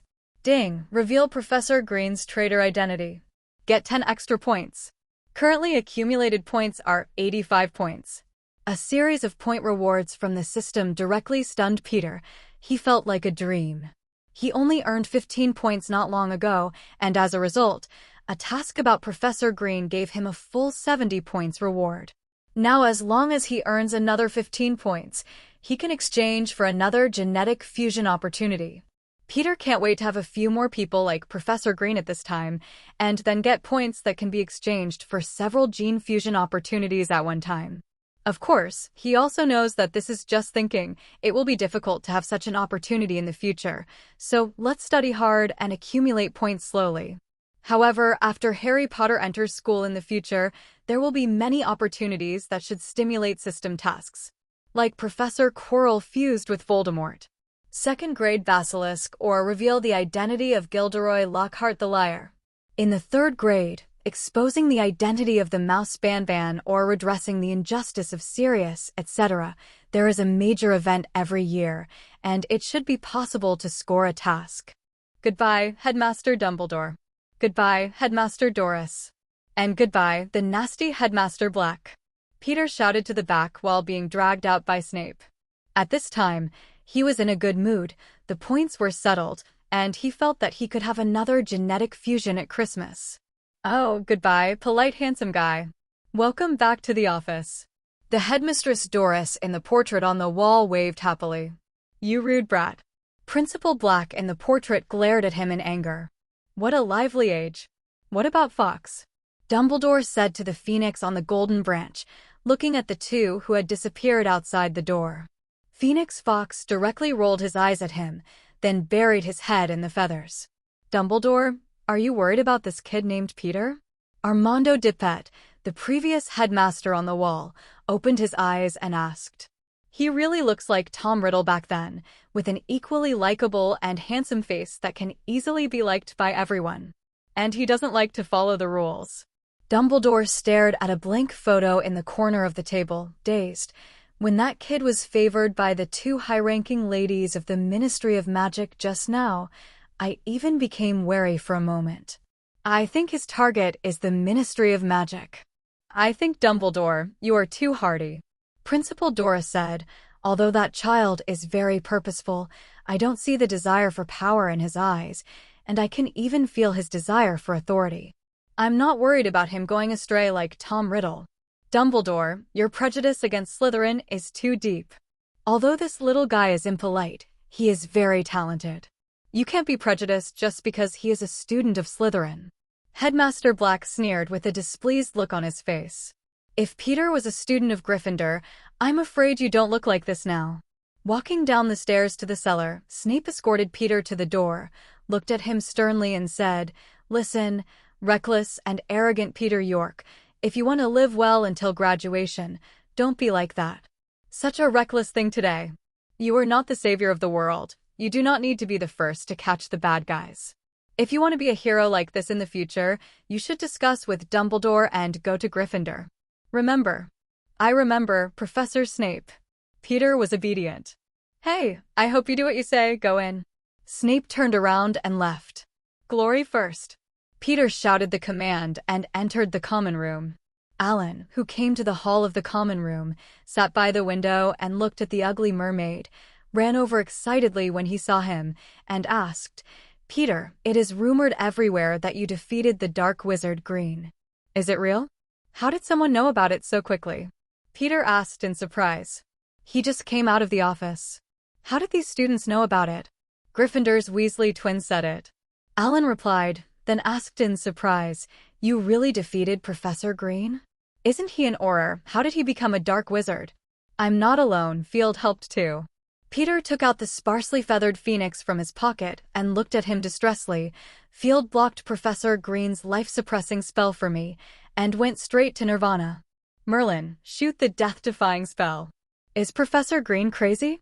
Alan's eyes widened in horror, and then he carefully looked at his roommate's body. Are you all right? Looking at the little phoenix in Peter's hands again, he said distressfully and gritted his teeth, "You should send this kind of person to the Dementor to kiss.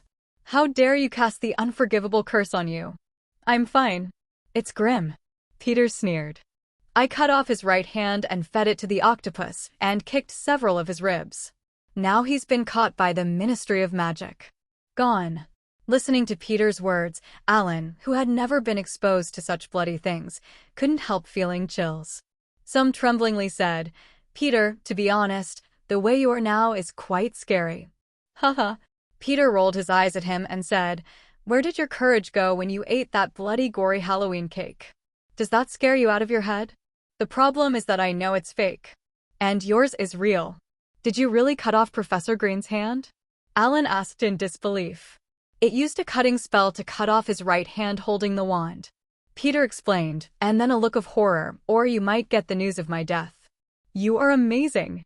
You actually defeated an Auror." Alan looked at Peter admiringly. "When tomorrow starts, many people will know your name. Don't be obsessed with Brother. Brother is just a legend," Peter said with a stinky face, and then he laughed. Alan also laughed. "Peter, there are rumors in the academy that you came back with Professor Green's body. Is that true?" Prefect Chris Jones ran over and asked directly. Peter was speechless. The rumor was getting more and more outrageous. He shook his head and explained, "Professor Green is not dead. Do you remember when we came back from the club and found him sneaking with a suitcase? He didn't hold the boggart as he said, but magical animals caught from the Forbidden Forest. He wanted to take these animals out and sell them abroad. I found them." "So he's an animal dealer. Isn't he an Auror? Why would he do such a thing?"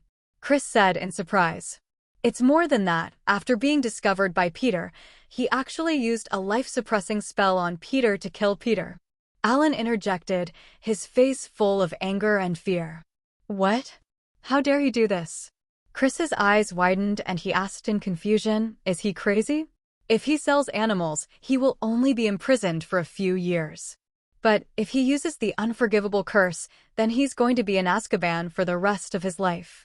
"Why would he do this?" "Because he's still a Death Eater."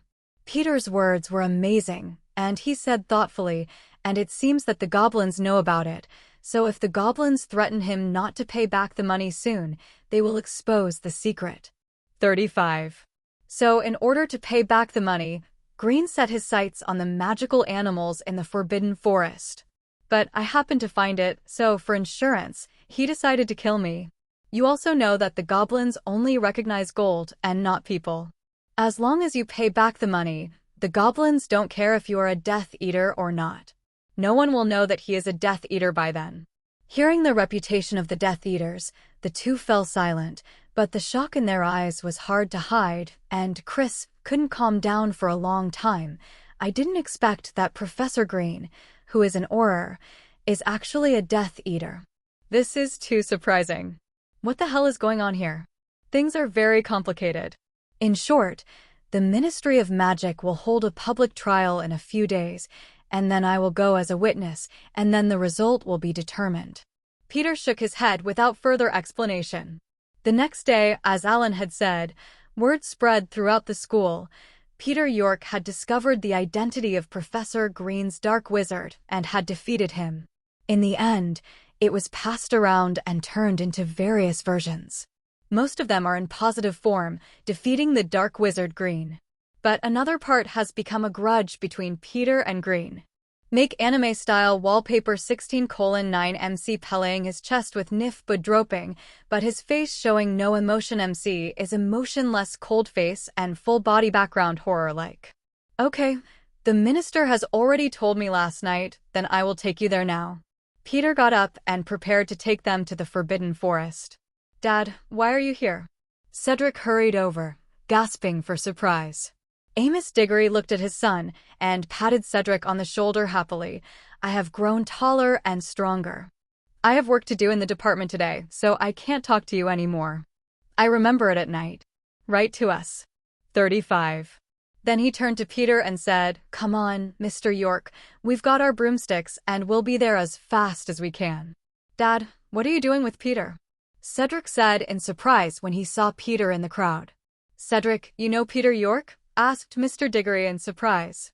After all, one of them is Hufflepuff and the other is Slytherin, so it stands to reason that there will be no intersection except for class time. In his impression, the people of Slytherin are all tugging and ignore the people of other academies. "Mr. Diggory, Cedric and I are good friends. We've known each other since we were in Diagon Alley," Peter said with a smile. That's really good. Good people always get along with good people.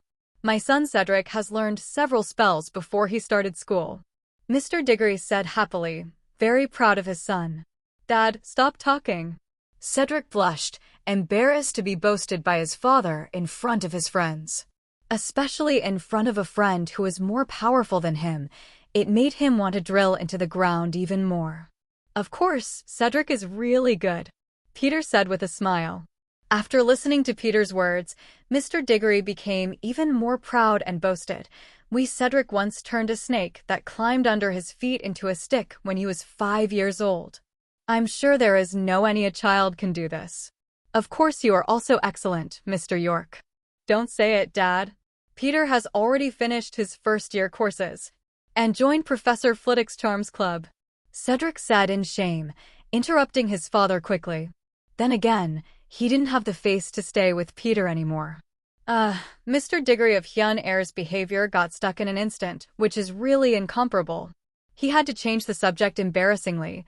"Let's go to the scene. We have to collect evidence and bring it back." The group walked out of the castle. Cedric followed, embarrassedly said next to Peter, "My dad is like this sometimes, don't mind." "I think it's very good. You have a father who loves you very much. He always puts you on his lips. I'm very envious." Peter shrugged with a smile, showing that he didn't care. He has had a weak relationship in his 2 lives. He was an orphan in the last life. After the memory of this life is restored, he finds that his parents have also passed away. Fortunately, there is an aunt in this life who is very kind to him. Cedric was relieved to see that Peter really didn't mind. He didn't want to lose Peter as a friend. When they came to the edge of the Forbidden Forest, the group set up a broom and flew to the depths of the Forbidden Forest. When he came to the accident site again, Peter looked at a large piece of destroyed woodland below, still feeling a little shocking. It was said to be someone else. Amos Diggory asked tremblingly, "Mr. York, is this where you fought Green?" "This is amazing." Peter shook his head and said, accurately, "Green did it. After all, I'm just a freshman, and I can't confront him head-on, so I rely on the protection of trees and wait for an opportunity to beat him. Otherwise, he won't let it go." "Mine. That's very powerful. After all, you finally managed to defeat him and caught him," Diggory exclaimed. Even if it was him, it would be hard to say that he could defeat an old Auror in the same situation. "Who?" The centaurs below noticed the movement and aimed their bows and arrows at the sky. "Don't attack, it's me, Peter York," Peter shouted quickly. Several centaurs heard Peter's voice, put away their bows and arrows, and approached where Peter landed. "Mr. York, is this?" Amos Diggory looked at the centaurs and looked at Peter in confusion. "These are my centaur friends. I asked them to help me see the scene yesterday," Peter introduced. Then he turned to look at the 3 centaurs guarding here and said gratefully, "Kareem, Orlando, Bernard, thank you for staying here all night. This is a bottle of phoenix tears. If you are fatally injured in the future, if you do, you can drip it on the wound and save your life. Say hello to Bane for me when you get back. 5. When the 3 centaurs saw what Peter gave, they were a little stunned. They had seen the process of the pony being rescued by the tears of the phoenix. Kareem, the leader of them, took the small bottle cherishedly and said, "Then we will accept it with shame. We are very much looking forward to your visit to the centaur tribe." Watching the centaurs leave, Amos Diggory looked at Peter in amazement. The centaurs were very xenophobic. The Ministry of Magic once wanted to classify centaurs into the category of humanoid intelligent races, but the centaurs refused. They'd rather the Ministry of Magic classify them as livestock than wizards get involved in their lives. Today, the centaurs not only help him guard the grounds, but also welcome him to the centaur tribe. This is a treatment that other wizards do not have. Peter brought a few people from the Ministry of Magic to the iron cages where the magical animals were imprisoned. The magical animals here finally recovered a little after the care of the centaurs for a night. When they saw the arrival of humans, they issued Vigilance Roar. Peter asked Diggory, "What are you going to do with these animals? Are you going to let them go now or take them back?" "It's not necessary to bring them back. After all, these animals are creatures in the Forbidden Forest. We have discussed with Dumbledore. We will hand over these injured animals to your professor of the protection of magical creatures to take care of them, and they will be taken care of when they are healed." "Just put it back in the Forbidden Forest," said Amos Diggory. Afterwards, a group of staff took pictures of these animals and released the uninjured magical animals directly. As for the other injured animals, after applying magic, they were hung on broomsticks and brought back to the edge of the Forbidden Forest to Professor Kettleburn. Take care of. Afterwards, Amos Diggory went directly to the middle position and read out "Trails Appear" and saw a cloud of golden gas released from his wand, and then filled, Hao Zhao, in the center of the entire field. Then Green's figure appeared. Peter looked at the scene in surprise. It was a reproduction of the scene from last night, but he was a little relieved that the magic only showed the trace of Professor Green, and Peter did not appear. Look at Peter's surprised look. Amos Diggory said proudly, "This magic can reveal what Green did last night. This is also one of the strong evidence against him." Peter said in surprise, "If this magic is so useful, why don't many criminals use this magic to reproduce where they have been in the trial? Then they are directly convicted." Amos Diggory said regretfully, "But this spell also has an anti-curse of disappear. Many experienced wizards will use this spell to erase their traces at the first time. In this case, the trace revelation spell is useless. Last night was because Green had not had time to use the spell, so we took this opportunity." Peter silently memorized the names of these two spells, and he will also pay attention to this aspect in the future. Otherwise, his actions will be revealed by others, and his secrets will be exposed. After collecting evidence, the group rode on broomsticks again and flew out of the Forbidden Forest with the injured magical animals. For the next few days, Peter still went to class, the library, and the dormitory every day between 3 o'clock. Except that his fame suddenly increased, and he was pointed and pointed wherever he went. Nothing changed. On Thursday afternoon, Defense Against the Dark Arts class, Peter followed everyone to the classroom. Defense Against the Dark Arts is a big class, with people from 4 academies taking it together. So Peter is Ellen and Hufflepuff's Cedric on the left, and the Weasley twins on the right. 5 people huddled together, and the stark look of the surrounding colleges is out of tune. "Peter, you lost our Defense Against the Dark Arts professor. Who is going to help us in class now?" "No one will come," George said expectantly. "Why did I lose it?" "Our school's Defense Against the Dark Arts teacher changes every year, and this time it was just Professor Green who did something bad and got caught." "Why is it on me?" Peter retorted. He had to firmly resist this kind of thinking makes him look like a Defense Against the Dark Arts professor killer. But according to the usual 037 cases in previous years, it should be Professor Snape to teach us. After all, I heard that Professor Snape has been applying to Dumbledore for this position, Peter said with a smile. "What, Professor Snape? Merlin, kill us." The twins instantly collapsed when they heard that Professor Snape was teaching Defense Against the Dark Arts. "We don't even want to take his potions class, and now we have to use Defense Against the Dark Arts." Peter looked at their expressions amusingly. These two guys weren't even afraid of Professor McGonagall in school, but they were as good as kittens in potions class, but they were still detained by Professor Snape, who was disliked by them. Score, with a look of anger and dare not speak, can only call him Old Bat secretly behind his back. As the class bell rang, everyone sat obediently in their seats, waiting for the arrival of the substitute teacher. The classroom door opened. Peter looked back. His face was full of surprise. It was not Professor Snape as Peter thought, but Dumbledore. "Headmaster Dumbledore, why are you here?" Peter asked in surprise. Oh, since our original Professor Green has only been teaching defense against the dark arts for 2 months, and there are no other professors to replace the class for the time being, so I have to play. Dumbledore wore a AC/DC white robe. The long beard was tied with a colorful rope with a bell, and he said with a smile, "Headmaster Dumbledore, do you mean that you will teach us the next course?"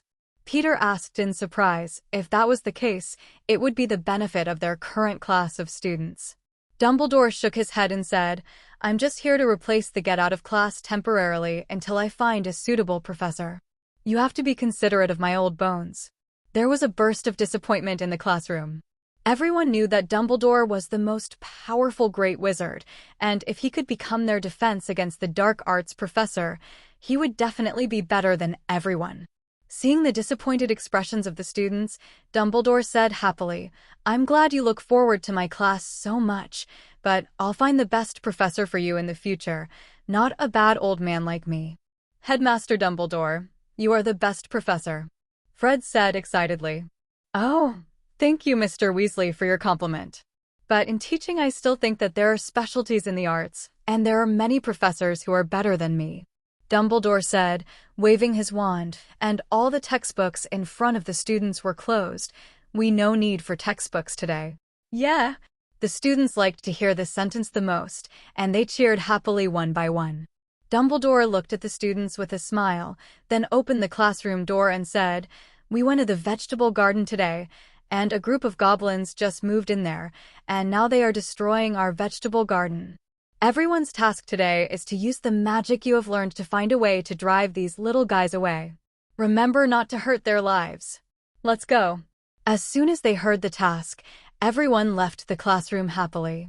Muggle students had never seen a goblin, and wizards born in the wizarding world wanted to play, and they were very interested in the content of this class. "Peter." Dumbledore stopped Peter and said, "Come with me to the Ministry of Magic after class later." "Is Green's case on trial?" Peter asked speculatively. Dumbledore nodded, looked at Peter and said, "This incident is the biggest case in recent years, and it also involves the Death Eaters and the Longbottoms, so when you ask questions later, if someone deliberately makes things difficult, just ignore it. You're just going to be a witness." "You know what? Isn't this evidence found? Does anyone still want to excuse him?" Peter asked in surprise. Although Peter was only 11 years old, Dumbledore didn't see him as a child, so he explained directly, "Some people in the Ministry of Magic think that Aurors are Death Eaters if they spread it out. It will affect the reputation of the Ministry of Magic. So, they thought it was better to keep it under wraps and keep only the crime of animal trafficking." "Only keep the crime of animal trafficking? Oh, doesn't that mean that you can come out after only a few years of detention?" Peter sneered, "This kind of magic is really corrupt enough. Even if I was almost killed by the death curse. Don't they think about the battle heroes Longbottom and his wife? You know they are still lying in St. Mungo's hospital. Green is responsible for this." 39. Peter thinks that after Voldemort has mastered the Ministry of Magic, he can justifiably destroy the existing Ministry of Magic system and directly sweep these backward and rotten things into the dust of history. Dumbledore looked at Peter's angry look, smiled and comforted. "Actually, you don't need to be too angry. It's just their wishful thinking." Minister Millicent Barnold and Director of the Legal Division, Amelia Burns, are firmly on our side. Also, I have contacted Augusta Longbottom, who is Frank Cronbottom's mother, and she will also be in court, so our side is not weak and the evidence is good. 35. I made you mentally prepared to let someone use the reason that you are still underage and deprive you of your witness status. And they have reason to doubt how you, a first-year student, escaped the pursuit of the old Auror and defeated him of? So, what should I do when the time comes to convince them that I really beat and caught Green?" Peter asked curiously. "Show them your strength directly, Peter. You must know that although there are many frameworks in the wizarding world, strength is always an important indicator." Dumbledore said seriously, "They may suspect you because of your age, but you won't doubt your strength." "Professor Dumbledore, this really doesn't look like something you would say." Peter looked at Dumbledore in amazement. In his impression, at least on the surface, the White Wizard should be the kind of good guy who would say, "This is love, Harry. to Harry Potter, instead of telling him to speak with his fists like he does now. It's so weird. Seeing Peter's incredible look, Dumbledore smiled and said, "Adults always treat children with contempt, so only if you show enough strength, they will be willing to believe. Of course, I'm not suggesting that you go to the Ministry of Magic. It's just that you can be bolder when someone questions you." Dumbledore patted Peter on the shoulder and strode out of the classroom. This defense against the dark arts class has completely turned into a game for the students. The students are jokingly chasing the goblins and using various methods to drive them away. Goblins are one of the most common harmful garden animals in Northern Europe and North America. It was up to a foot tall, had a large head out of proportion to its body, and sturdy feet with protruding bones. They live in goblin burrows underground, where they dig up the roots of plants and usually make a mess. When goblins are nearby, they are also conclusive evidence that a house belongs to a wizard. Goblins are pretty dumb, so when they realize they're doing a goblin eradication, they rush out of their holes to see what's going on, making them very easy to catch. When Dumbledore announced the start of the game, everyone started to move, and the Weasley twins had the best results. They were near the goblin infestation, making a movement to attract the goblins, then grabbed their feet and stunned them with a few quick turns. Throw it directly out of the vegetable field, the fence. The two Mr. Weasleys did a great job, 10 points for Gryffindor. Dumbledore praised. "That's awesome, George Fred," Peter said, giving the twins a thumbs up after knocking a goblin away with a knockback spell. "Well, if you were constantly punished by your mother to deal with goblins in the garden, you would be so skilled," the twins said with a bitter face. Peter was bored and grabbed a goblin to play. The little goblin was not afraid of people at all. He kept punching and kicking him in his hands and shouted, "Let me go." A defense against the dark arts class ended in play, and the students happily left the vegetable garden and returned to the castle. Peter completely gave up on this class. Even Dumbledore was paddling like that.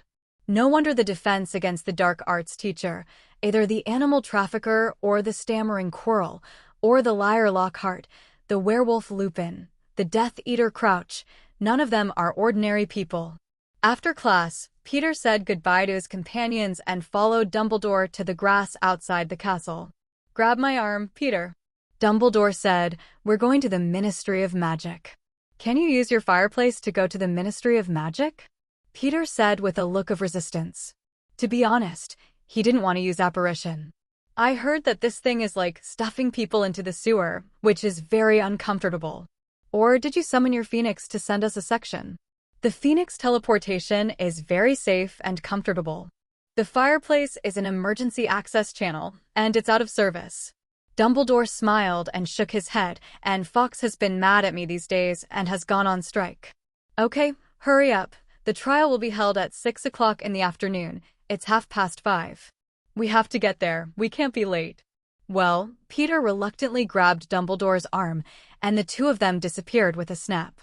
After a dizzying turn, the two appeared in central London. "Follow me," Dumbledore said to Peter, ignoring the strange glances around him. Peter looked at the clothes of ordinary people around him, only to realize that he was wearing a Hogwarts wizard robe uniform. However, given that it was only Halloween a few days ago, and Peter's appearance at the age of 11, the people around him only thought he was a child of a wizard lover and gave him a kind smile. As they walked forward, the buildings on both sides of the street gradually became less majestic than before. At last they came to a bleak side street with only a few shabby-looking offices, a tavern, and a dump truck that was about to overflow. Peter didn't expect the entrance to the Ministry of Magic to be in such a desolate place. Then the two came to a dilapidated red telephone booth and walked inside. Dumbledore pressed the phone button a few times, and a cold female voice came from the phone. "This is the Ministry of Magic. Please state your name and what to do." "Albus Dumbledore and Peter York, come to the Inquisition," Dumbledore replied. The voice on the other end of the phone paused, and then an emotional female voice came out. "Welcome to the Ministry of Magic. Mr. Dumbledore. 0, ask for flowers." After speaking, 2 silver badges fell out of the metal slot for the coin return. The two put the badges on, and then the phone booth gradually sank into the ground. In the blink of an eye, The two were already in a gorgeous elevator. "Professor Dumbledore, which floor are we going to?" Peter asked curiously. "We were going to go to the main hall on the 8th floor for a wand check first, but now we're in a hurry, so we're going straight to the Wizengamore courtroom," Dumbledore said with a smile. As a celebrity, there's always a little privilege. The elevator stopped quickly to the 10th floor, and Dumbledore took Peter down the elevator to the lobby, then turned the corner to the gleaming black wooden door. At the door stood an elderly woman, wearing a hat with a stuffed vulture on her head, wearing a long skirt, and looking serious. As soon as she saw Dumbledore, she walked over quickly in surprise and said, "Albus, I thought you weren't coming." 0. Augusta, you have to think about a person who is over 100 years old, and you always have to move slowly, Dumbledore said with a smile, and I just replaced the class today, giving students a defense against the dark arts class, so you can only come here after class. Class? Albus, you haven't taught for more than 50 years. I didn't expect this class of students to be so lucky to be able to take your class, Augusta Longbottom said in surprise, and then expressed regret. My grandson Neville has 2 more years to enroll. I'm afraid he can't wait for your class. 99. Dumbledore is just mud and goblins who got us through a lesson. Peter couldn't help but interject. What a pity for Dumbledore's class, who was used to paddling. Albus, who is this? Old Lady Longbottom looked at the little boy behind Dumbledore in surprise. His name is Peter York, the man who exposed and caught Green, and this time came as a witness to prove Green's crime. Dumbledore introduced, pulling Peter forward. Of course, he was also one of the victims. Green cast a life-sucking spell on him, and he escaped. The old Lady Longbottom looked surprised, full of incredible expressions, and then looked at the Slytherin decoration on him and couldn't help asking, which family's child is this? Is it really only 11 years old? It's really amazing. Down. Ma'am, I'm Muggleborn, not a pureblood wizard, Peter explained. This time, the old Lady Longbottom was even more shocked, and then said with some regret, if only my grandson had half of your talent. He has not shown any talent as a wizard yet. I am really afraid that he is a squib. Ma'am, I believe that your grandson must be a wizard, and as long as it is recorded in the Hogwarts Book of Admission and Pen of Acceptance, it will not be a squib. You can ask Dumbledore for this. He is Hogwarts after all. Principal of Oz. 33 Peter said with a smile. Of course he knew that Neville Longbottom was not a squib. After all, he would be the snake-killing hero who cut off Voldemort's Horcrux noggin in the future. He also took over the position of Professor of Herbal Medicine. Thank you, boy. I hope so. Mrs. Longbottom thought Peter was just comforting her. Augusta, if you're really worried about 037, how about I let Minerva read the Book of Access when I go back, so that you can feel at ease? Dumbledore said. He generally ignored this, but looked at Long with a heavy heart. Mrs. Patton expressed her own suggestion. Old Lady Longbottom's eyes flashed when she heard it, but she shook her head immediately. It's not necessary, Albus. Let's wait until he is 11 years old. If he receives an acceptance letter at that time, everyone will be happy. But if it is confiscated if he arrives, I will also find a good future for him and keep him away from here. 55. Then Mrs. Longbottom skipped this topic and said with a serious face, let's go first, but today I want to see the murderer who made my son and daughter-in-law lie in a hospital bed for the rest of his life. Will there be what punishment? Dumbledore nodded, pushed open the door, and the three entered the courtroom together. Inside is a larger stair room, which is full of people at this time, and it looks a bit lively. As soon as everyone saw Dumbledore coming in, they greeted him warmly. Wizengamore is the most important institution of the Ministry of Magic. It predates the establishment of the Ministry of Magic. It is now a combination of courts and parliaments. It consists of about 50 members, including the Minister of Magic and the Senior Deputy Minister of Magic, senior officials of the Ministry of Magic, and other famous wizards. The highest officer is the Chief Wizard of Wizengamore, and Dumbledore is the long-term Chief Wizard of Wizengamore. It can be said that he is a high authority. The members of Wizengamore are all important wizards in the wizarding world, but when they meet Dumbledore, they take the initiative to say hello. Seeing Peter following behind Dumbledore, he curiously asked his identity. When they knew that he was the one who caught Green, they were all very surprised by his age, and they valued him even more. "Oh, Albus, you rarely come here. It's really not easy to see you," an old woman who looked very old said to Dumbledore with a smile, and the words were aimed at the younger generation's name. "This is Gahilda March, who is in charge of the Wizarding Exam Authority. She will be in charge of your 5th grade OWL exams and your 7th grade NEWT exams." Dumbledore introduced Peter to the old woman, said, and greeted her happily. "Jersta, your body is still as strong as ever." Misheben heard Dumbledore's introduction to her, looked at Peter with clear eyes, then smiled and waved his hand and said, "This kid should only be in 1st and 2nd grade. Maybe by the time he takes the OWL exam, I'll be buried in it. It's in the dirt." "You are too modest, Jerstad. When I was in school, you were the one in charge of the exams. Now it's no problem to persist for 50 years. Dumbledore said with a smile.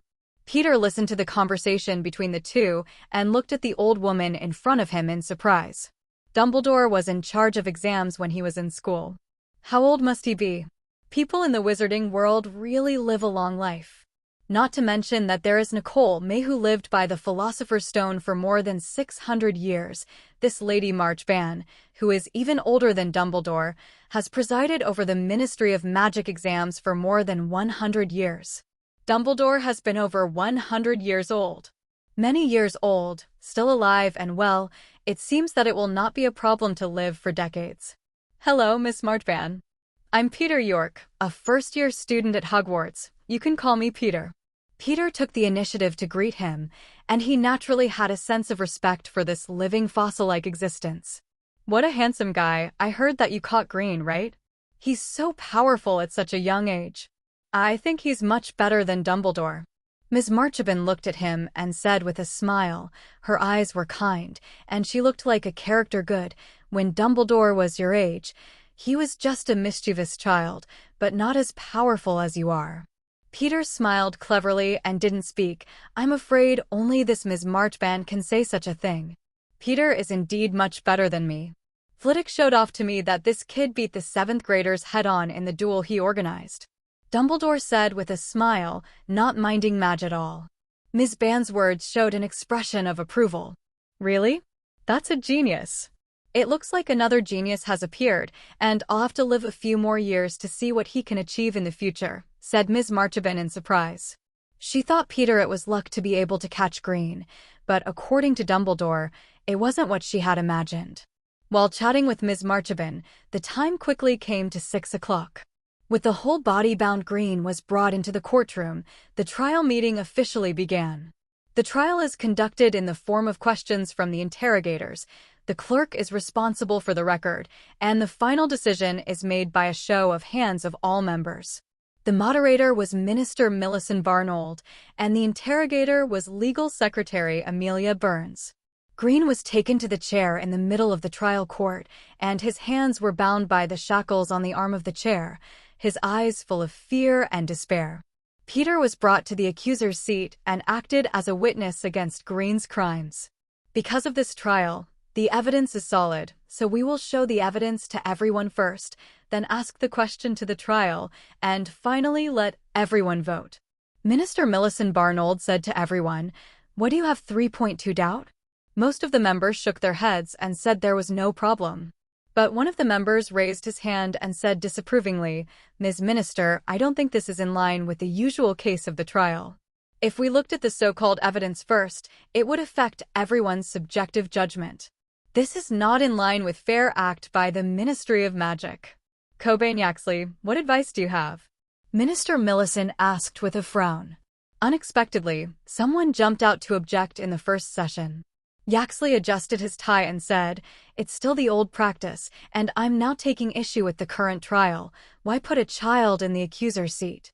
I don't think the words of an immature child can be used as valid evidence in court." He pointed the finger at Peter. The members of Wisengamore, after hearing his words, began to talk a lot. When they looked at Peter, some people looked at him with disapproval. After all, In the eyes of these members whose average age was over 50 indeed, it cannot be used as a strong basis for judgment. Peter was sitting in a separate seat at the moment. The closest to him was the old lady Longbottom. He looked at the wizard dressed as an elite man who jumped out. He aimed the most at himself and frowned at the old lady Longbottom. The man asked softly, "Mrs. Longbottom, do you know this man? Sounds like he's with Green." The old lady Longbottom looked at the wizard in the observation group seat with disgust and said, "This Cobain Yaxley is a Death Eater. Of course he has to defend his own people." "What? He's a Death Eater?" Peter was very surprised, and he asked in confusion, if he's a Death Eater, why can he sit on the Wisengamot seat instead of being locked up in this cabin? The old lady Longbottom said bitterly, "This is a very cunning guy. He joined the Ministry of Magic before the Dark Lord fell. He walked in the Ministry of Magic by means of both sides. Wait until the Dark Lord falls. This guy has nothing to do but climbed higher and higher and successfully entered Wisengamo. Yaxley, even if 02 doesn't say the kid's witness is secure, he's also the one who caught Green. He has a right to sit here," Minister Millicent said. When the Wisengamore members heard the news, they all looked at the little boy on the witness stand in surprise. They never knew it was the kid who caught Green. Harry Potter, who could defeat the Dark Lord at a year old, can hold him down. "Ms. Minister, you say that an 11-year-old child, especially a young wizard from the Muggle world, can defeat an experienced old Auror. This is too far-fetched." Yaxley looked disbelieving. "Then how do you want to believe?" Minister Millicent asked, frowning. "Since the kid said he was the one who caught Green, then we need to verify his words to see if he can really have such strength." Yaxley said confidently, "After all, sometimes a child is for the sake of reputation. It's not impossible to tell some lies. Do you still want them to duel again? This is ridiculous." "Yaxley," said the minister with a disapproving face. "Of course not, Minister," Yaxley said with a high-sounding voice, his eyes flashing from time to time. He said to the members, "We are here to find out whether Saraglin really sells the magical animals in the Forbidden Forest, and whether he Death Eater status. But all current sources of evidence point to an 11-year-old child. This seems absurd. We need him to show the strength to allow us to admit that he is true." "Yaxley, as I have said, we have prepared enough evidence, including the questions we asked with Veritasirum when we were at Hogwarts." "Green has confessed his guilt," said patiently. "My God, Minister, we will only use Veritasirum to inquire when we have enough evidence. Could it be that after listening to a child's words, you used the Veritasirum in a hurry?" Yaxley said with an exaggerated expression, and as we all know, our Aurors are trained with Veritasirum. If not for persecution, I can't see why Green would plead guilty. "Yaxley, are you saying I'm abusing my power?" Minister Millicent Barnold said with a serious expression, obviously indignant. As one of the most powerful ministers at the Ministry of Magic, she has completely broken with the pureblood family of Death Eaters since she imprisoned many Death Eaters in Azkaban. If it weren't for her prestige in the magic world and the support of many lower-level wizards, I'm afraid the pure-blooded families would have let her down. Now Yaxley's remarks show that she wants to use this incident to damage her reputation, so as to prevent her from taking over as the next Minister of Magic. "Yaxley, I was there at the time.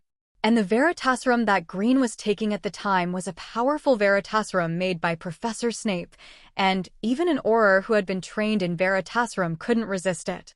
Legal Secretary Long Amelia Burns stood up and said, supporting Millicent Barnold. Peter looked at this situation and felt a little clear. Yaxley probably never thought about saving Green from the beginning to the end. Instead, he wanted to use this incident to attack the prestige of the female Minister Millicent. And he is just a pawn used as a breakthrough. Looking at Yaxley's smug expression, Peter's mouth showed a smile. "I am afraid many people think that they were just lucky to catch Green. I don't think I have the strength to fight an Auror." "I didn't think so, Ms. Burns," Yaxley said, spreading his hands, then pointing at Peter. "I just thought the minister was being deceived by this kid. That's why I rushed and used some inappropriate methods." 99. As Yaxley pointed at Peter, everyone was staring at him from under their noses, some with scrupulous expressions on their faces, while others looked curious. Now, we need to ask the boy some questions first, to find out if his words are credible. Yaxley walked straight off his seat and went to Peter's seat, staring at him, trying to give him some pressure. Mr. York, how did you find out that Professor Green was selling forbidden forest creatures? Yaxley asked, holding a piece of parchment, staring at Peter. I wanted to go out for a breath at the Halloween banquet and found the mysterious Professor Green, so I followed him quietly to 037 in the depths of the Forbidden Forest and found that he had a secret base next to him. Peter explained calmly, I just wanted to see what this guy wanted to do.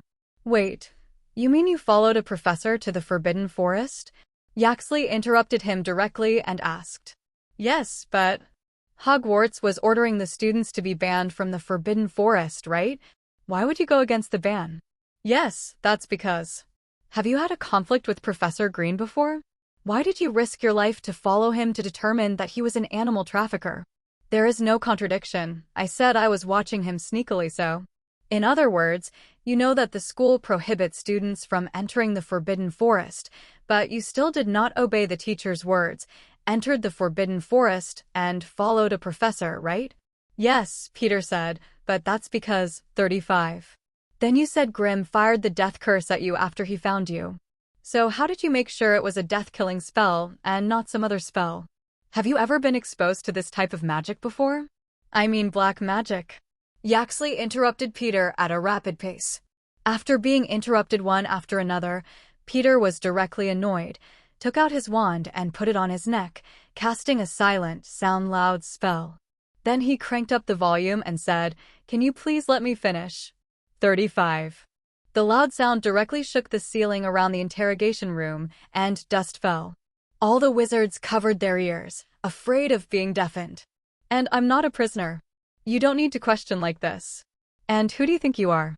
It's also the minister and the director who ask. Is it your turn? Cough, cough. Someone accidentally inhaled dust and coughed continuously. The purple Wisengamot robe was full of dust. Especially Yaxley, who was closest to Peter, was directly shocked by the deafening voice, and his eyes filled with stars. I couldn't recover for a long time. Dumbledore, who had been watching from a distance, sat in the observation seat and looked at the scene amusingly. Only he and Mrs. Masheben beside him were spared by Dumbledore's magic. You are in contempt of court. Yaxley turned to Millicent Barnold and said, Minister, I propose to remove his accuser status. He is obviously guilty. 99. Oh, this kid used a silent charm just now. He used a silent voice loud charm. Ms. Marchban exclaimed in surprise. Yes, I saw it too. He's only 11 years old, so he mastered silent spell casting at such a young age. What a talent! A jury member exclaimed, looking at Peter with curiosity. In this case, it is really possible for this child to use this magic to defeat Green by surprise, and it is not impossible. A member of Wisengamo said swearingly, apparently forgetting that he also looked at Peter suspiciously just now. Yaxley in the audience saw that the members in the seat were leaning towards Peter, and quickly said with a louder voice, Everyone, don't forget that Green is an experienced old Auror. You can expect a first-year student to enter the school for only a few months. Child, to defeat an Auror. Wake up everyone. 35. Cough. Dumbledore stood up, coughed lightly, and said, I can testify that Peter York does have the strength to beat Green's chances. Dumbledore's reputation is truly unparalleled. As soon as he stood up to speak, the other voices disappeared one after another, and they were all focused on his figure. He looked at the crowd and said, Peter York has excellent grades in all subjects in the school, and the professors of all subjects speak highly of him. Certified by Flitwick, a professor of charms, he was in the Charms Club and was in the Charms Club. In the duel competition, successfully defeated the 7th grade students head-on. And he also has a Phoenix companion. When capturing Green, this Phoenix was unfortunately hit by Green's death curse and experienced a Nirvana. I think everyone should be aware of the powerful strength of a magical creature like the Phoenix. It's not a problem to hold Green with your feet. Phoenix. Really? This kid really has a Phoenix? Asked one of the jury members in astonishment. I mean, besides Dumbledore, has anyone else in the wizarding world managed to tame a phoenix? The first grade beat the seventh grade students head-on, Merlin. This is so impressive. An old wizard with a red nose looked at Peter below excitedly. I'm sure he will have a great future in the future. Yes, such talent at such a young age. Because Field was still very young at this time, and his wings were not fully expanded, Peter took Field with him these days. After he heard Dumbledore's words, the bureau took Field out of his pocket, put it on the table in front of him, and showed it to everyone. Minister Millicent walked to Peter's side, pointed at the phoenix, and said angrily, "This phoenix was hit by Green's death curse in order to protect its master. It has experienced a nirvana. This is another crime we test against Green.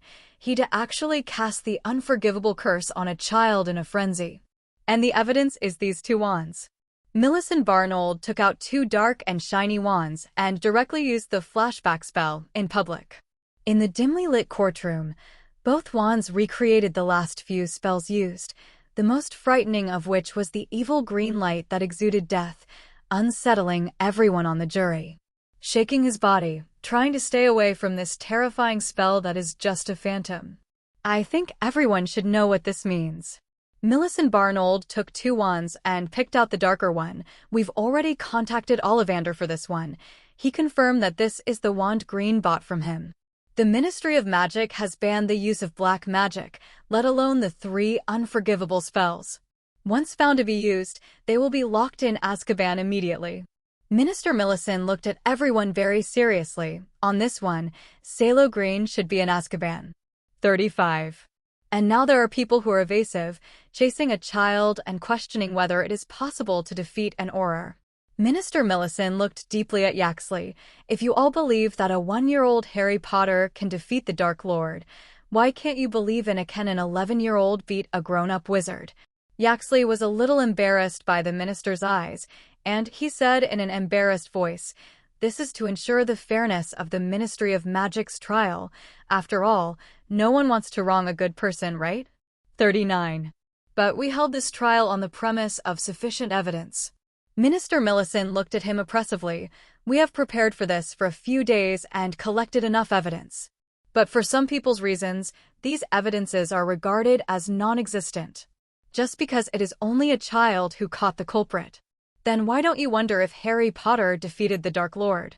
Or do you believe that the Dark Lord didn't disappear, but was huddled somewhere and waited for a comeback?"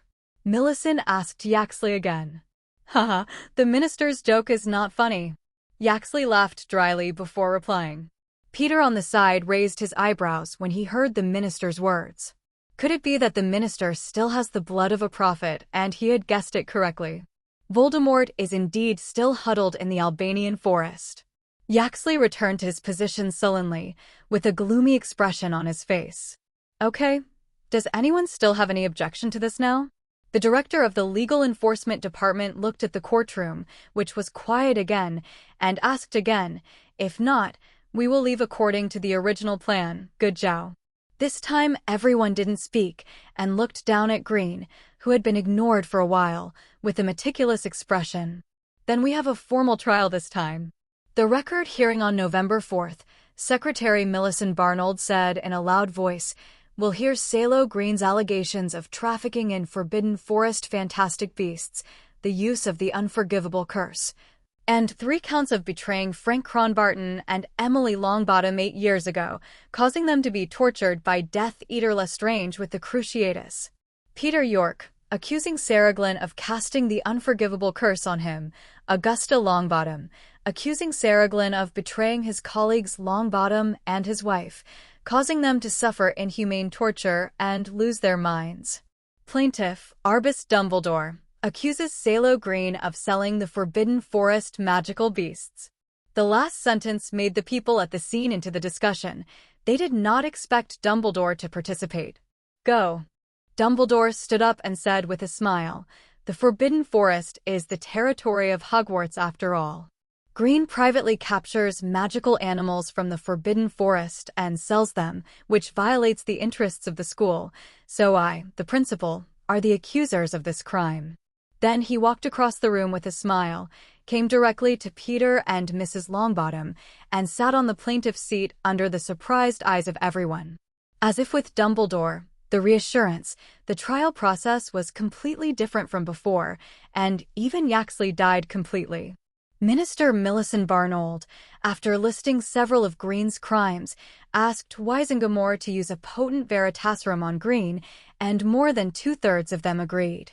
In spite of Green's eyes full of resistance and pleading for mercy, the minister directly fed him a drop of Snape's powerful Veritaserum. Wait for the effect of the medicine to work, and directly ask him about his guilt again. It is obvious that Green, in a state of unconsciousness, directly stated what he had committed one by one. The jury members at the scene looked at the unconscious Green with indignation and wished to throw him in the Azerbaijan now. Scavin feed the Dementors. After asking the last question, Minister Millicent finally let Green go.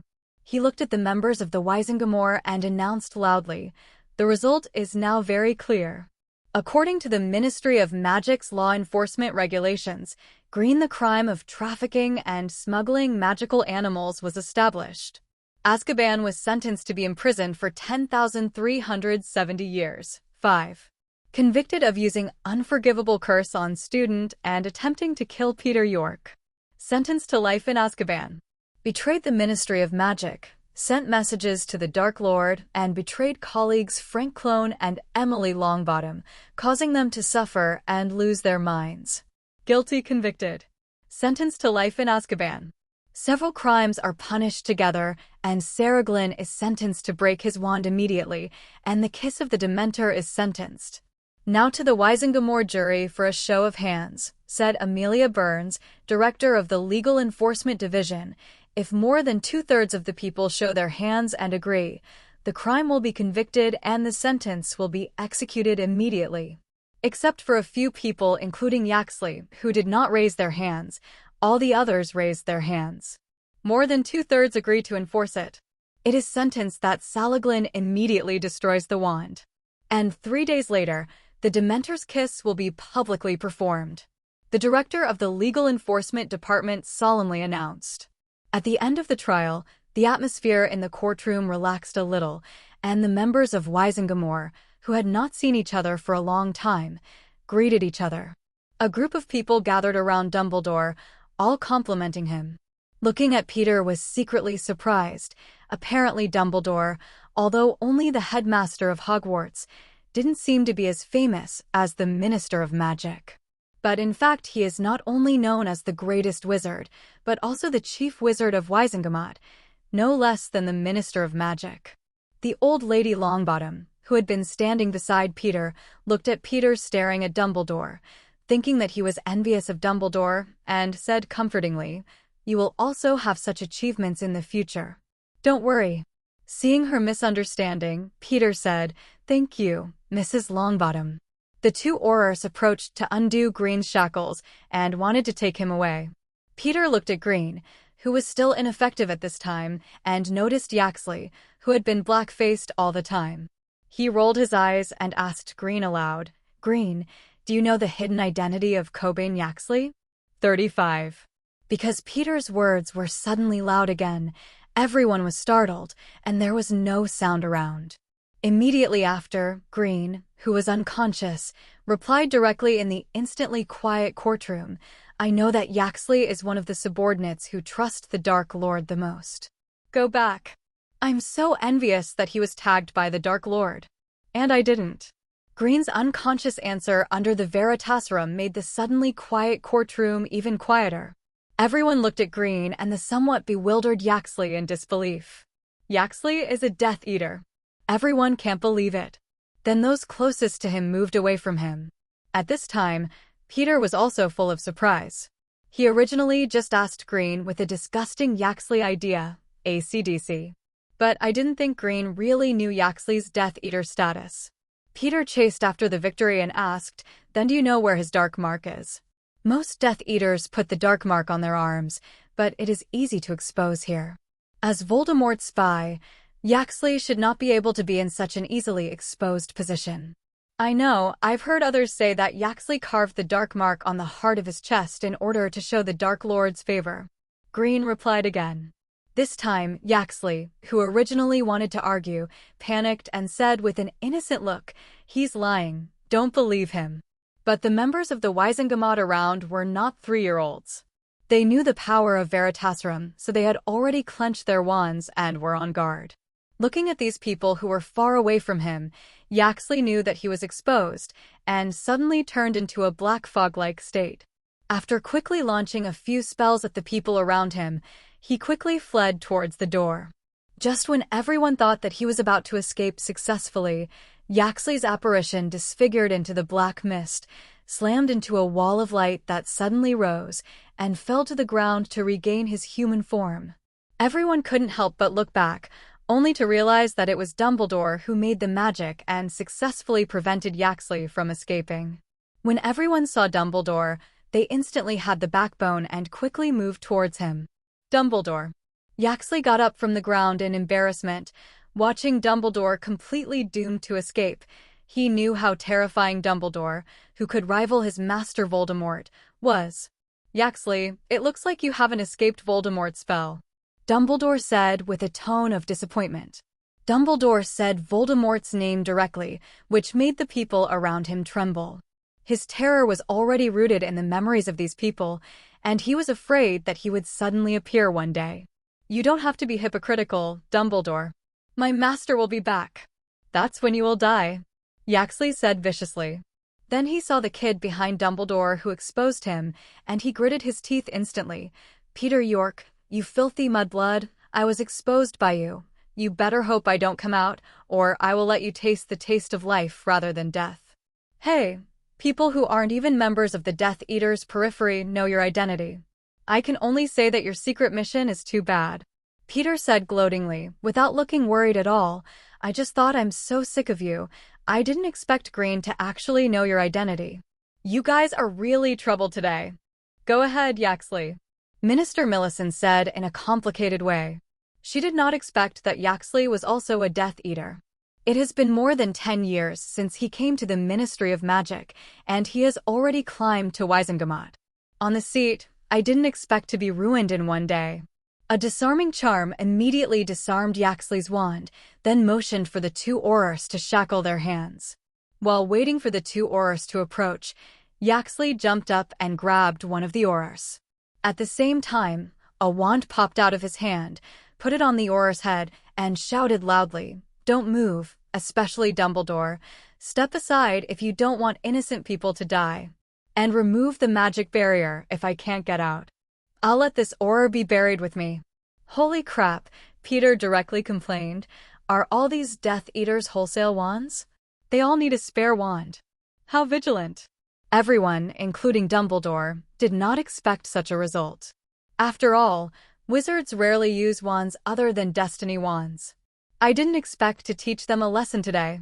You let this young man go, we'll let you go," Dumbledore promised. Even if he had the strongest Elder Wand in his hands, he couldn't save the young Auror who was ready to eat. He could only promise to let go. "He goes." "Dumbledore, do you think I'll take your word for it?" Yaxley sneered, then shouted hysterically, "Remove all the protective spells. Especially the Ministry of Magic's ban on apparition, also remove me. Don't try to fool me.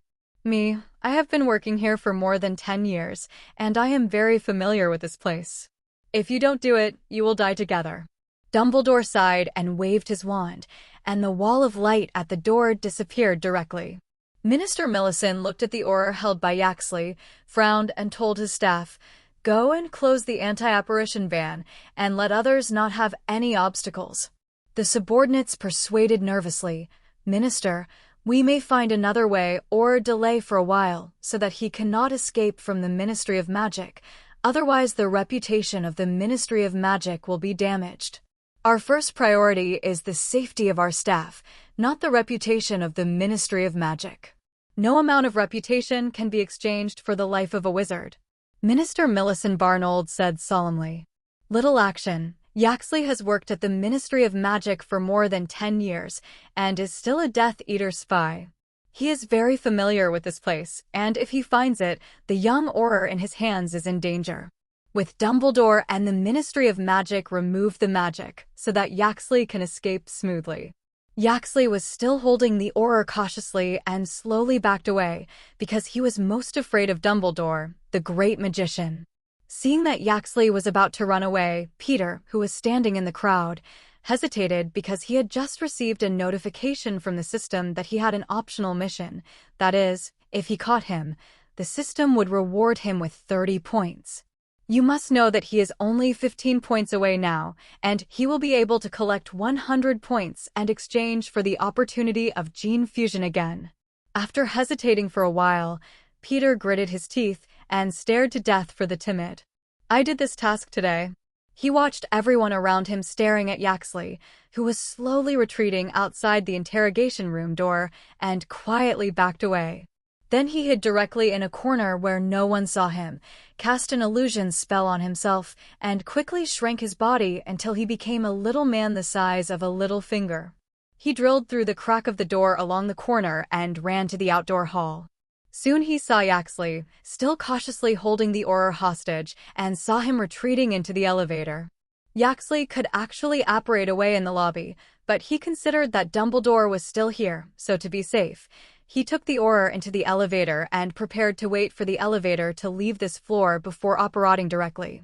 Peter's extremely small body, coupled with the phantom body spell, rushed in when the elevator door was about to close, without being noticed at all. As soon as the elevator door was closed, Yaxley stunned the aura with a stun spell. He was finally relieved and prepared to apparate and leave, and then flee England first. Go abroad to hide for a while, and wait for the Dark Lord to call again. Touching the dark mark in his heart, Yaxley firmly believes that his master is only injured now, and he will come back when he recovers his strength. After kicking the unconscious aura under his feet, Yaxley pouted in disdain. If it wasn't for the pure blood's sake, he would have ended him with a note of Arvada. He tidied up his clothes, then took out his wand, and was about to recite apparition when a series of remove your weapons. All petrified. All petrified. 0. Ask for flowers. Before he had time to react, several spells all hit him. The wand in his hand flew away, his whole body turned into petrification and froze, standing upright in the elevator. Peter rose back to his original form, then released the illusion, and appeared in the elevator. He looked at the petrified Yaxley in front of him and breathed a sigh of relief. Then he added a few spells without worry, and then a disappearing spell changed all the clothes on his body. After finding that there were no other wands and magic items, he directly after changing the rope and automatically tying it up, I finally breathed a sigh of relief. But looking at Yaxley, who was bound by him with only his underwear left, Peter instantly felt like a pervert, and quickly used polymorphism to turn the tied rope into a shroud, wrapping Yaxley firmly. Then press again, go down to the Wisingamore courtroom elevator on the 10th floor. 0. Ding, the host has caught the Death Eater Yaxley perfectly, and the reward points are 30 points. The current points are 115 points. Does the host need to exchange the gene fusion immediately? The system directly prompted. Seeing that his points reached 100, Peter was so happy that he almost laughed. This time the points are too easy. Among his 100 points, in addition to 15 points obtained by reading in the library, the other 70 points were obtained from Green at one time. And now, because of Green's trial, 30 points have been triggered again. In just a few days, it is full again. He has to thank Professor Green. Outside the Wisingamore courtroom, everyone looked down at the closed elevator, guessing that Yaxley might have apparat away. Letting a Death Eater escape from the Ministry of Magic may have a great impact on the Ministry of Magic. Issue a wanted notice, go after Cobain Yaxley, and publish news through newspapers to alert the masses to this Death Eater. Minister Millicent Barnold calmly ordered. Where's that boy Peter York? Asked Mrs. Augusta Longbottom in a panic. He was here just now, but he's gone now. When Dumbledore heard the old lady Longbottom's words, he was stunned for a moment and quickly looked around, but he couldn't find any trace of Peter. He felt bad. Next. The successful escape of Death Eater Yaxley cast a shadow over the psychology of all members of Wisengamore. Suddenly, everyone in the hall found the elevator that had gone up and descended again. They couldn't help but wonder if Yaxley had not escaped yet.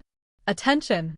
Minister Millicent Barnold raised his wand and pointed towards the elevator door with the other Aurors. Ding! The Wisengamore courtroom is here. An indifferent voice sounded in the elevator, and then the elevator door slowly opened. Don't do it, I'm Peter York. Peter yelled out as soon as the elevator doors opened, seeing a large group of people pointing their wands at him. He wasn't like Dumbledore yet, and he could withstand so much. Human attack. Stop. Dumbledore hurriedly apparat to Peter, preventing the Aurors from attacking Peter. The Aurors live in the hands of Zero Sanchi, not the enemy. Minister Millicent saw that the person in the elevator was Peter York and was surprised and quickly ordered his subordinates to stop. Oh, Merlin's beard. It's Yaxley. Peter York has Yaxley, a member of the jury exclaimed, noticing Yaxley behind Peter, bound tightly by the shroud. Wow, everyone immediately looked into the elevator behind Peter and found that Yaxley, who had just escaped, was bound, and the Auror fell to the ground. Minister Millicent looked at the scene in surprise, stepped forward and asked Peter behind Dumbledore, Mr. York, what the hell is going on? You were not with us just now. Why did you appear in the elevator? In? And this Yaxley? Ms. Minister, I just saw that Yaxley was about to escape, so I quietly followed him with the illusory body charm and entered the elevator together. Maybe because of my small size, he didn't notice me, so I gave it from behind him. A petrification spell. Got him. 39 Peter explained shyly. Everyone looked at him in shock. It was hard to imagine how a little boy could seize the opportunity and successfully capture a powerful Death Eater in a thrilling situation. You are so daring. Minister Millicent said to Peter in admiration, and then said to his subordinates behind him, notify others, don't go to Yaxley anymore. Because he has been caught by our little hero Peter. Peter York, what's the matter with your child? The old lady Longbottom rushed up anxiously, looked at it carefully to confirm that there was no problem, and then said angrily, how dare you deal with a person who is much stronger than you? Death Eater. If you are found, you will be dead. She had already had a good impression of Peter in this short period of time, but she didn't expect this child to be so bold and dare to run after the Death Eaters. Mrs. Longbottom, don't worry, don't you think I'm fine? Peter said obediently, letting her check. Okay, Augusta, you don't have to worry too much about Peter, Dumbledore comforted mildly, then winked meaningfully at Peter and said with a smile, I think Peter was prepared enough to would choose to do that. He's always got some amazing abilities after all, doesn't he? By the way, is Peter really a student of Slytherin? Augusta Longbottom asked Dumbledore. Looking at Dumbledore, I'm afraid even Gryffindor's children don't have the courage to do so. The Sorting Hat, is your brain broken? I'm afraid I don't agree with you, Augusta. Dumbledore said with a smile, looking at Peter, who was praised by the stars at this time. Courage is divided into many categories, but it is not only unique to Gryffindor. As for Peter, I'm pretty sure he's a real Slytherin, and what he does is always an afterthought, not a matter of spirit. So I'm very optimistic about his future. If it weren't for the fact that the child's birth and time were not the same, I would suspect that he was the child in the prophecy. Dumbledore said in an astonishing tone. Dumbledore, you believe in that prophecy too much. Augusta Longbottom said with a look of disapproval. Her grandsons Neville and Harry Potter belonged to the children of prophecy, but Voldemort chose Harry Potter. But in this case, both families were ruined by this prophecy. So Augusta Longbottom resisted this prophecy from beginning to end. Oh, why don't I want to believe it? But fate always comes as expected, no matter how to escape. Dumbledore sighed, and then he looked at the figure in the distance with hope. But I always hope that there will be a little miracle. Break the prison of fate. 99. At this time, Peter was surrounded by Minister Millicent and the crowd, and asked him in detail what happened. Peter only hid the things that he would shrink, and told the rest. After listening to what happened, and adding the description of the Auror who had been awakened and held hostage, the matter has been understood very thoroughly. Minister Millicent Barnold affirmed and praised Peter's courage and responsibility. She patted Peter's shoulder kindly and said, "In view of Peter, you have captured 2 Death Eaters before and after, and helped the Ministry of Magic to arrest if you have 2 traitors. I think I can apply for a Merlin medal for you. Everyone, looking at the current situation, I'm afraid we need to conduct another trial." Millicent Barnold announced loudly to the members of Wysengamo. So, everyone came to the courtroom again one after another and started today's second trial. This time there was no one to blame again, so the trial went smoothly, and after taking a drop of potent Veritaserum, Yaxley directly told everything he had done. In the end, after a show of hands, Yaxley was sentenced to life in prison for Azkaban. In fact, there are very few executions in the magical world. Even the most vicious Death Eaters are imprisoned in Azkaban. The previous screen was announced to execute the Dementor's Kiss.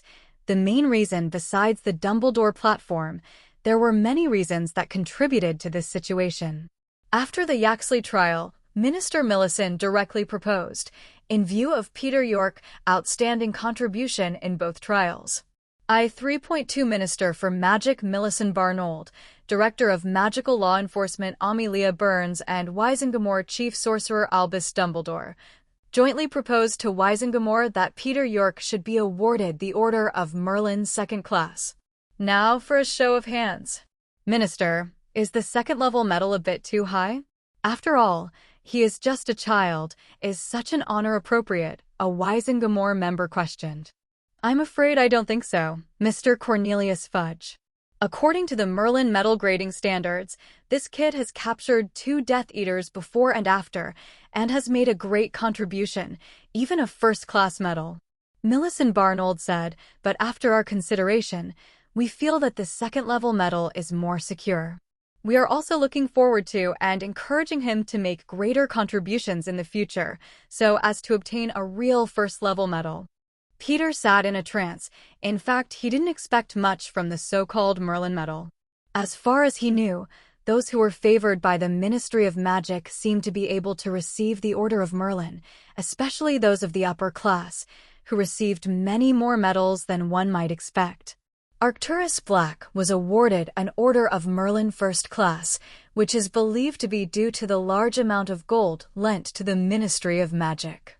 It wasn't until he heard Minister Millicent call out the questioning person's name that Peter came to his senses and looked at Cornelius Fudge, the future Minister of Magic. The Wysengamo members? Cornelius Fudge was a stout little man with curly gray hair that was about to bald. He looked kind, but judging from his questioning tone just now, he was obviously not a good person to get along with. After listening to the minister's answer, Cornelius Fudge didn't say much, just smiled and sat back down, as if he was asking casually. In the end, after the votes of all members of Wysengamo, Peter won a Merlin Class 2 medal with more than 2/3 of the votes. The ceremony of awarding Medal 02 will be held in the near future. At this point, the meeting was all over, and many wizards came to shake hands with Peter and congratulate him on the Merlin medal.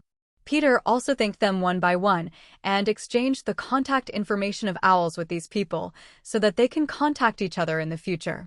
Dumbledore watched silently and did not step forward to participate. After Peter and everyone had finished talking, he stepped forward with a smile. Peter, it looks like you had a good conversation with them. It's the first time I've seen a kid your age, and you're so good at talking to adults. This is nothing special to me, Professor Dumbledore. I am an Earl in the Muggle world, and I often need to communicate with other nobles, so this is just a basic skill. Peter said, of course, even compared, wizards of the wizarding world speak better than Muggles. Dumbledore nodded, then turned to say goodbye to Mrs. Longbottom. Augusta, it's very late now, I need to take Peter back to school. Let's say goodbye first. Mrs. Longbottom, nice to meet you, goodbye. Peter told Dumbledore, following behind her. What a good boy. I haven't thanked you properly yet. You caught the murderer who hurt my son and daughter-in-law. If there is a chance in the future, I must come to the Longbottom family as a guest. Augusta Longbottom said with a smile. Peter said. After saying goodbye to the crowd, Peter followed Dumbledore away. This time they didn't apparate away, but returned to Hogwarts directly from the Ministry of Magic's fireplace through a temporary flyout. After a while, Peter appeared directly in the principal's office. Although this trip to the wall was not comfortable, it was at least much better than apparition. "Little guy, why are you here? Did you come back from outside the school?" The headmistress Therese Duant asked curiously in the portrait on the wall. "Long time no see, Headmaster Dumbledore. I went to the Ministry of Magic with Headmaster Dumbledore, and I'm back now," Peter replied. There was movement behind him, and Dumbledore returned. He smiled and said to Peter, "You haven't eaten in the afternoon. Do you need me to order some food for you here?" "No need, Professor Dumbledore." Peter waved his hand quickly. He didn't want to eat here. He was not at all comfortable. "I can go to the back kitchen to find the elves and ask for some food to take back to the dormitory to eat." "Well, take a good rest when you go back. You have experienced enough at the Ministry of Magic today. You need to keep your spirits up." Dumbledore nodded and said kindly, "Okay, Headmaster," Peter said with a smile, then turned to leave, and he didn't remember until he opened the office door, turning his head to look at Dumbledore pleadingly. "Headmaster, I caught Yaxley this afternoon. Can I not tell Professor Snape? He warned me that if I did this again, he'd send me to Gryffindor." Seeing Peter's pleading expression, Dumbledore laughed and couldn't help asking, "The problem is that in a few days the Ministry of Magic will award you the Merlin Medal, and the newspapers will report about you. Snape can't help but know. What should you do?" "Professor Snape may be out of breath at that time," Peter said in a lack of confidence. In fact, he didn't really believe that Snape would transfer him to Gryffindor. After all, there was no such precedent. He was afraid of being punished for copying the long, smelly Slytherin code.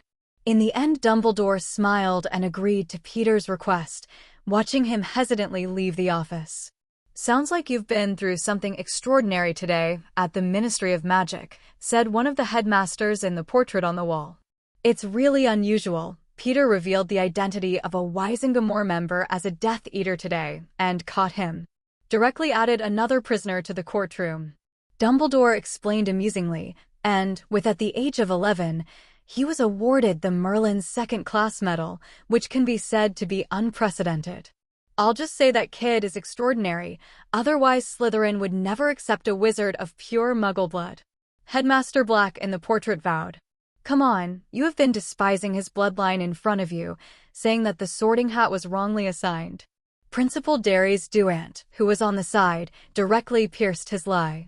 After leaving the principal's office, Peter looked at the time. It was past 10 o'clock, and almost all the students had returned to their dormitories. He was not in a hurry. He walked slowly, especially in front of the responsive room on the 8th floor. He paused for a while, and then left directly. Not many people knew about Peter going to the Ministry of Magic. Even Alan thought he simply went to a trial, so he didn't care after asking a few questions. It wasn't until a few days later, when all the students finished their last class in the afternoon and came to the auditorium for dinner, they found that there was a small award podium in the auditorium, surrounded by ribbons. The students sat in their seats, looked at the arrangement on the stage curiously, and speculated that something major happened. It was not until the Minister of Magic appeared in the auditorium with a group of people that it attracted everyone's attention. Minister Millicent Barnold first greeted Dumbledore and then, under his guidance, stood on the podium, using magic to slightly amplify his voice, and said, "I'm Millicent Barnold, Minister of Magic, and I'm here on purpose today. An award ceremony is held here." Peter York, with his wisdom and courage, exposed and captured the dark wizard Salo Green and the undercover Death Eater Yaxley hidden in the Ministry of Magic, made an indelible contribution to peace and justice in the wizarding world. Wisengamore votes to award the Order of Merlin, second class. "Mr. York, please come up and accept the award." The minister shouted kindly to Peter at the Slytherin long table below. Under the surprised and envious eyes of Hogwarts teachers and students, Peter left his seat and came to the podium, where he was personally put on a gold medal with a purple ribbon by the minister.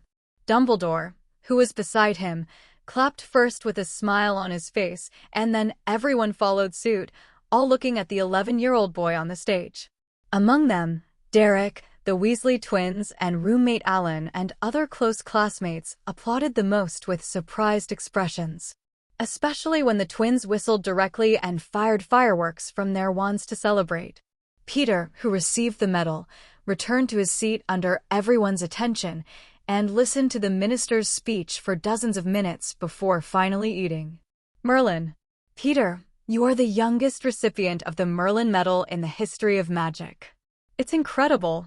Alan sat next to Peter excitedly, staring at the gold medal on his chest with fiery eyes.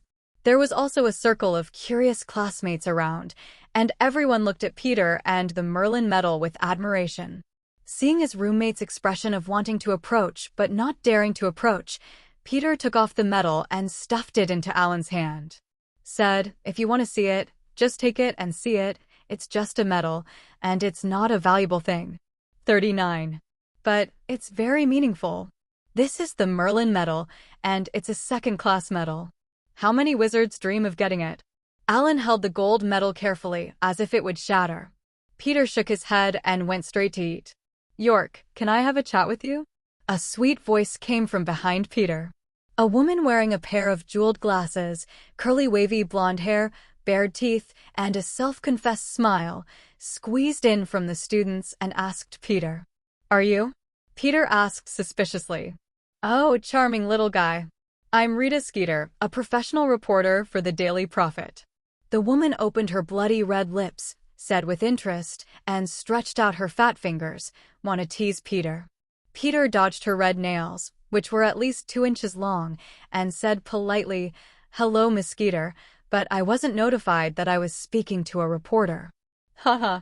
The ministers are busy with their daily schedules, and these little things have not been notified in place. Rita Skeeter squeezed a girl across from Peter and teased her chin that was completely out of line with the square. Curly hair, and then a piece of parchment and a quill flew out of her alligator leather handbag and rode in midair. She stared directly at Peter and asked, "According to the description of the minister, you were going out from the banquet alone on Halloween night and found the sneaky Professor Green, so you decided to follow him quietly to see to the end. What are you doing?" Peter glanced at the self-writing quill and saw on the parchment it read Peter York, a first-year Slytherin from the Muggle world, in what should have been a celebration of the cruelty around him. At the banquet, the desolate person left silently, hid in a dark corner and was sad alone, and then met the sneaky Green. His restless curiosity prompted him to pursue a teacher's secret.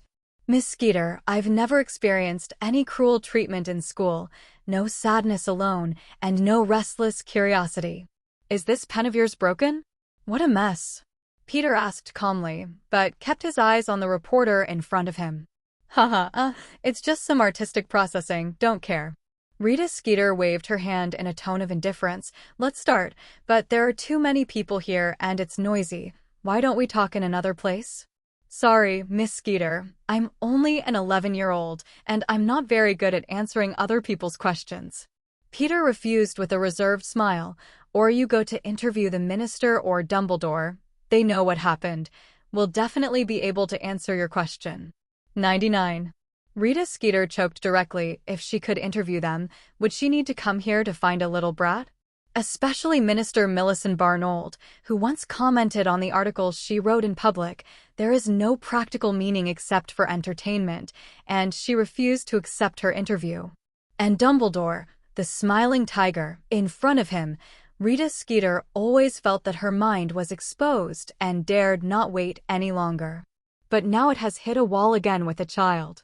When she heard the rejection, Rita Skeeter asked as if she couldn't believe it, "You refused? Do you know how many bookings the Daily Prophet has every day, and I a guest reporter for the Daily Prophet? Anyone I interview can be famous.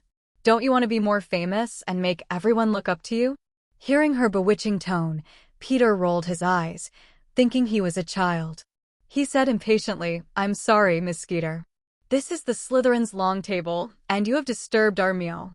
Rita Skeeter felt like she was going to be mad. First, the interview with the minister went wrong, and then Dumbledore refused her interview, and now a child dared to refuse her request. She stood up angrily, and the shorthand quill at hand followed her mind and quickly wrote something on the parchment. Peter didn't have to look to guess that she was writing about herself and that it was malicious. So he directly said something inexplicable. "Miss Skeeter, do you know a beetle? I've seen one, and it has the same pattern around its eyes as your glasses, and it's flying everywhere. Fly away. Have you seen it?" The people around Peter couldn't understand the meaning of this sentence, and their faces were confused. But the reporter Rita Skeeter, who was just about to leave, changed her face greatly. She looked at him in an instant and saw him look calm. She asked tentatively, "What do you mean, I don't understand?" "Miss Skeeter, did you know that our Transfiguration teacher, Professor McGonagall, was one of the 7 Animagus registered in the 20th century?" Peter answered the question. When Rita Skeeter heard this, she suddenly looked like a deflated ball and asked with an ugly face, "What do you want?" "What can I do, Miss Skeeter? I just don't want to be in the newspapers and see people talking nonsense to me," Peter said with a smile, looking completely harmless. "As you wish," Rita Skeeter said with a dark face, then turned around and left in a little embarrassment. "What kind of riddle are you playing with her? Why can't I understand it?" Alan said with a bewildered face. "No, I just told her not to interview me. You should have read the news she wrote, and the above is basically nonsense. So I declined his interview," Peter explained briefly. As for Rita Skeeter being an illegitimate animagus, there is no need to let him know. After sending off the Ministry of Magic, Dumbledore stood on the podium with a happy face and announced to the crowd, "Let's applaud again. Congratulations to Peter York on being awarded the Second Order of the Order of Merlin, 35. The teachers and students applauded Peter, who politely stood up and bowed slightly to everyone. In light of Peter York's accolades for Hogwarts, I'm announcing 300 points for Slytherin. For his bravery and wit. This time it was the Slytherin students who were excited. They were once deducted 500 points for fighting with Gryffindor, and until now they managed to get the score into a positive number, but it was only 10 points. They have all given up their plans to compete for the Academy Cup, but they did not expect that they would directly increase by 300 points and have reached the top position of the Academy. As long as there is no accident, they are the owners of the Academy Cup again. Slytherin's student 037 gave up his previous restraint and threw out the wizard hat in his hand. The girls also tapped the plates and cups with their spoons excitedly. Some daring senior sisters ran over and hugged Peter's face and kissed hard, leaving a red lip print. In particular, a few excited Quidditch players wanted to do the wolf kiss to him just like the previous senior. Peter, who was so frightened, took out his wand and threatened them not to approach. These people are all 1.8 meters tall. The rough guy above, with his pouting look, almost spit out what he just ate. Alan on the side laughed directly, with a gloating expression, and persuaded, "They are just thanking you, making up for their mistake of deducting points from their last fight. You can't despise them so much. How sad it is for them, what? Then how about you accept their gratitude for me?" Peter rolled his eyes and replied, "That's fine." Alan smiled embarrassingly, especially when he thought of being kissed on the face by a few strong men. His whole body got goosebumps. Then he said happily, "Our current Academy score is higher than the previous one. A full 100 points more for Ravenclaw. Now we can, AC/DC, win the House Cup and Quidditch Cup. Don't be too happy. Be careful not to be too happy. It's not even Christmas yet, and there is still a long time to come." Peter poured cold water. The next day, the Daily Prophet reported on Peter's achievement of the Merlin second-class medal and highlighted his age and the capture of the 2 Death Eaters this time, with praise throughout. Tone. And the reporter who wrote this is Rita Skeeter. "Why didn't this old woman make things up like she used to, and she praised you so much? Come on, what did you do with her yesterday? Let her please you so much." Alan asked Peter pesteringly. "It's possible that she was fascinated by my handsome face." "Maybe," Peter said with a smile, and poked at the moving picture of himself with the medal in the newspaper, only to see himself in the photo. A little dissatisfied, he glanced at him, but he was very handsome. "I believe in you." Alan rolled his eyes at him and didn't ask any further.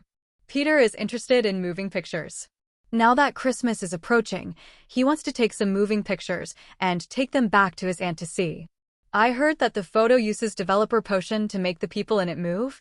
I don't know where this potion is sold. Peter looked at himself in the photo curiously and was a little curious about its principle, but he still thought about it. Give up. This kind of magic thing is completely unrealistic. Development potion? If you want to buy it, go directly to Owl and ask at the potions shop in Diagon Alley. Alan suggested. In the days that followed, Peter enjoyed the celebrity treatment. In the hallway after class, he often encountered people watching him, and when a girl passed by him with a blushing face, she shouted, "Hello, Peter." 99-inch goodbye, Peter. 35. Because Rita Skeeter's description of him in the Daily Prophet was too grand, and with the blessing of his handsome appearance, everyone who subscribed to the Daily Prophet was impressed by him, and some fans sent him an owl with an owl. Letters came, and many letters fell to Peter every day. However, Peter is still studying in the classroom, the library, and the dormitory as always. Although he has already reached 100 points in the system, the points are never too many. Speaking of points, Peter has been thinking about what kind of magical animal gene fusion to choose. It's just that there are a lot of magical animals in the Forbidden Forest, but Peter's abilities are temporarily disliked. He has fused the phoenix and bird snake genes. One makes him immortal, and the other makes him bigger and smaller. This third type, if he didn't come with similar abilities, he felt like he wasted his hard-earned points. But the magical creatures that he sees are hard to come by. For example, if he wants to integrate the ptarmigan gene, I am afraid he has to go to the deserts of North America to see if he can come across it. Invisible beasts are also very good at hiding, and they can predict the future, so it is difficult to catch. The only way I can think of at the moment is to find a chance to meet Uncle Newt Scamander, so as to get in touch with the invisible beast he raised. There are also civet cats that can clone themselves when attacked. They are pets of the French Ministry of Magic, and it is difficult for ordinary people to touch them. In the case of fire dragons, their genes are integrated, and the biggest possibility is that their physique will become stronger and their magic resistance performance will increase, but under Peter's undead skills, it is not very necessary at present. And relatively speaking, poison-horned beasts have higher magic resistance and can resist many spells and incantations, but if you want to touch them, the most likely place is Scamander. There is also the ability of Ball Escape Bird to transfer space at any time without much effort. While Peter's phoenix form can do it, he doesn't have this ability in human form. The apparition of wizards not only needs to read the spell, but also has the risk of splitting and is restrained by the anti-apparition spell. It is also the most accessible to Scamander. So after a lot of deliberation, it is still the most cost-effective to find Uncle Scamander. Among them, Hagrid or Professor Kettleburn is needed as an intermediary to introduce. If it is not possible, Phoenix Field can be used. I think no magical animal lover will refuse Phoenix. Home. As soon as Peter came out of the library in the afternoon, he saw the twins running downstairs in a panic. He couldn't help but ask with amusement, "Did you encounter something terrible? Why do you look like hell? What's so scary about ghosts? Don't we see ghosts every day?" George slumped on the ground and said with a frightened expression, "We were exploring an old room on the 3rd floor and just opened a door. Broke the cabinet and our mother ran out of it. She took the feather duster directly, chased after us, and said we were too naughty and wanted to separate me and Fred. Yes, although I don't know what the hell that is, but she looks so much like my mother. Even the tone of swearing is exactly the same." Fred also said with lingering fears, "She looks like a mother. Tell me to separate me from George and no prank. It's horrible." That's Boggett. It can be the thing people fear the most. Peter explained, and then he couldn't help laughing when he heard what the two brothers feared the most. "I didn't expect you to be most afraid of Mrs. Weasley. If your mother knew, would she be angry and send you a shouting letter?" 99. Impossible. My mother would be very happy if she knew we were most afraid of her. After all, we're her most worrying son," the two brothers said in unison. "By the way, this Boggett is really amazing. After he became my mother, his appearance, demeanor and tone were the same, and his swearing momentum was the same. George exclaimed, "Fortunately, we know that my mother is impossible to appear there." "Yes, so we just closed the door and ran out." "Of course, it's amazing." Boggart is something you only need to learn when you are in the 3rd grade of defense against the dark arts. It can see through people's hearts and become what people are most afraid of. What's more, the things that are changed have a part of the power of the original object. It can be said that it's amazing. Peter introduced, but he remembered the Dementor that Boggart transformed, and still has the ability of Dementors to absorb happy emotions. The Patronus charm used by Lupin to train Harry Potter. As soon as he said this, Peter was stunned for a moment, and then his eyes flashed with joy. He was worrying about where to find a suitable magical animal for gene fusion. Wouldn't it be delivered to his door? Although Boggart can be repelled with a single burlesque, his ability should not be underestimated. Although no wizard has ever known Boggart's true identity, many wizards have analyzed his abilities. In fact, Boggart has 2 abilities. It has always been the ability to read minds, which is similar to the wizard's Dementor. First, it will know what the other party is most afraid of through the ability to read minds. The second is the ability to change the ability to simulate everything. It will become the most feared thing for the opponent, thus scare the enemy away. This ever-changing and mind-reading Boggart is very powerful. He can turn into terrifying things such as basilisks, dragons, and dementors at will, and can simulate some of his abilities. It's just that Boggart has no wisdom, only simple instinct, so that the wizard can find a way to deal with him. The burlesque charm is the most effective way to get rid of Boggart. The spell makes Boggart the funniest thing you think. The more people, the better the Boggart, because it doesn't know what to become. And the way to kill Boggart is to laugh loudly, and Boggart will explode into 1,000 wisps of smoke and disappear. Although Boggart has such a big weakness, it is really useful to Peter, and after fusion, these shortcomings may disappear. So Peter couldn't wait to let the twins take him to see it, and he decided to choose Boggart for the gene fusion this time. I really don't know why you want to see this thing. Do you want to see what you are most afraid of?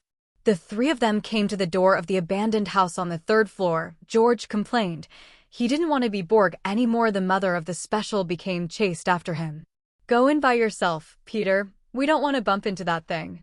We'll let you out." Fred followed. Peter couldn't help laughing when he saw how the 2 of them were dying. Obviously, these 2 guys have been beaten by Mrs. Weasley, who Boggart has become, and they have psychological shadows. He didn't force the 2 to go in, but after teaching them how to deal with Boggart, he opened the door and walked in, and then closed the door. In the old room, it looked like an abandoned classroom. Peter came directly to the wooden cabinet where Boggart was. He was curious about what he was most afraid of. The wooden cabinet door suddenly opened from the inside, and a clean and handsome adult walked out from it. He walked up to Peter with a smile on his face. The white clothes on his body suddenly began to seep blood, and then he said to him coldly, "This is not the case." "Not true, it's just a fantasy before we die. There's no magic." 995. Peter was stunned for a while, then looked at the person Boggart had become in front of him with a complicated expression. He was what he looked like in his previous life. He murmured, "It turns out that this is what I am most afraid of, and I am afraid that the world here is just a dream." Immediately, he laughed, directly reaching out and holding the hand of Bai Xian in front of him. "System, after the integration of Boggart's genes, will Boggart's weakness be inherited by me? The host can rest assured that when this system performs gene fusion, the genes will be optimized, and there will be no weaknesses that you are worried about." The system replied. "That's good." Peter was relieved and said directly, "System, give me the genes of Boggart." Selected the magical creature Boggart gene. Gene fusion. The system prompted. At the same time, the Boggart in front of Peter exploded into a cloud of smoke and melted into Peter's body. At this moment, Peter's body suddenly gushed out a warm current, which flowed into his limbs and bones, and his whole body was warm, as if he was soaking in a hot spring. After a while, it will directly prompt, "Gene fusion is complete." There are only 15 points left in the system. After the gene fusion was completed, Peter looked at his body, and there was no other change in appearance. But at this moment, he realized for the first time that his brain, like a signal receiver, received the thoughts of two people outside the door. 0. He clearly knew that the Weasley brothers outside the door did not speak, but he heard the thoughts of the two brothers in his mind. It's been more than 10 minutes, why hasn't there been any movement inside? Could it be that Peter was stunned by the contents inside? Should I go in and take a look? George's thoughts came to Peter's brain clearly. There's no movement inside, should I take a look? What if something happens? Fred's voice also sounded in Peter's head. Have I turned into a Dementor? Peter said in surprise. He is now in a state very much like a natural Dementor, just like Newt Scamander's sister-in-law Queenie Goldlike Stein. You can sense what other people are thinking without chanting a spell. Having mind-reading skills has made Peter very satisfied. It's just that he wants his legitimacy to be self-control, otherwise it would be a pain to hear what other people think all the time. So he tried to turn off this mind-reading ability in his mind. In the end, he didn't expect it to be successful. His brain was like opening the window of the house and closing the window again, and he couldn't hear the sound outside. He tried to read minds again, and succeeded in hearing the thoughts of the twin brothers outside the door. Peter is very happy to gain self-controlled mind-reading skills. In the future, as long as he is not someone who has practiced declemency, he can easily do it when he wants to confirm other people's thoughts. After trying out the first mind-reading skill, he wanted to try Boggart's transformation skill, which was what he was most looking forward to. Boggart can turn into various things. He first tried to become another person. His mind suddenly flashed the image of his previous life, and then his body was numb for a short time. Peter looked at the glass of the window, and what was reflected on the glass was a handsome adult man with yellow skin and dark eyes. Peter unconsciously touched this long-lost face, but he was dazed. Peter, are you okay? Well, who are you? The door suddenly opened and the twin brothers rushed in. They waited outside for a while without moving, so they ran in worriedly, only to find that there was no sign of Peter, only an adult yellow man standing by the window. Who are you? Where's Peter? What did you do to Peter? The two brothers took out their wands and pointed them at him, asking sternly. Peter couldn't react, but he still smiled and said, I'm Peter. You lied. You're not Peter, you're Boggart, right? Brother Weasley sternly retorted, Zero Sanchi, what did you do to Peter? It's over, Fred, we killed Peter. George said with a mournful face, we shouldn't have brought him here. Did this Boggart eat Peter? What should we do with George? Fred cried, we killed Peter. The two brothers knew very little about Boggart and wondered if Boggart had become Peter's worst fear and ate it. George, what should we do? Fred looked at the Boggart, who turned into a human in front of the window with some fear. He killed Peter, we want to avenge him. George mustered the courage to say hatred. Yes, we're going to avenge him, Fred said, trying to overcome his fear. As they spoke, the two brothers took their wands and chanted the few spells they knew. Burning flames. Big sticks in the front teeth. Grind. Peter watched the reaction of the two 11-year-old twin brothers amused. A direct armor shield blocked their spell. George is wrong. Magical creatures shouldn't be able to use wands. Isn't he Boggart? How can he still use spells? Fred was dumbfounded. Yeah, he's not Boggart. He's human. George immediately responded. Peter stopped teasing them, and his body shrank for a while, and he changed from an adult yellow man in his 20s back to Peter York. Now you should believe I'm Peter, he said to the stunned brothers with a smile. Peter, did you drink the compound decoction? How did you become another adult? Fred said in surprise. Fred, you're mistaken, Peter, this isn't polyjuice. If I'm not mistaken, you're disguised magus. Right, Peter? George said with certainty. Peter was a little surprised. How did you know that? I once saw this in Bill's book, and it said that disguised magus are born. They can easily change their appearance and become men, women, and children, the most suitable for hiding their identity. George explained. Immediately, he looked at Peter in amazement and said with some dissatisfaction, You never told us that you are disguised magus. We thought you were eaten by Boggart. I only recently discovered that I have this ability, and I have never tried it before. Peter edited and said, Isn't disguised magus born at birth? Can he still wake up halfway? George asked questioningly. I don't know. I should have had it before, but I never found it and tried it until I saw the shape of Boggart's transformation, and I didn't realize it. Peter said nonsense. So you were trying to deform just now? George believed what he said, and then he didn't know what to say, and said with a clear face, You asked Boggart to learn from it? Just because it will become various things. 5. Peter laughs at his brain filling, but still nods, affirming his thoughts. Fred didn't care about this. He excitedly said to Peter, You have already tried to transform just now. Now let us transform into something else. 39. What do you want me to be? Peter asked rhetorically. Well, how about being Professor McGonagall? Fred suggested. Peter didn't speak, but thought about what Professor McGonagall looked like, and then began to deform. After a while of numbness, Peter went straight from an 11-year-old boy to inflated like an inflatable ball, and then turned into Professor McGonagall without glasses. Oh, awesome! The two brothers looked at the scene and said enviously, If I had this talent, I could do a lot of things. Mr. Weasley, you should study hard, instead of thinking about these unprofessional things. Peter learned to use Professor McGonagall's voice wickedly, and said to the two seriously. The two were so frightened by the sound that they shivered, and immediately realized that Peter was pretending to be, and couldn't help complaining, Peter, don't scare people in this situation, it will scare people to death. Peter grinned and turned into Professor Snape again, looked at them indifferently and said, Two smart Weasleys, I'm Professor Snape, not Professor Snape. Gryffindor deducts 10 points. Then he turned into Dumbledore again, looked at them kindly and said, I believe that you, Mr. Weasley, will be the best Gryffindor students in the future. That's so cool, Peter. The twins exclaimed when they saw Peter's continuous transformation. Then the brothers exchanged a heart-to-heart look and said with a smile, Peter, we have an idea. In the old classroom on the 3rd floor, the Weasley triplets looked at each other and laughed. Among them, Fred said in high spirits, Haha. When there were 2 people in the past, no one else could tell us apart. Now that we have 3 people, we are invincible. Peter, why don't you just join our triplets club? That's what we'll do with that old F*** guy. And when you get home for Christmas, remember to be like us and see my mom.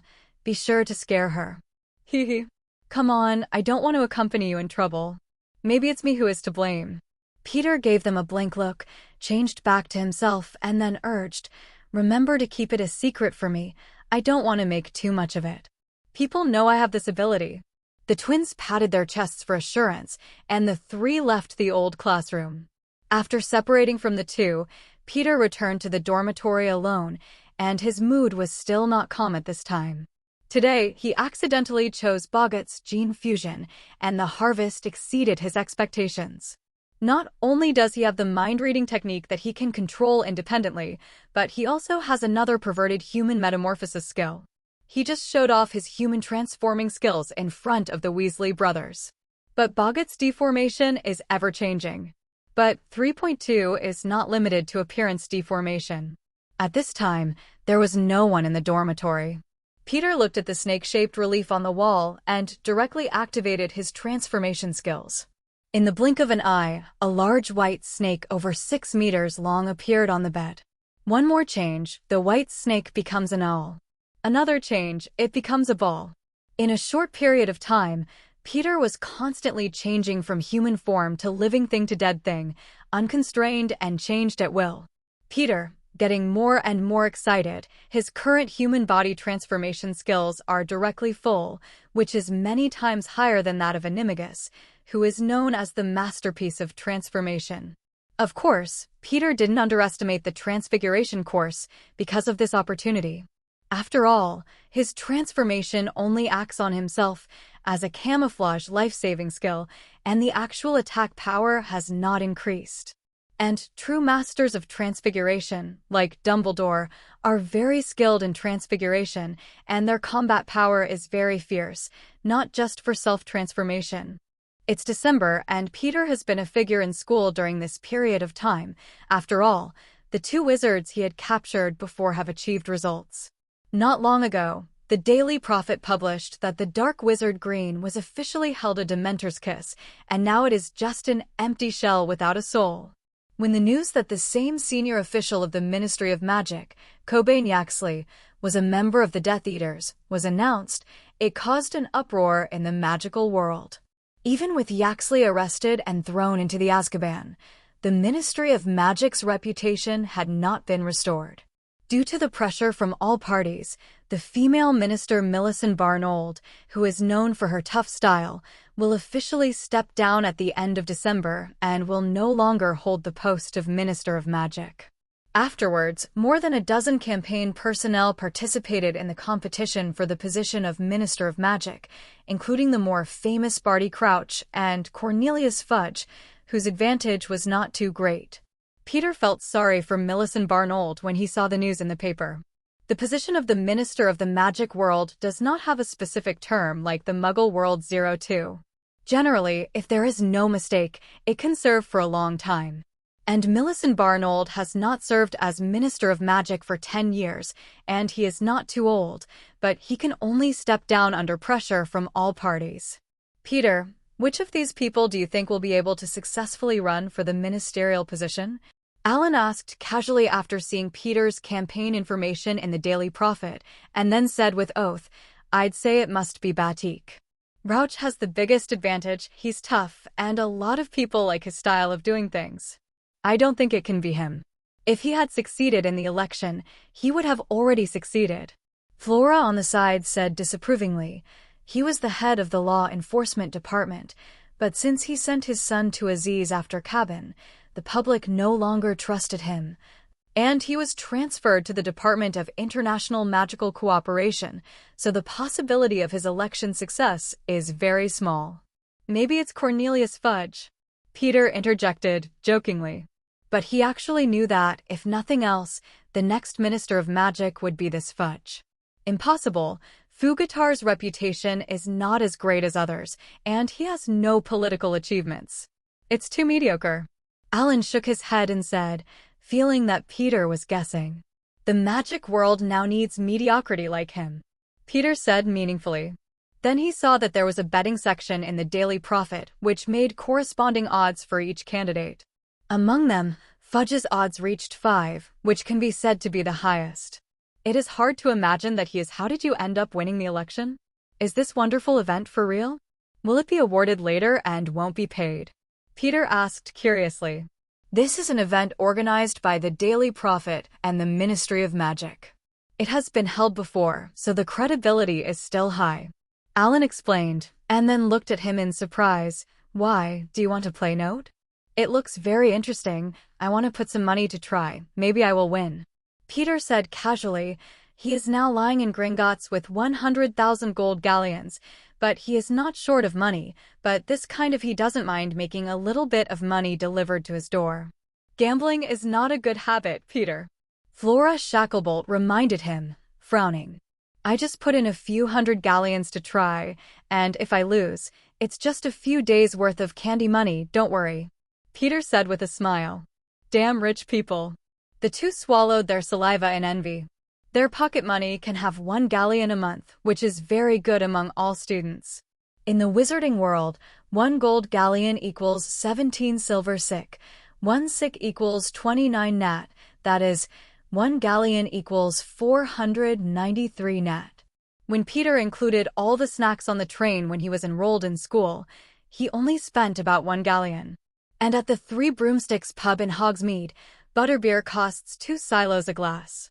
1 serving of the Daily Prophet costs 5 nuts, and the price of the most important weapon and wand of wizards is around 7 galleons. You can see the price level of the magic world. So Peter has 100,000 gold galleons in Gringotts, which can be said to be a local tyrant. You must know that the current time is 1989. At this time, in the distant eastern country, the per capita wage level is only 161 yuan, which is less than 15 pounds. That is 3 galleons. Many pureblood families don't have as much money as Peter. Of course, the background of more than 10 generations of pureblood families is incomparable to the current Peter. Especially those magic books and magic items that cannot be measured by money are beyond the reach of ordinary people. Something touched. Under the envious eyes of the two, Peter took out a pile of gold galleons from the animal skin pocket, counted 200 gold galleons, and put them in another small bag. Wrote his name and address on a blank piece of parchment, placed a bet on Fudge's name, then borrowed Alan's owl, and sent the purse with galleons and the quiz envelope to the Daily Prophet. Peter, why are you betting on Fudge alone? He is the one with the highest odds, and even the Daily Prophet thinks his odds of winning are very small. You can't spend money like this. Alan looked surprised. When Peter put all 200 galleons on Fudge, he said with a pity. Apparently he thinks Peter's money is wasted. It's okay.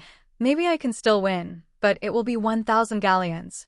I had a dream last night that Fudge became a minister. Maybe this is still a prophetic dream. Peter joked with a smile. You don't have the blood of a prophet, and you still have a dream of prophecy. You tease me. Alan looked disbelieving. Man, what were you doing just now? We heard the sound of Jean galleons colliding at the Gryffindor long table. The twins ran directly to Peter's side, sat down, and asked with a smile on his shoulders. Peter said he had a dream last night that Fudge became a minister, so he spent 200 galleons betting that he could win. Alan explained, because of Peter's relationship, he was already familiar with the Weasley brothers, so there was no previous so distant. Merlin. Peter, did you really invest so much money? The twins said in disbelief. The money was already astronomical for them. Since listening to Peter's advice, going to Hogsmeade to buy snacks and prank props, etc., and taking them back to school to sell to their classmates, the Weasley brothers have earned more than 20 galleons. This has made them very happy. They have never made so much money and decided to keep the business alive. But now, in front of these 200 galleons, it seems a bit not enough. Yeah, just give it a try. It doesn't matter if you make money or not. Peter said with a smile. You also think Peter is making a fool of himself, right? He can't spend money like this. Alan said to the twins. As Peter's roommate and friend, he felt that he should persuade Peter well, in case one day he would take it out. All the money is lost. Not to mention the twins' reaction, Alan White couldn't react in time. The two Weasley brothers looked at each other, made eye contact silently, and then said directly, then let's play too. Just follow Peter to bet on Fudge to win. What? Alan was dumbfounded. Why are these two crazy? They have to bet with Peter. We trust your intuition. Don't worry, even if you lose money, you'll be fine. You can make money later. The two brothers shook their heads and said, since Peter accidentally showed disguised mags in front of them last night, they felt that Peter was more and more mysterious. And they feel that Peter is a person who is not willing to suffer losses, so they feel that either Peter really has the ability to predict, or he has learned important information from where and determined that Fudge will win, so he did such a throwing money thing. So you'll never lose out if you follow Peter. Peter looked at the two brothers who insisted on betting, shook his head disapprovingly, and did not persuade any more. Just thinking that the two brothers are very gambling and will suffer in the future. It's just that he didn't start reading minds at this time, and he didn't know what the brothers were thinking now, otherwise they would be dumbfounded. Can you say that they believed Peter too much? The twins took out 20 gold galleons and bet them on Fudge, and they only had 5 galleons left. Peter looked at them speechlessly, thinking about the scene when they got 100 galleons in the future. Although he knew that they would probably make money this time, Peter still poured cold water and said, if Fudge fails to run for Minister of Magic, you will regret it. The twins didn't care, giggled, and invited Peter to their house for Christmas. I'm afraid I don't have time. I've already received a letter from my family. The Queen is holding a banquet for Christmas, and I need to go. Peter shook his head and said, I'll visit your house when I have time. Queen. Peter, you're going to the Muggle royal banquet. Several people looked at Peter in surprise. Although they had lived in the wizarding world since childhood, they still knew the story of Merlin and King Arthur, and were very surprised that Peter could attend such a banquet. Looking at the surprised looks of his friends, he explained, I have a title of nobility in the Muggle world, and I have a little blood relationship with the royal family, so I was included in the invitation list. 9. In fact, Peter was also very surprised when he received a letter from the housekeeper Wales and his aunt. After all, their York family had not been in contact with the royal family for a long time, and they were not keen on attending noble gatherings. It's just that this time I suddenly received an invitation to the royal family's Christmas dinner, and the Queen personally invited Peter by name. In modern society, the British royal family is only a symbolic existence and has no real power, but the government still gives it corresponding respect, and every year it takes part of the money from the national tax to support the royal family. So the social status of the royal family is still quite high. Aunt Christine and housekeeper Welsh both suggested that he agree to the invitation, and Peter was also curious about the reason why the Queen invited him, so he agreed to the dinner. Soon, Christmas will come. The Christmas holiday at Hogwarts begins before Christmas and ends after New Year's.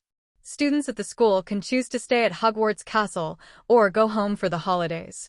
Before the holidays, the deans of the various colleges will collect the list of students who will stay on campus for Christmas. But Slytherin didn't stay on campus this time. They all chose to go home for the festival, so when Peter packed up his things and came out, the common room was already empty. Everyone was eager to go home and his family reunion. Outside the castle, roommates Alan White, Cedric, and the Weasley twins are all waiting for him. "Peter, what are you doing so dawdling? Everyone else is done. The Hogwarts Express is about to leave. Get up," shouted George from the carriage. Peter hurriedly handed the luggage in his hand to several people in the carriage, and then jumped on it himself, explaining, "I washed the photos I took with Developer Solution, and finally came over after finishing it. MJU4 NDA2 NTC3 ODM1 EMS GXMQ5 OJM smiley face." After sitting firmly, Peter took out a stack of photos and showed them to them. All of them were photos taken in their life and study. After using the developer potion, the people in the photos came to life, waving to them happily. Several people looked at the photo with relish. "George, look at this picture. It's the embarrassment when you were entangled by the big octopus. Haha, it's so funny. And this one was taken when Filch was chasing us. Peter, when did you take it?" "I don't remember seeing you at that time," Fred asked in surprise while looking at the photo. "Peter, why are you taking so many photos? You use a lot of developer potion." "I remember that a bottle of potion costs 5 galleons. Cedric asked curiously. "There are at least hundreds of these photos. I took these pictures to take back to my family. They were all muggles and had never seen Hogwarts," Peter explained. "Peter, you have to be careful. Don't let these photos be seen by other muggles except your family. Otherwise, the Ministry of Magic will get you into trouble," Alan reminded solemnly. "Indeed, because of secrecy laws, the Ministry of Magic does not allow muggles to know too much about the wizarding world," Cedric explained. "If he knows too much, the Ministry of Magic will use the Oblivion Charm to make him forget it." Grave accent. "My dad worked in the misuse of Muggle articles department, and he often worked overtime to prevent some magicians from casting magic on Muggle articles and exposing the secrets of the wizarding world," Fred said. Hearing the friendly reminders from his friends, Peter nodded. He smiled and said, "Thank you for your reminder, but I will pay attention, and I only have my aunt and housekeeper Wales in my family. We live in the manor, so generally no one will disturb us. By the way, aren't you curious? How does this carriage move by itself? Is it magic?" George asked curiously, looking at the carriage he was moving. Everyone was aroused by her words, and they all stretched out their heads and looked at the front of the carriage. There was nothing to pull, but the carriage still moved forward steadily. "Maybe these carriages are alchemy products," Alan said with speculation. "If you want me to say, some professor must have cast magic on these carriages. Either Professor Flitwick or Professor Dumbledore, the good Jow. They have a lot of magic," George vowed. "These wagons are pulled by animals, you just can't see them." Peter couldn't help but explain, listening to their speculations. "It's an invisible animal? What's its name? How come I've never heard of it?" Fred asked in surprise.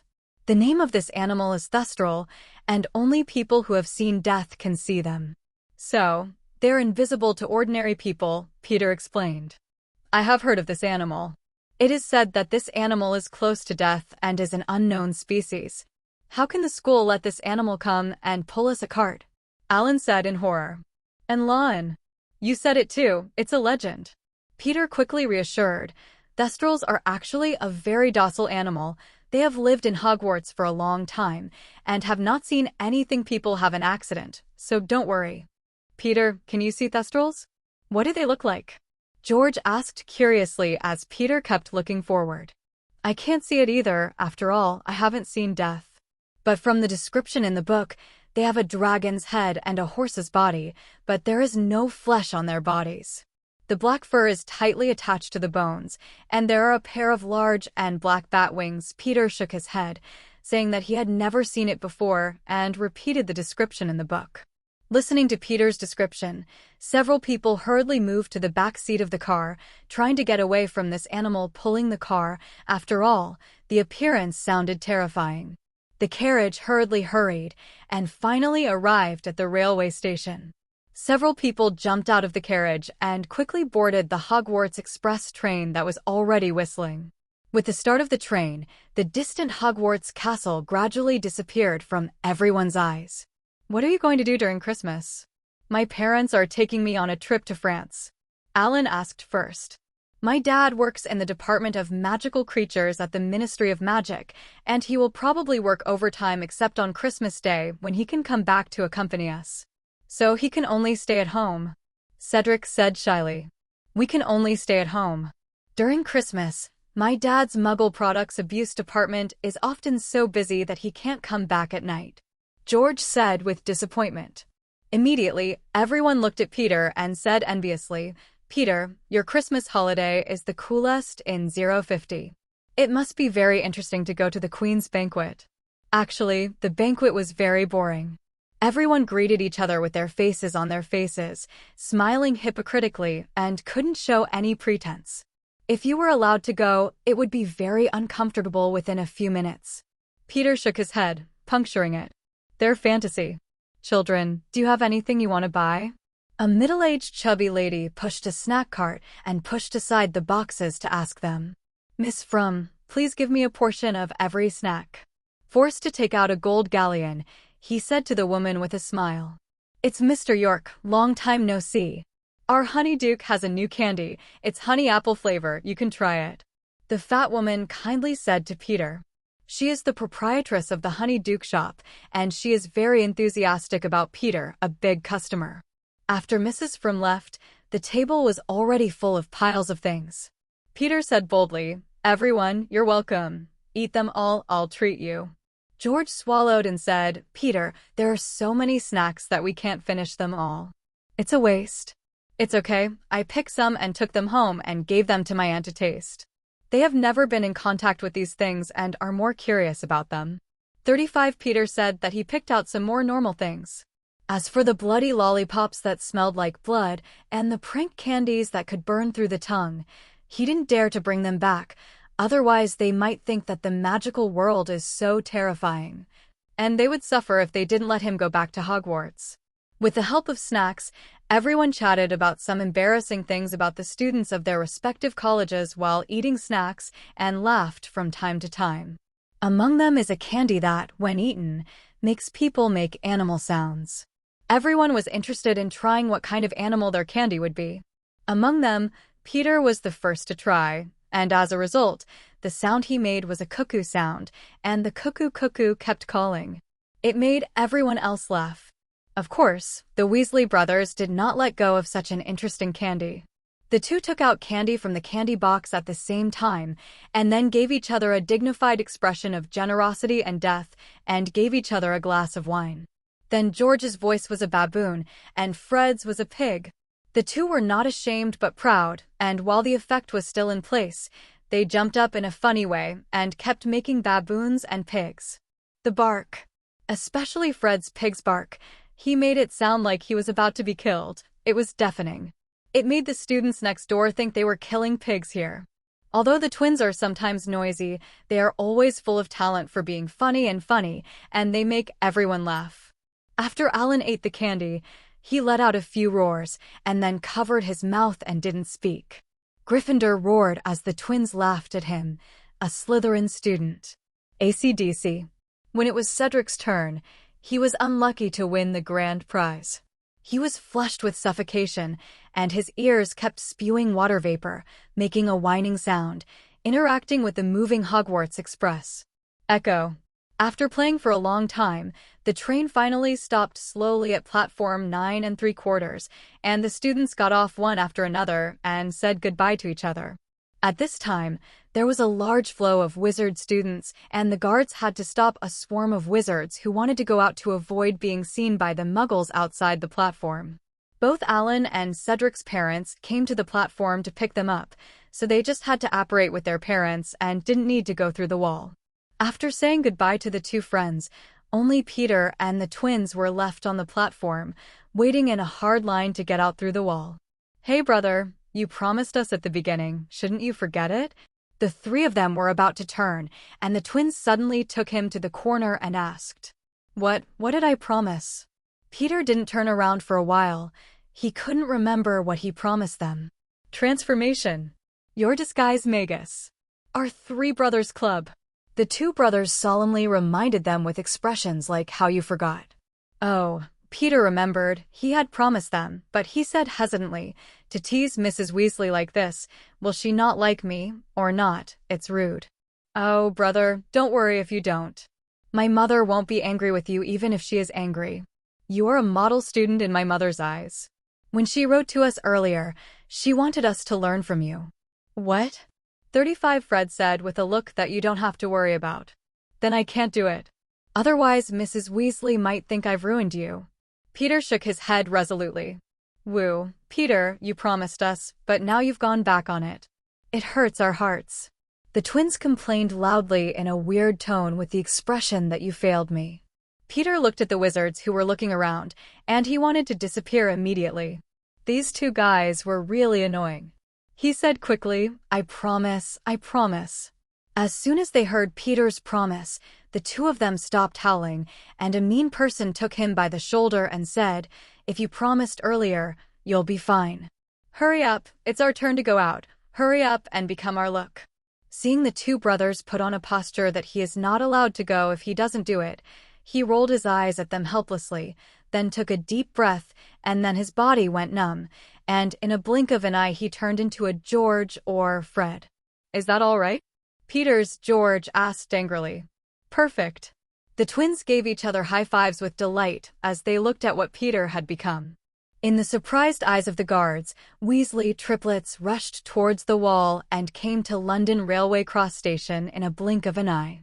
Following the twins out of the wall, the image of the triplets was too eye-catching and instantly attracted all the nearby muggles to them, and a few muggles looked at them suspiciously because they found these three children. It suddenly appeared in front of the wall, and I was curious to come forward to see how they appeared.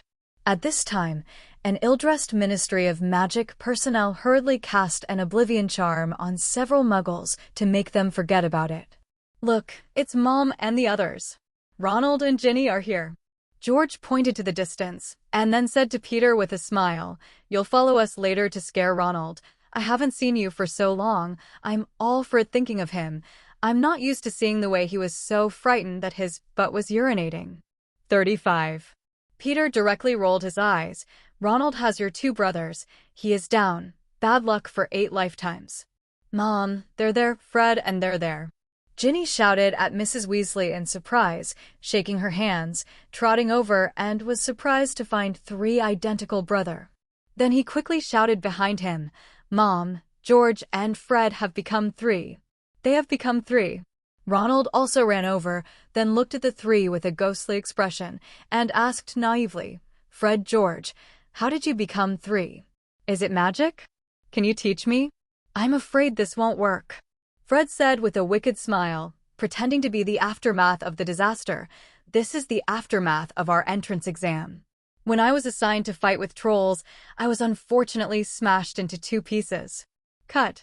Madame Pomfrey from the school infirmary put 2 drops of potion on my wound, and the 2 parts of the body grew together, and there was an extra Fred.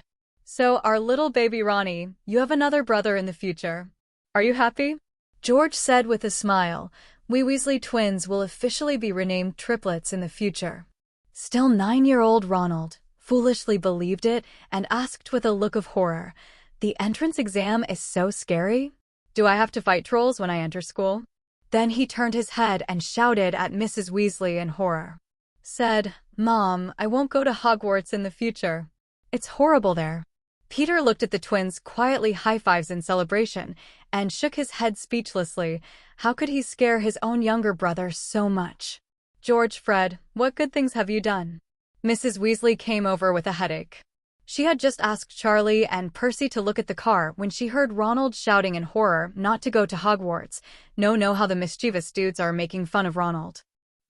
What's going on? Fred, George, how did you become three? Mrs. Weasley wanted to talk about twins, but when she saw three identical people standing in front of her, she was a little dumbfounded. "Oh, Mom is like this." Fred rolled his eyes and said with a surprised expression, "Mom, this is our exiled brother. He has been looking for his family all these years. Entered Hog after Waz. We found out that he looked exactly like the two of us, so we knew each other. Yes, in fact, we are triplets." George also said with a side tone, "Mom, when you gave birth to us at St. Mungo's Hospital, you should have accidentally left one, causing our three brothers to be separated for many years." Looking at the three identical people and Fred George's affirmative expression, Mrs. Weasley was a little stunned and began to wonder if she had really left a child. After all, it looked so similar. Just as Mrs. Weasley carefully recalled the details of the twins, she did not find the two brothers snickering as if they had succeeded. Peter silently watched the Weasley family being played around by the twins, hurried forward, changed back to his original form, and explained to Mrs. Weasley, "I'm sorry, Mrs. Weasley. Don't listen to their nonsense. It's just a prank." "Wow." The Weasley family looked at one of the triplets, who had been silent for a while, stepped forward, slowly turned into a handsome blonde boy, and looked at him in amazement for a while. "Peter, he's Peter York, the Merlin Medal winner who caught two dark wizards." Ginny screamed in surprise, as if she had seen an idol. "Ginny, isn't your idol Harry Potter? How did you become Peter?" "It's not good to change your mind so easily," George said to his sister with a smile, and then looked at Peter with some regret. "You told the truth so early and let him. It's such a pity that our original grand plan fell into disrepair." Peter just rolled his eyes. If they really messed up, they would be beaten by Mrs. Weasley, but his image in the Weasley family might be ruined. 0. Ask for flowers. "George, Fred, if you continue to talk nonsense and pranks like this, let's see how I will deal with you." Mrs. Weasley, who understood that she had been tricked, scolded the two of them with an angry akimbo, then turned her head and said to Peter kindly, "Son, your name is Peter, right? You were dragged here by the two troublemakers. What a handsome guy. How did you do it just now? Can you teach me?" Ronald looked at Peter adoringly and asked eagerly, "Don't be rude, Ronald." Mrs. Weasley reprimanded, and then said to Peter with a smile on her face, "You're disguised magus, right? It's a rare talent. It's amazing to be able to transform your whole body at such a young age." "Incredible." "Mom, how did you know?" the twins asked in surprise. They didn't expect that their mother, a housewife, would recognize it so easily. 0. Your brother Bill's classmate, Nymphadora Tonks, is a disguised magus who can change her appearance in an instant. She is now an intern in the Auror department. Her parents are very good friends with us. 35 Weasley, the lady explained. "Why don't we have such talent? This kind of ability is so suitable for the two of us. Is it for you guys to play pranks? Besides, it's a genetic talent, and the Weasley family has never seen disguised magus." Mrs. Weasley rolled them a glance, and now it's enough to give her a headache. If there really is such a thing, if you are talented, you can't jump around. "Isn't Peter a muggle? Where did he get his inheritance?" the twins asked rhetorically. "How do I know? Maybe his ancestors have wizards." "Don't ask so much. Charlie and Percy have been waiting outside for a long time. Hurry up." Mrs. Weasley hammered her two troubled sons and quickly urged. Then she invited Peter gently and kindly. "Peter, if you have time, come to our house. We will welcome you very much."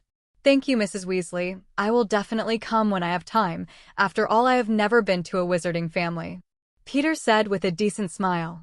"What a polite boy. Fred and George will be troubled by you in the future at school," said Mrs. Weasley. "See you next year, Peter." The twins said goodbye with a smile as they left. Peter was stunned for a moment, then laughed. It was indeed the new year when he went back to school, and it was time to see him next year. Peter's car came to pick up Peter's car. Peter had seen it long ago, but he didn't care about talking to the Weasley family just now. He took a few steps to the housekeeper Weasley, who was standing at the exit, and gave him a big hug. "Long time no see, Wales. The young master has grown a lot, and it seems that he is doing well at school," the housekeeper Welsh said with relief after taking a closer look. Although Wales is only the housekeeper of Peter's family, he is actually no different from his relatives. The Welsh family has served the York family for generations and has been very loyal. Peter's father and Aunt Christine were raised by Welsh housekeepers, so the York family trusts him very much. "Miss Christine is already waiting for you. Let's get in the car." Wales opened the door for Peter. When he returned to York Manor, Peter saw his Aunt Christine 050, who had been waiting early. "Auntie, long time no see. You are still so beautiful." Peter smiled and gave Aunt Christine a close kiss. "Haha, my handsome little Peter, haven't seen you for so long. Do you miss Aunt?" Kristen hugged Peter enthusiastically, gave him a hard kiss, and said resentfully, "I miss you very much. I don't want to eat or drink. Because my little nephew doesn't write to me much since he went to that Hogwarts." Hearing his aunt's somewhat resentful tone, Peter couldn't help laughing, and then explained, "The magic world can't use telephones and the like, and I'm not used to writing letters, so I send a little less. I'll send more in the future." "You wrote, I promise." Immediately changed the subject and said, "Auntie, do you know why the Queen named me to the banquet? Our York family doesn't seem to have much contact with there." "I'm not too sure, but I just said that after the Christmas banquet tomorrow night, the Queen will see you alone, so that you have some mental preparations." Christine replied, looking at her nephew's confused look and comforting, "You don't have to think too much about it. You're a wizard now. Don't worry too much about what's going to happen. You've been at school for so long. You must have some magic. Show me." Speaking of using magic outside of school, Peter remembers that it was at the end of first year that the Ministry of Magic asked first-year students to sign an agreement not to use magic outside of school. But now there is no such notice over the Christmas holidays. I don't know if I will receive a warning letter from the Ministry of Magic? But since Auntie wanted to see it, Peter didn't refuse. Anyway, he didn't know the regulations of the Ministry of Magic, and even if he received a warning letter later, he could justifiably argue that he didn't know about it. "What kind of magic do you want to see, Auntie?" Peter asked, pulling out his wand, then turning to the housekeeper and saying, "How about Wales? What kind of magic do you want to see? I can show it to you." 35. As soon as the two heard Peter's words, they all gathered around with great interest. Aunt Christine said enthusiastically, "Show what you have." "I've mastered a lot of magic, and if I show them one by one, it won't be over for a while," Peter said somewhat contentedly, then pointed his wand at the coffee table in front of him and tapped the coffee table twice. The coffee table instantly turned into a green padded sofa. Peter sat on it and said regretfully, "This is transfiguration, but I can only transform between dead objects, and I can't animate them." "Wow, this is already good. It's so amazing." Christine and the housekeeper Wales watched this scene in surprise. Christine not only said with some envy, "The wizard doesn't have to cook anymore. He's just hungry. Just change food, and if you want to wear beautiful clothes, you can change clothes in a second. Magic also has to abide by certain restrictions. Delicious food cannot be created out of thin air, but it can be copied. That is, one food can be turned into enough for everyone to eat." Peter used his wand to read to the pastry, "Copy in pairs." In a blink of an eye, the refreshments on the table turned into 2 servings. So the story of Jesus feeding 5,000 people with 5 loaves and 2 fish is like using this magic, Christine said in surprise, looking at the 2 refreshments on the table. There are also rumors in the magic world that Jesus is a wizard who believes in God, but not many people believe it, thinking that it is just a slander by wizards. Peter shook his head and said. After skipping this topic, Peter pointed his wand at Christine with a smirk and said, "Tarantara." Then Christine stood up involuntarily and danced an elegant ballet. "What's wrong with me? Peter, what have you done to me? Why do I keep wanting to dance and can't stop?" Kristen shouted in panic, dancing gracefully. It's a mischievous spell, a simple spell in spellology that keeps people dancing all the time, Peter said with a smile, before a spell instantly lifted the spell on his aunt. It's very similar to the pair in the fairy tale, the red shoes that make people dance all the time. If I don't lift the spell, am I going to dance all the time? Christine heard the magic after the effect of the curse. He asked in shock. Yes, a lot of magic is very dangerous for ordinary people if you don't solve the spell. And it's just a spell used by little wizards to play pranks on each other. Peter nodded. This is terrible. If there are wizards who have bad intentions against ordinary people, isn't it very dangerous? Butler Welsh said worriedly. Watching the effect of magic, they can treat ordinary people without knowing it. Enchanted, and we can't do anything about it. 35. Don't worry, Wales. Peter smiled and comforted. There is also a government in the wizarding world called the Ministry of Magic, which stipulates that wizards cannot use magic in front of muggles, that is, ordinary people. Otherwise, they will be punished, and if it is more serious, they will be directly imprisoned in Azkaban, the prison of the magic world. The guards of the prison are a kind of terrible monster called Dementors. They usually feed on the positive emotions of human beings, also able to eat human souls. So no one dares to offend the ban. 35. Hearing this, both of them calmed down a bit. Christine, who is atheist, was very surprised and asked, is there really a monster that eats souls? Does the soul really exist? Since wizards all exist, why don't souls exist? There are many ghosts living in Hogwarts Castle, Peter said amusingly, not understanding his aunt's brain circuit. I always thought wizards were people with superpowers. Christine explained, then asked in horror, you said your school had ghosts. Oh my god, how much of a school is your wizard school? Horrible, even ghosts. 35. Ghosts aren't really scary. They can't hurt people, except that they get chilled when they walk through them.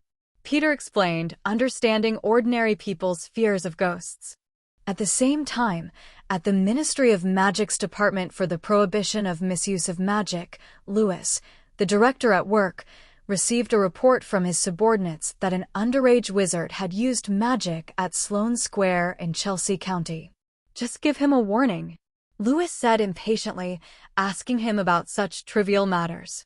But that's Peter York, who just won the Merlin second class, and he's still a first-year student, and we didn't sign him an agreement not to use magic outside of school, and he's not breaking the rules.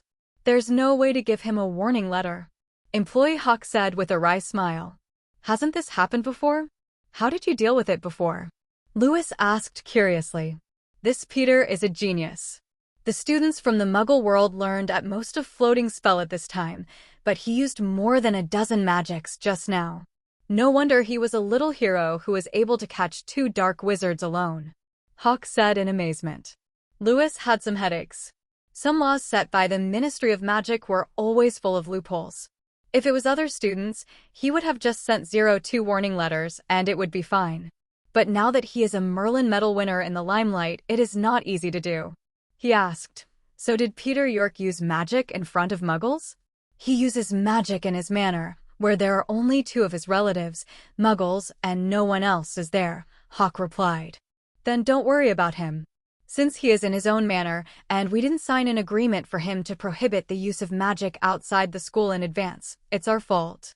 Lewis waved his hand and said, for this kind of special personnel, just be I didn't see it, to save trouble. Peter didn't know that he almost received a warning letter. After he showed his magic, he was dragged by his Aunt Christine to see her custom dress. After all, he was going to attend a banquet hosted by the royal family. It was too casual, so the dress was custom-made early. Peter, this is my friend Tim Rogier. He's French, he's handsome. Kristen pulled Peter and introduced him with a smile to a man who was waiting at the door of the dress customization studio. Peter looked at his Aunt Christine in surprise. She had never introduced a man to him so solemnly. Look at her little woman-like expression. Could she be planted on this French man? Hello, you're Peter, right? I'm Tim Rogier, French, and a friend of your aunt. Let's get to know you. The 1.9-foot-tall young man said kindly. Peter looked at the man, but suddenly looked at him warily, because he didn't think much of it when he heard his name just now, because the Rosier surname is common in France. But as soon as he took the man's hand, he felt a wave of magic in him. It was a wizard. Although he didn't know how a wizard became Christine's friend, he still calmly restrained his expression, changed his expression, and said shyly in French, "Hello. You can speak French, it's amazing," Tim Rogier said in surprise. "Of course, my nephew can speak Huxia, Russian, and German, but he is very smart." Aunt Christine sold Peter directly and knew everything about her boyfriend. "Really, it's really good, no wonder," Rogier said meaningfully with a surprised expression. Peter didn't know what was going on with this man, but he always felt that this man had bad intentions and opened his mind-reading skills directly, wanting to hear the man's real thoughts. Under the mind-reading technique, he tried his best to ignore the messy thoughts of his aunt on the side and focus directly on Rogier's thoughts. Slowly, he saw a lot of Rogier's secrets, and his heart gradually filled with murderous intentions. He wished to give him an Avada directly now. He lowered his head and pretended to be embarrassed to hide the killing intent in his eyes. Then there was a sneer. He wanted to play, then play with him. Rogier is clearly good at coaxing women, making Kristen laugh with just a few words and greet her occasionally. Although Peter was anxious when he saw the scene, he couldn't give him a death curse directly in public. That's right, Peter learned the knowledge of the death curse from Rogier by using mind reading. This spell is Rogier's most commonly used spell, and it was very impressive, so it was easily discovered by Peter. After finally getting rid of this Rogier, Peter dragged his reluctant aunt and hurried home. If he doesn't leave, he is afraid that this silly aunt will be deceived. "Peter, don't you like him?" "I think he's pretty good. Although he's a French man, he doesn't bother much better than my previous boyfriends." Tim Rogier. "Don't like it?" I wish I could kill him," Peter said bitterly, his eyes full of killing intent. Kristen, who had never seen Peter like this, was taken aback and asked, "It's just the first time you met. Why do you hate him so much?"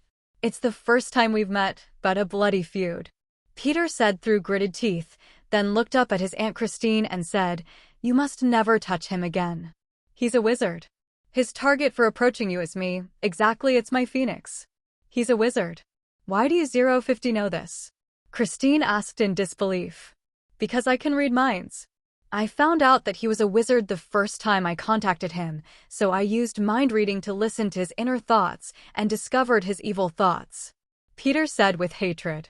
Peter always thought that his parents, who died young, were unbelievably killed on the way due to natural disasters.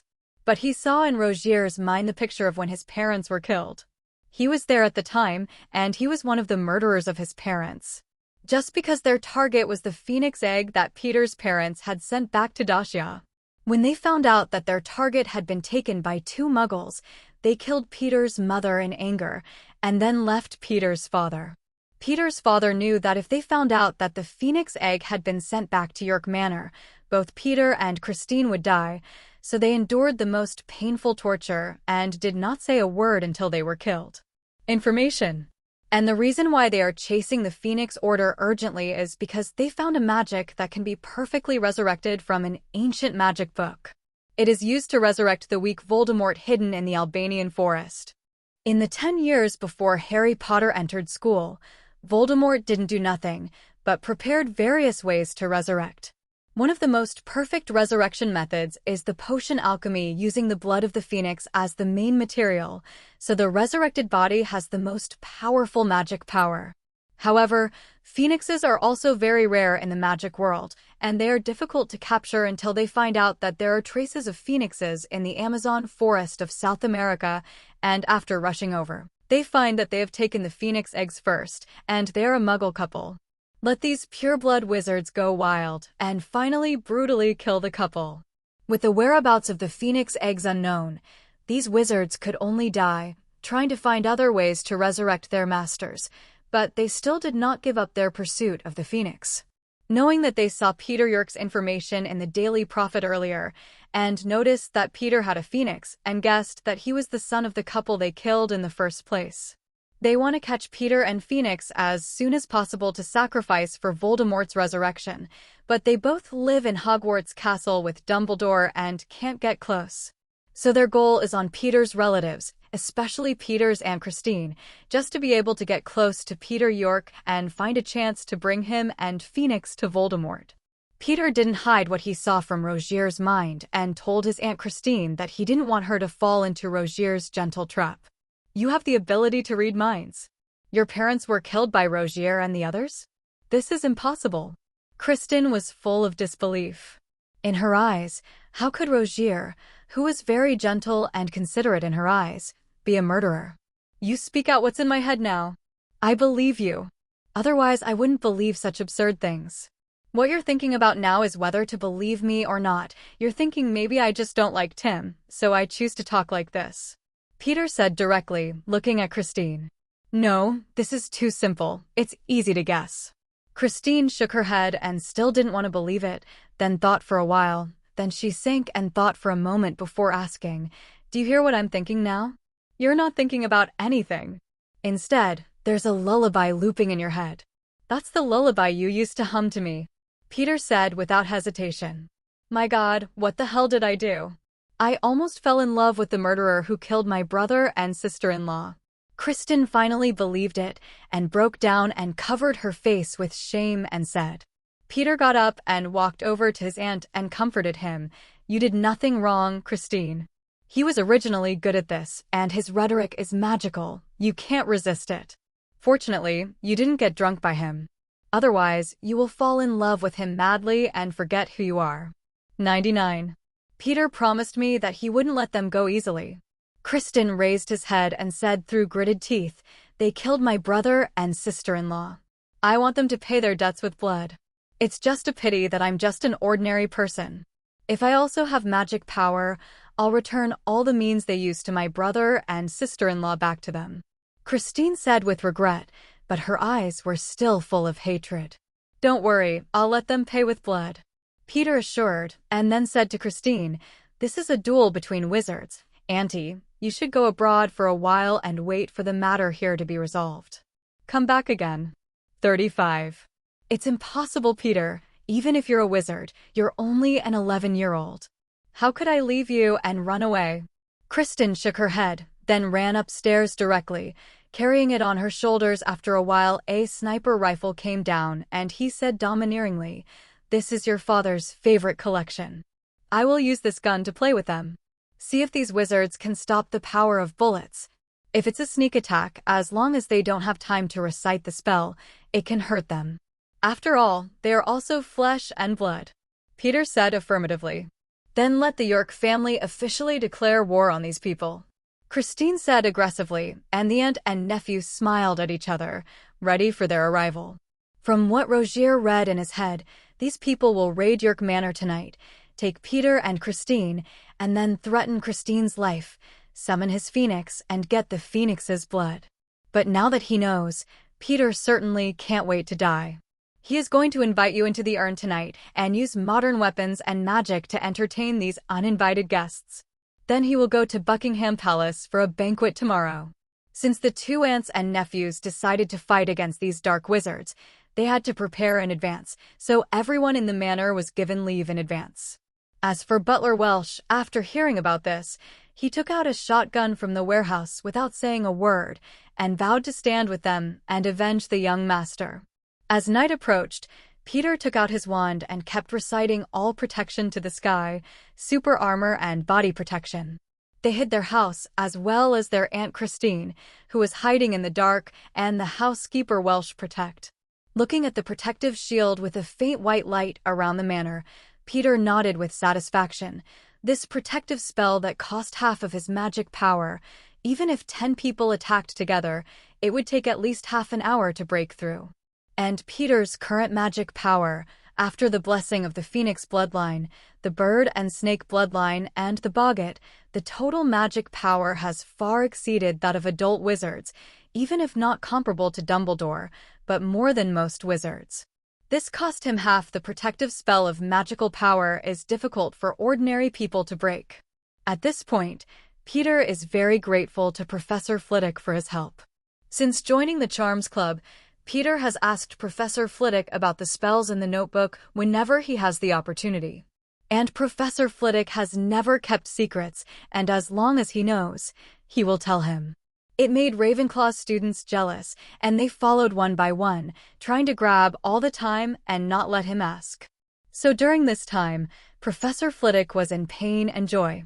After getting the help of Professor Flitwick, his protective spell ability improved significantly, especially the super armor protection spell that he mastered first and was best at. He was praised by Professor Flitwick, saying that it was almost the same as his level.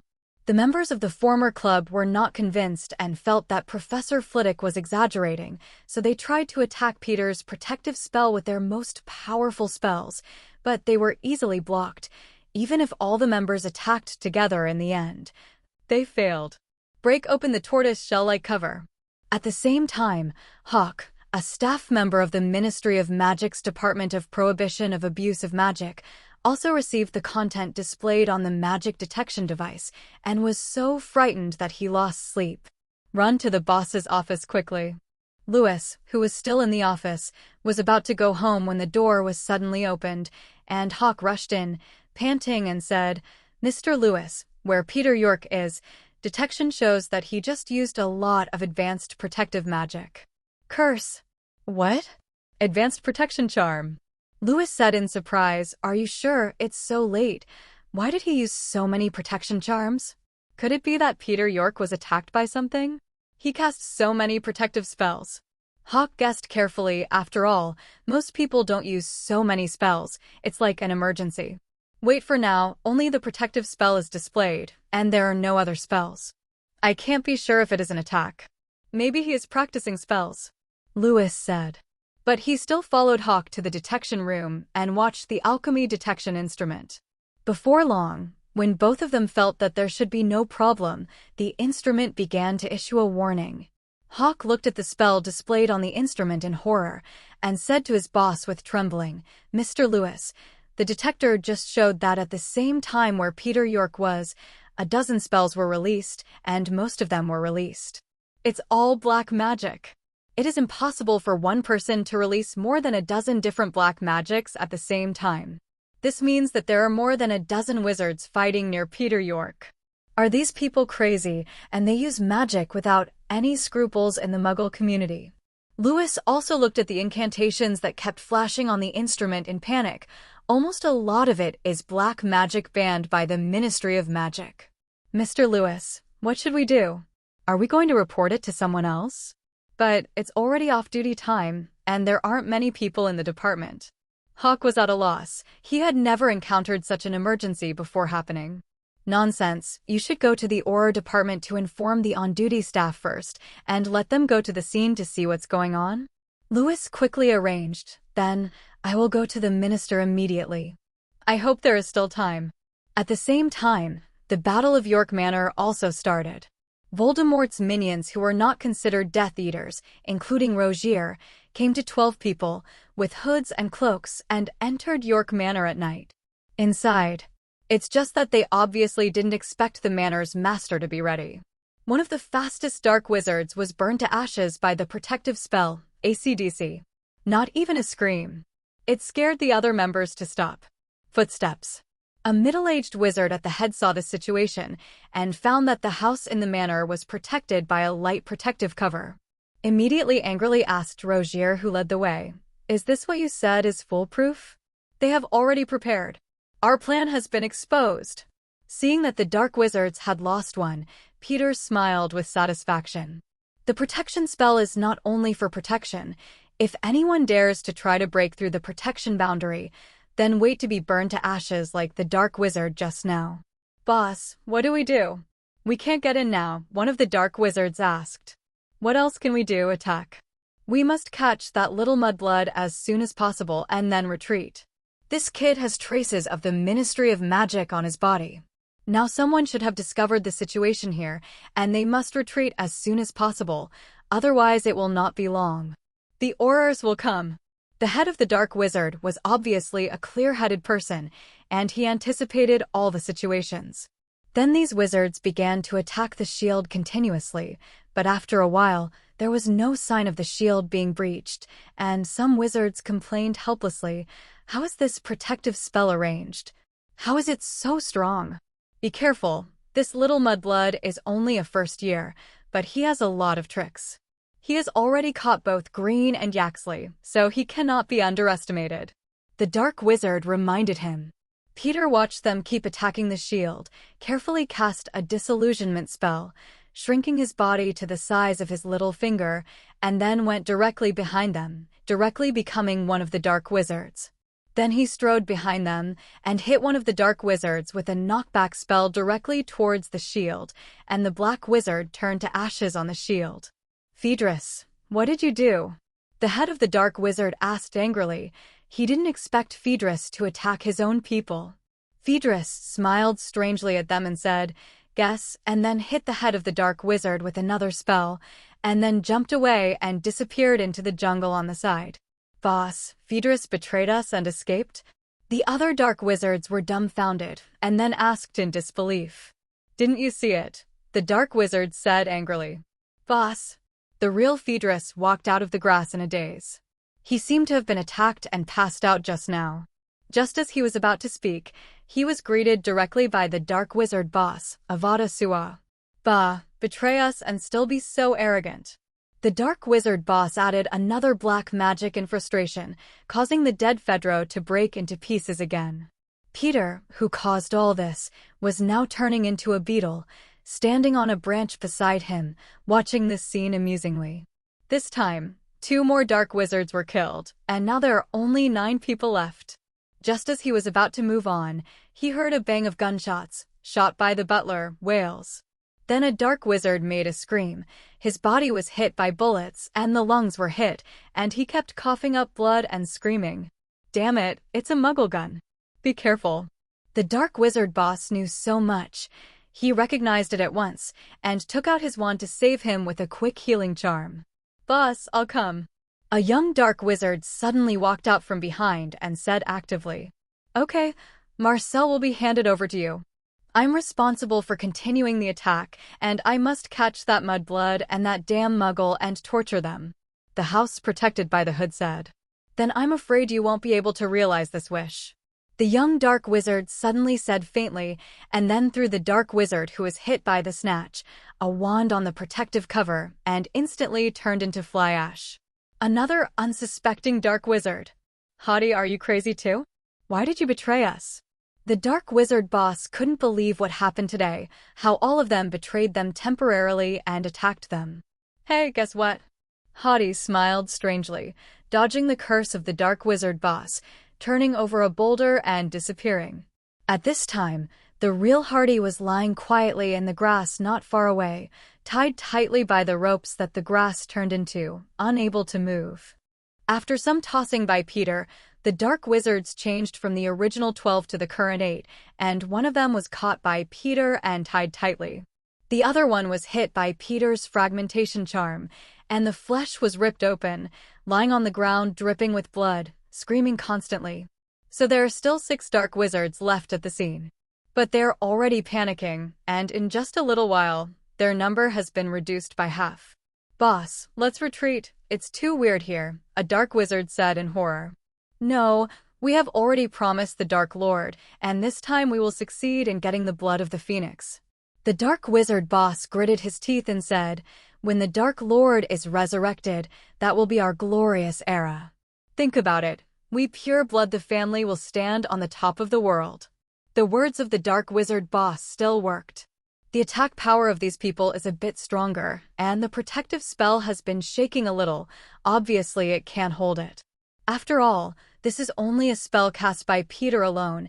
Even if he paid half of his magic power, barely holding back for so long is already very good. Just keep pushing harder. The protective cover can't hold up anymore. The Dark Wizard boss shouted in surprise. Peter looked at the situation and frowned, and the next time was the most critical time. If he can't get rid of the remaining Dark Wizards as soon as possible, when the protective cover is broken, these Dark Wizards will flood in, and he may not be able to protect Christine and Wales by himself. But apparently he still underestimated his Aunt Christine and Wales, who had just wounded a Dark Wizard with a shotgun. At this time, with a faint sound of gunfire, a dark wizard's head exploded like a watermelon. Peter looked back and saw in the corner of the window, Aunt Christine was aiming a sniper rifle at the far dark wizards. "Well done," Peter complimented. "There's only 5 left now. And there's that damned Rogier among them." The power of a sniper rifle is not comparable to that of a shotgun, let alone a direct shot in the head. The dark wizard is completely dead this time, and no magic can save him. "What kind of magic is this?" said a dark wizard who didn't understand Muggle common sense and horror. The dead wizard just stood beside him, but without warning, he exploded his head and scared him stupid. "Quick, use the protection charm." "It's a Muggle gun. Hold up the protection charm, and you'll be fine," the dark wizard boss shouted, looking a little flustered. As soon as the words fell, a dark wizard was shot in the head. Why are Muggle weapons so powerful? Aren't Muggles very weak? One of the dark wizards roared as if their beliefs had collapsed after erecting the shield. Another shot sounded, but this time because of the protective spell, the bullet was firmly blocked in midair and did not hit again. Peter was a little disappointed to see this, but it was enough. Now there are only 4 dark wizards left. Now it's his turn. "Cloudy," Peter chanted the spell. Once the spell was released, a large amount of cloud and mist poured out of the wand, quickly covering the entire manor. Then Peter quickly turned into a bat, relying on the echo to swiftly avoid obstacles in the thick fog, leaning towards the black wizards. "Be careful, that mudblood has come out. Hurry up and seize the opportunity to grab him." The dark wizard boss was alert and full of surprise at the same time. If the target mission has been shrunken in the protective cover like a turtle shell, they will not be able to do anything with him for a while, but if they take the initiative now, it will be easier to handle. "Boss, there are only 4 of us left now. Let's withdraw. This Peter York is too powerful, we can't catch it at all." A dark wizard full of fear pleaded bitterly. "Yes, boss, they have already killed 8 of us. Now they came out to kill us all. Let's retreat. If we don't leave, the Aurors will also come." Tim Rogier was also full of fear at this time. He was also invited by Christine to come here before, but he never thought it would turn out like this. Most of their members are here. These dark wizards don't really want to work for Voldemort, but they have the same interests and Voldemort promised them a generous reward afterward, so he was willing to come all the way to England. But if there is no life, what is the reward? But at this time, the dark wizard boss, who was usually the most calm, was like a gambler. He was deeply involved in the game and was unwilling to come out. "I am only 1 step away from success, but you let me give up. All cheer me up, as long as we catch Peter York, we can complete the task. At that time, the strongest magic and endless wealth will be at your fingertips. Come on. Whoever says retreat, I'll give him a ride." The remaining 3 were frightened by his fierce eyes and dared not persuade. 0. Ask for flowers. Peter's transfiguration skills from Boggart have improved his combat effectiveness a lot, especially in this hidden camouflage sneak attack. He turned into a bat and quickly discovered the dark wizards of these dark wizards. The trail flew to the side and then turned into a human form again and directed a cutting spell at one of the dark wizards alone. The dark wizard screamed and fell to the ground. His hands were cut off with a knife, struggling in pain. Peter picked up his wand and pointed it at him, gouging out the bone. Peter chanted the spell for the first time, the dark magic he had learned from Rogier's head. It was only the first attempt, and it was obviously unsuccessful. Although the dark wizard on the ground was screaming in pain, he was only due to his hands being cut, and the Cruciatus curse did not work on him. 0. Peter carefully recalls the steps of using the Cruciatus, the most important of which is emotions, and requires the caster of the spell to be filled with very extreme negative emotions to be successful. He slowly recalled the scene of the murder of his parents, as well as the dirty thoughts of these people, and a feeling of revenge for wanting these lives to be better than death, welling up from the bottom of his heart. He pointed his wand at the dark wizard on the ground again, and said, gouging out the bone. This time, the dark wizard on the ground let out an even more painful scream, and his body curled up once, as if he had suffered endless torture. He had forgotten the pain in his hands, and his face was full of pain. Looking at this scene, Peter couldn't help but feel the pleasure of revenge in his heart, and once again chanted the Cruciatus, tormenting the dark wizards, and wanted to repay the pain they used on their parents. It's just that the wand in his hand resisted him a bit, especially when using magic on the original owner. The resistance was even stronger, making it difficult for Peter to use the Cruciatus. Peter reluctantly put away the wand. He knew that he had traces of the Ministry of Magic on his body, so his own wand did not use black magic once, and the most powerful one was torn apart.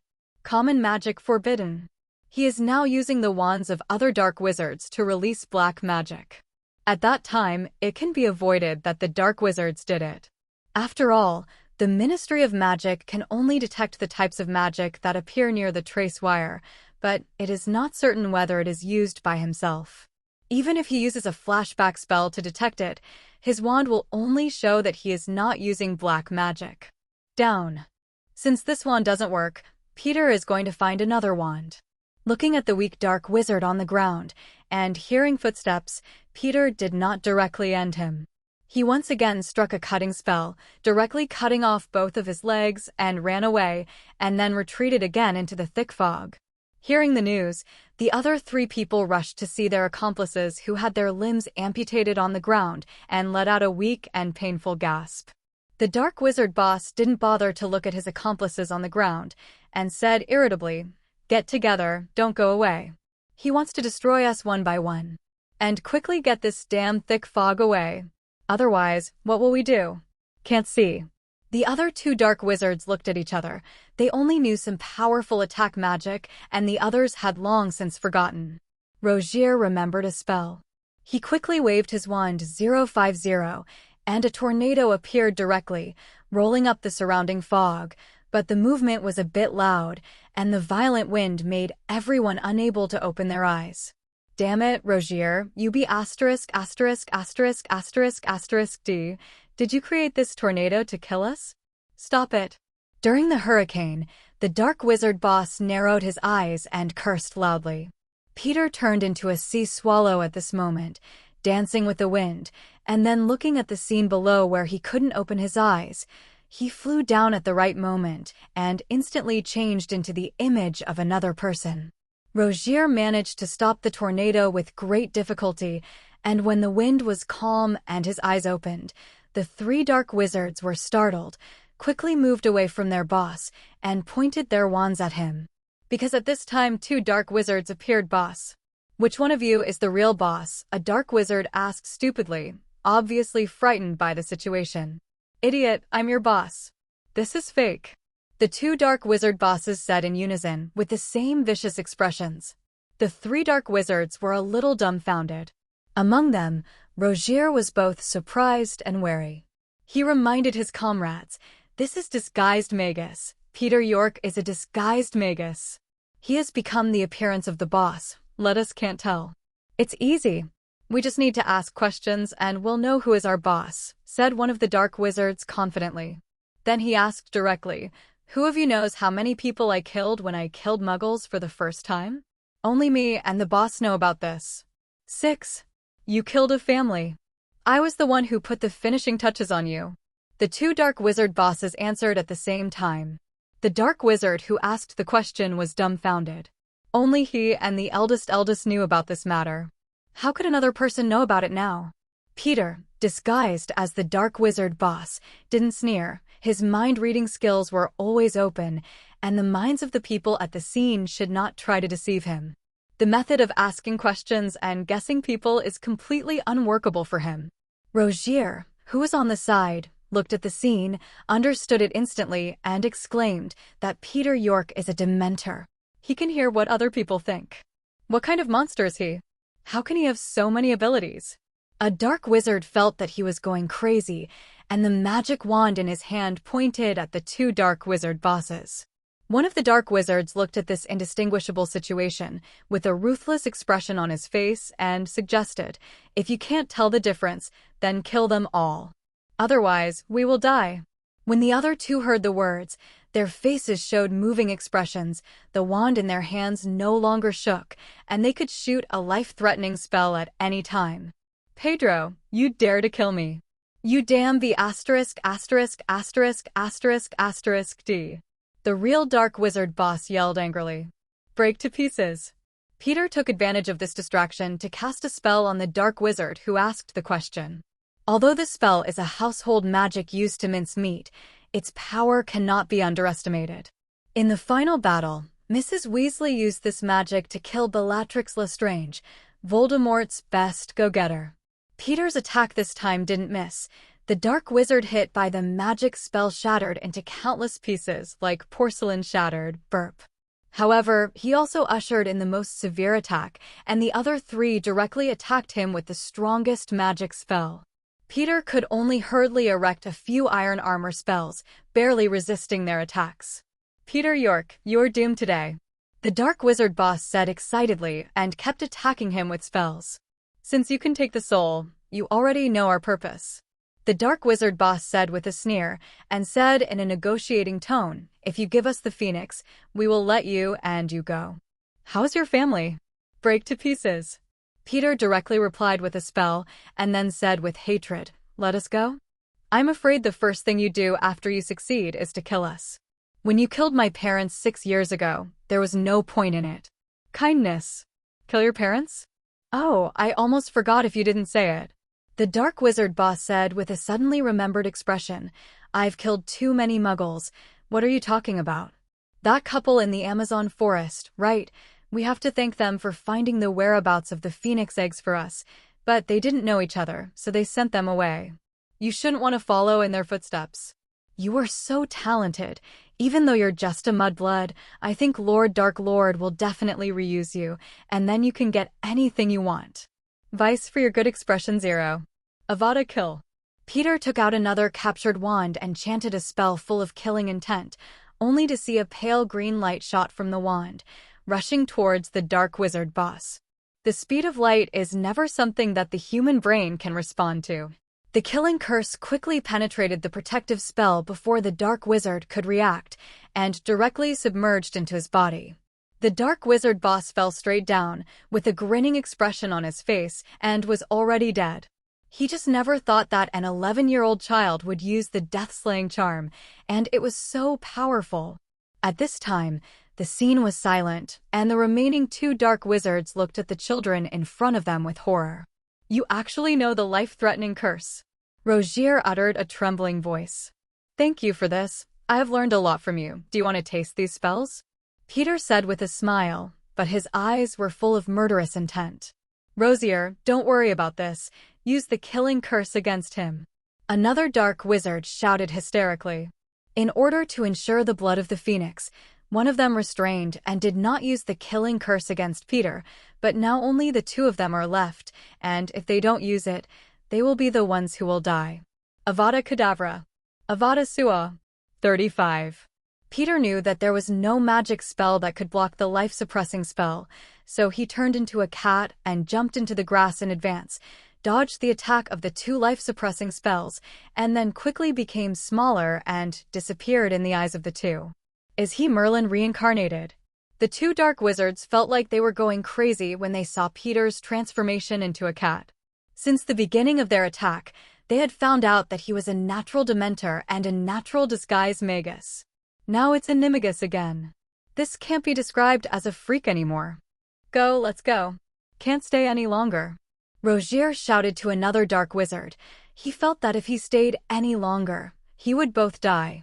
Another Dark Wizard also nodded. He felt that it was a mistake to come here today. 12 people came, and now the 2 of them are still standing completely. It's just that when they first used magic to apparate, they were dumbfounded, because their apparate didn't work at all. Want to run? It's too late. I've cast an anti-apparition spell around. You guys just stay. Peter's voice drifted around the manor with an endless chill.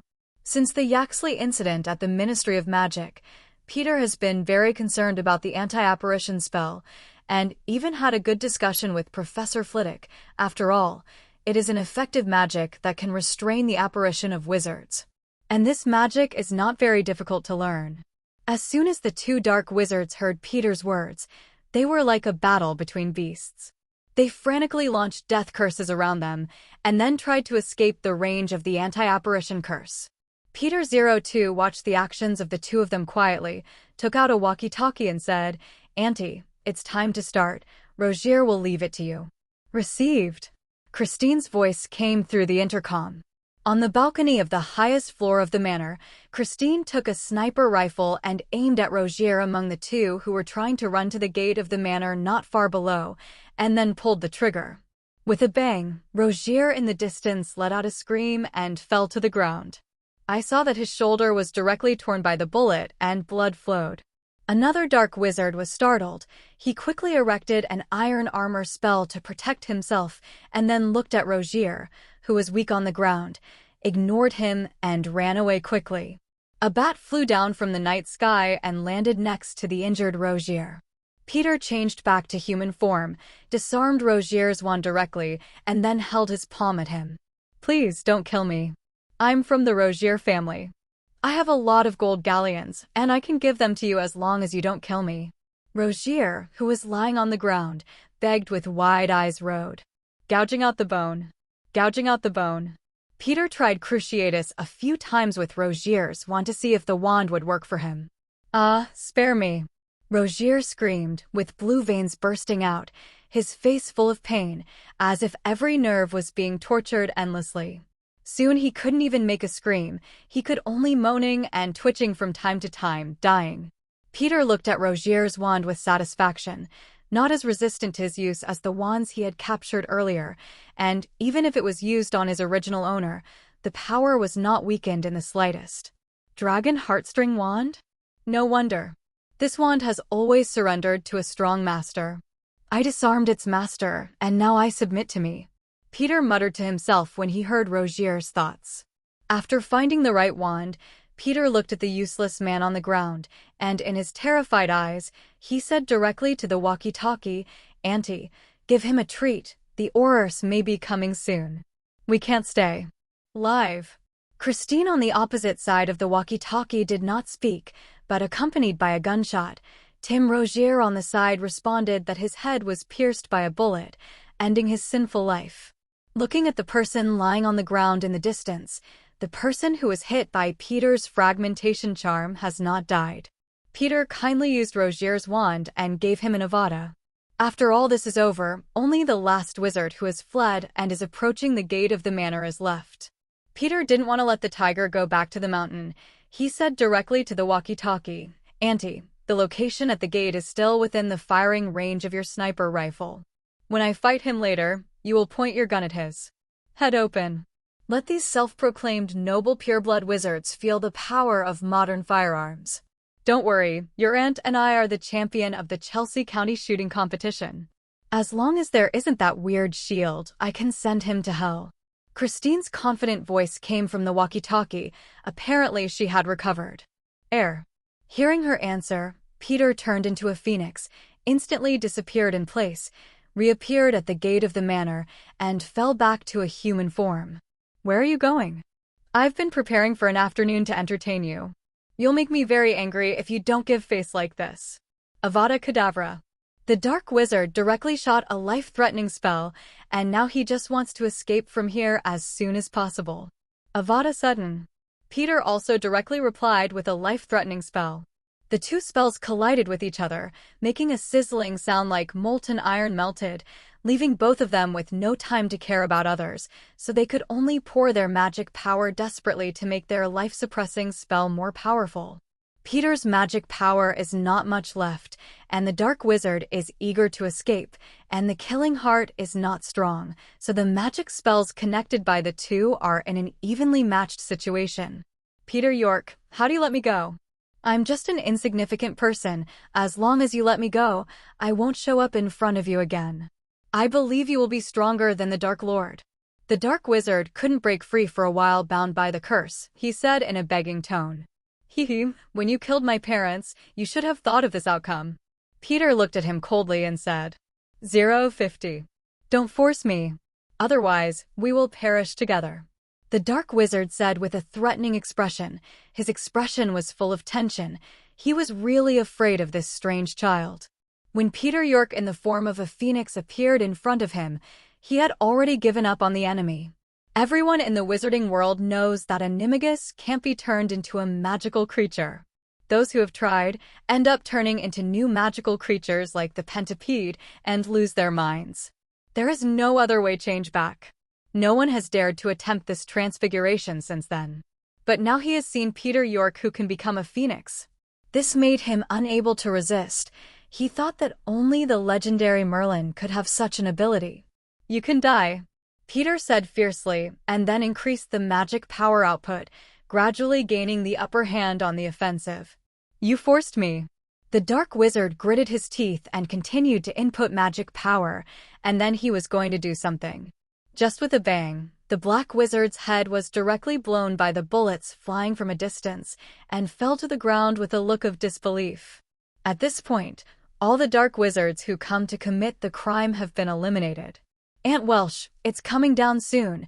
We need to make a confession before the Ministry of Magic Aurors come."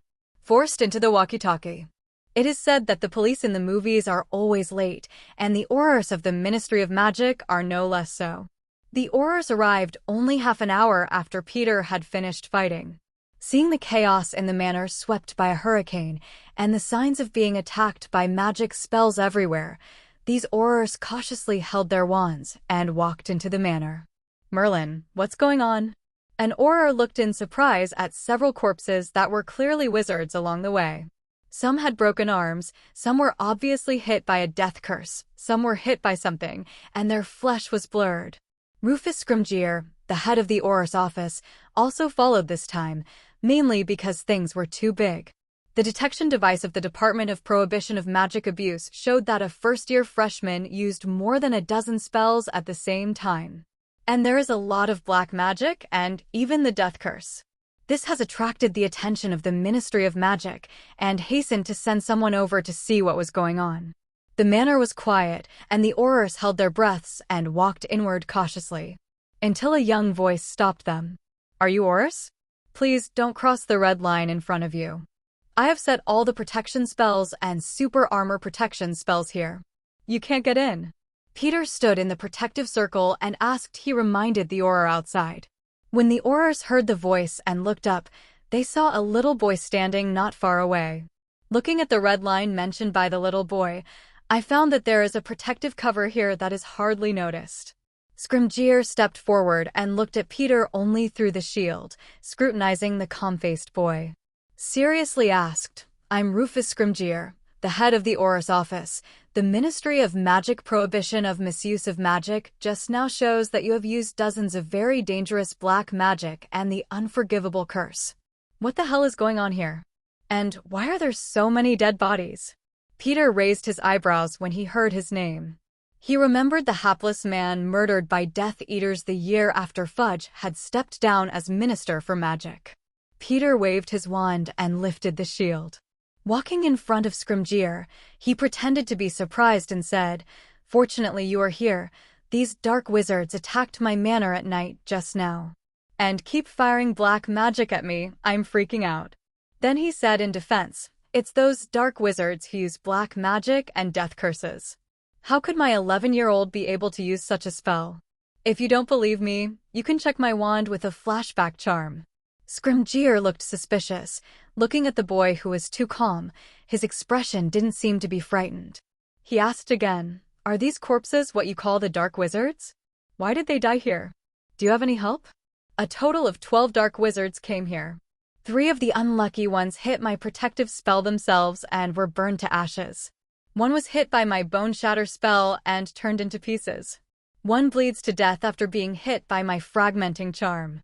Several others were shot by my muggle relatives. As for the remaining few, they killed each other too." 35. Peter recounted the circumstances of all the dead. The surrounding Aurors looked at Peter in disbelief, always feeling like a fantasy. But the surrounding corpses and traces of fierce fighting have told them it was the truth.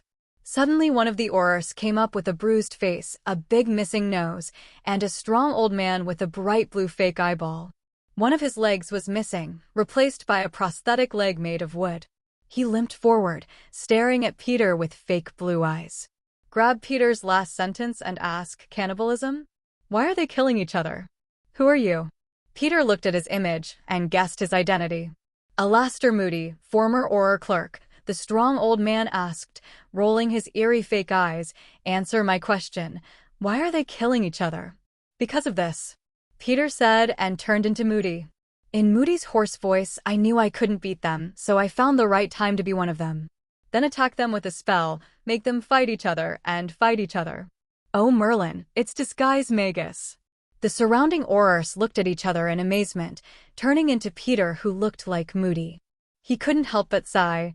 Is the current disguise magus appearing so easily? A disguise magus has just arrived in the department, and now another one has appeared. Well, that's a good reason, Moody said reluctantly.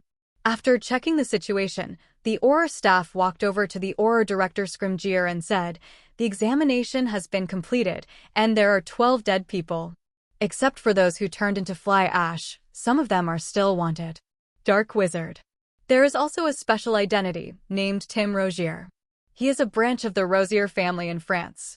If the Rozier family knows about this, it may be a big riot at the Ministry of Magic. Scrimgeour nodded, then walked up to Peter with a frown. Said to him, grave accent, Mr. York, I'm afraid you will follow us back to the Ministry of Magic for questioning. Some of the people here are wizards from abroad, which could cause international problems. I'm afraid not, Mr. Scrimgeour. In addition to my wizarding status, I am also a nobleman in the Muggle world. We have accepted the Queen's invitation to go to the banquet tomorrow. Peter shook his head and refused, then said angrily, I was attacked by dark wizards for no reason in my manor, and I didn't wait for the arrival of the Aurors. Just because these people are foreign wizards, ask me for questions. I will not agree to such an unreasonable request. 35. I'm afraid you have to refuse, Mr. York. After all, a dozen people have died here, and it's very serious. And we just want to ask you, have there been conflicts with these dark wizards? Scrimgeour said firmly, paying no heed to Peter's protest. Then I'm sorry. Peter stepped back and waved his wand in the sky. A barrier with white fluorescence was erected again. He looked at the ugly-looking SK of Lee's, Lingia, and said, Mr. Director, maybe you really treat me as a 3-year-old child. But I have to tell you that I can keep all these dark wizards here without being frightened by your few words. 35. Peter York, are you trying to do the wrong thing with the Ministry of Magic? You need to know the consequences, said Scrimgeour sternly. I've never heard of victims being brought back for trial as perpetrators. Mr. Scrimgeour, Peter said coldly.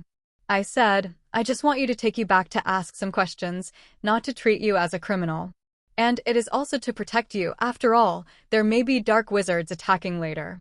Scrimgeour explained, in a good-for-you tone. Really? Then I'm going to reject your kindness, Mr. Director. Peter sneered at the director of the Auror office, and then said murderously, You're fine. Scrimgeour said angrily to the Auror behind him. Peter York refuses to cooperate with the Ministry of Magic investigation. Now take me back. The Aurors immediately pointed their wands at Peter. Bang! With the sound of gunshots. Before anyone could react, a bullet hit Scrimgeour 2 inches from his feet, causing him to jump. Who dares to take my nephew back, then taste my bullets? Christine shouted with a sniper rifle. He glared at these wizards and said, I just used this gun to blow the heads of 2 wizards. You can try, a bunch of cowards who only bully children. Muggle lady, this is about the wizarding world. You are not a wizard, please don't get involved in this. Otherwise, if you know too much, we will need to consider erasing your memory. Scrimgeour looked at Christine with the gun, frowned and said, but his words were unconsciously full of contempt. Then my nephew is still His Royal Highness the Earl, who has the right to inherit the royal family. If you want to take him away, please negotiate with the royal family and the government first. Otherwise, no one will want to take him to the Ministry of Magic. Christine responded with a gun. Dow, with a posture that he would shoot if he dared to take a step closer. Upon hearing this, Scrimgeour, who had no knowledge of Muggle society, turned to 050 and asked a dark-skinned wizard, Kingsley, do you know of these things that you often have contact with His Muggle Prime Minister? Kingsley Shacklebolt looked at Peter York, who was confronting them, a little surprised by his identity, then nodded and said, as the lady said, because of Peter York's special status, we need to tell the Muggle royal family and the government. Only negotiation can bring him back, otherwise it will easily lead to conflict between the two sides. Shacklebolt, you're making too much of a fuss. You're just a Muggle. There's no need to take it too seriously. A young Auror on the side sneered, apparently disapproving of this. Indeed, who doesn't know that Muggles are weak? Do we need to report to them? Mr. Scrimgeour, we don't have to worry about that at all. We'll take the boy's wand first and fix the Muggle lady's memory later. 33A Witch with a blindfold also said. A group of stinky mice who are hiding in the sewers and think they are the best in the world. Kristen roared when he heard that they were going to revise his memory. The guy who hid and was chased and killed by us thought that the world is it yours. 9. Since Peter entered Hogwarts, Christine has learned a lot about wizards through his aristocratic status and connections. The International Secrecy Act for Wizards has only been implemented for less than 100 years, but many noble family trees have a history of hundreds of years. Therefore, in the eyes of the high-level government and many nobles, the group of wizards is not particularly secret information, but there is very little intersection. But there is not much to describe them. You unreasonable Muggle. Described as a stinky rat in the sewers, these Aurors looked unhappy. The one-eyed witch is more angry and points her wand at Christine. You dare to cast a spell on my aunt, and I will send all of you guys to accompany those dark wizards. Peter said coldly, looking at the one-eyed witch like a dead man. The wand in his hand was raised again. If these Aurors dared to take action against their relatives, even if he tried to expose the secret, he would keep these people here. Looks like it's the right time for me to appear. With a puff, Dumbledore appeared directly here. He looked at the confrontation between the two sides and sighed, for the sake of the old man, please put it all down. Wand now.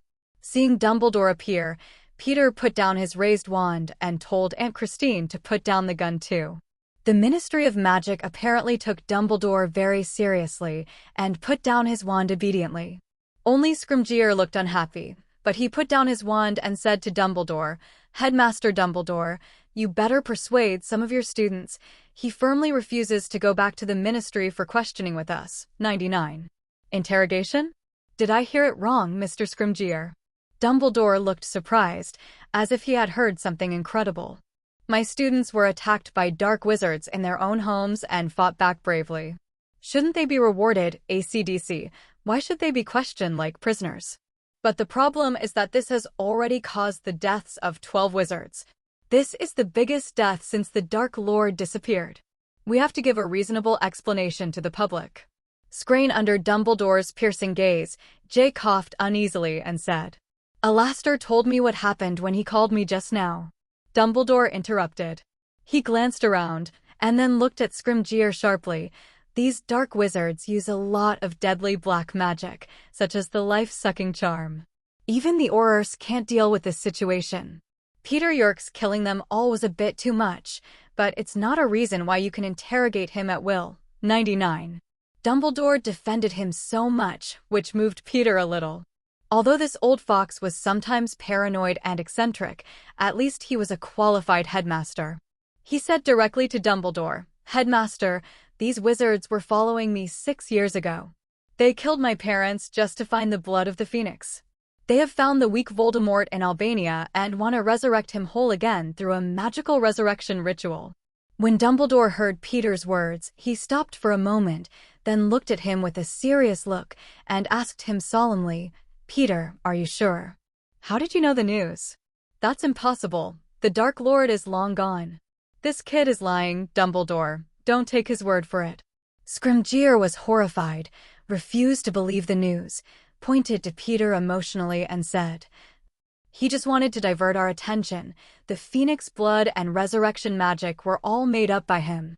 Peter looked at Scrimgeour's hysterical expression, smiled sarcastically, and then said to Dumbledore with a mysterious smile, I see it in his head now, and when he's about to go back, he's going to tell me what I say is false.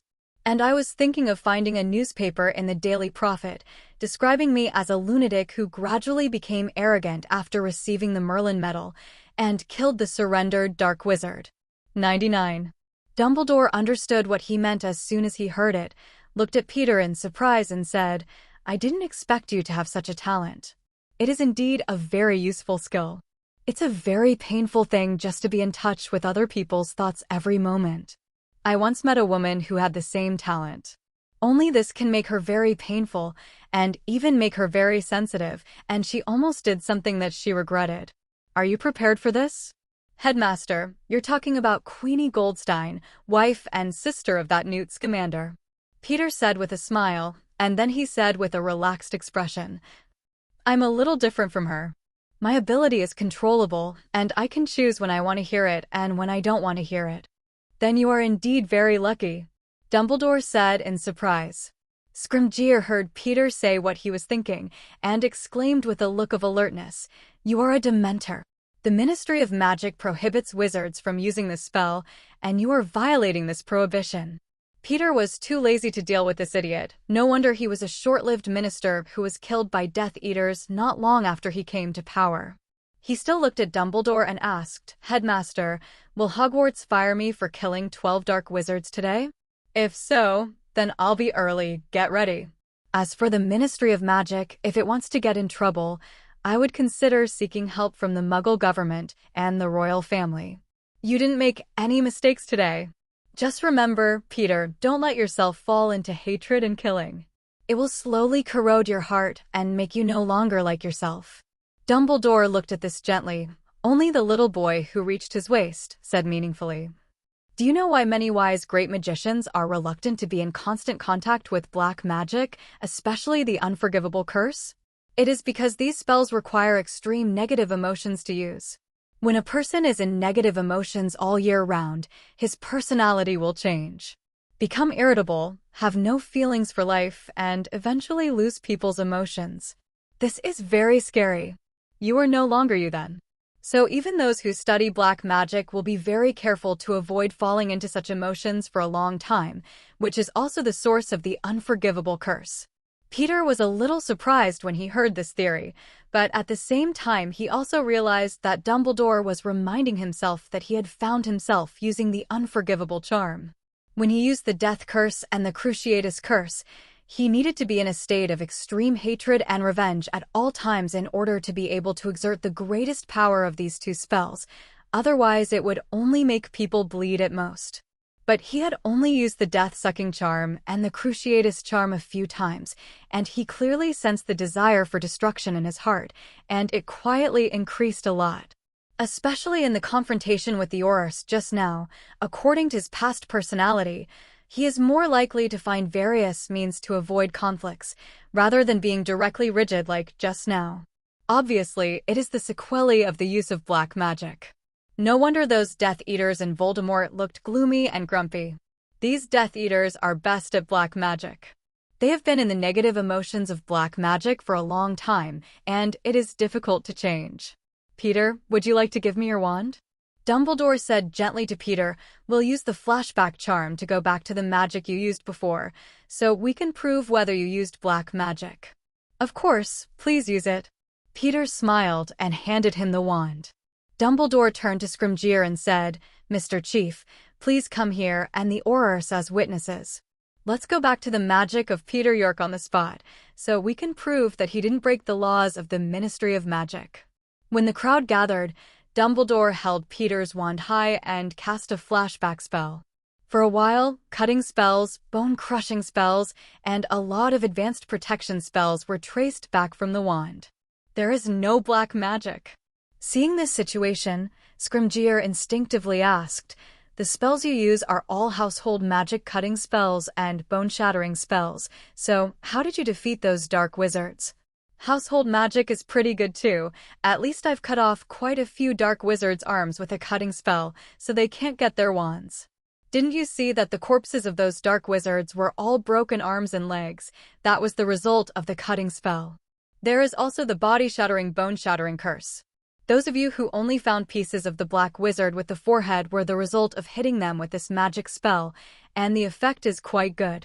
Peter described sarcastically, as if he was discussing killing chickens and pigs, without the slightest pressure. Listening to his description, the Aurors unconsciously covered their hands, always feeling cold. Especially after hearing the effect of the bone-shattering curse, I felt uncomfortable everywhere and looked at Peter's eyes with more and more awe. Dumbledore watched Peter's deliberate narration. The corners of his mouth twitched constantly. He always felt that this kid was too bad. "Since there is no problem with seeing my wand, can you please leave?" Peter said, squinting at Scrimgeour. "In our Muggle playbook the cops always come last, but I see the Aurors as well. I've wiped out the Dark Wizards for over half an hour, and the Aurors are long overdue." He also questioned me with the attitude of treating a prisoner. 33. You. Scrimgeour was trembling with anger, and shy of Dumbledore's presence, he shook his hand fiercely, turning around and shouting loudly, "Let's go back." 99. "Wait," Peter said, then pointed to several corpses in the manor, and said, "You take away the corpses of these Dark Wizards. I don't want them to contaminate my manor." 0. Ask for flowers. Since Mr. York is so powerful, why doesn't he handle these things himself? Why bother us weak Aurors? Scrimgeour said strangely. "If this doesn't work with you, then what are the Aurors doing?" Peter sneered unceremoniously. "Otherwise I'll hand the body over to the Muggle police tomorrow, and then I won't care about my business. Bring back all the corpses."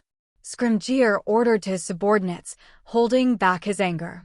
"Bring back those shards of powder too," Peter said again. "I can help this old man." Dumbledore looked at the smell of gunpowder between the Auror and Peter and hurriedly interjected. Immediately, he used the old wand to empty a little, and those things that were shattered into countless pieces by the shattering curse gathered again and became a complete corpse.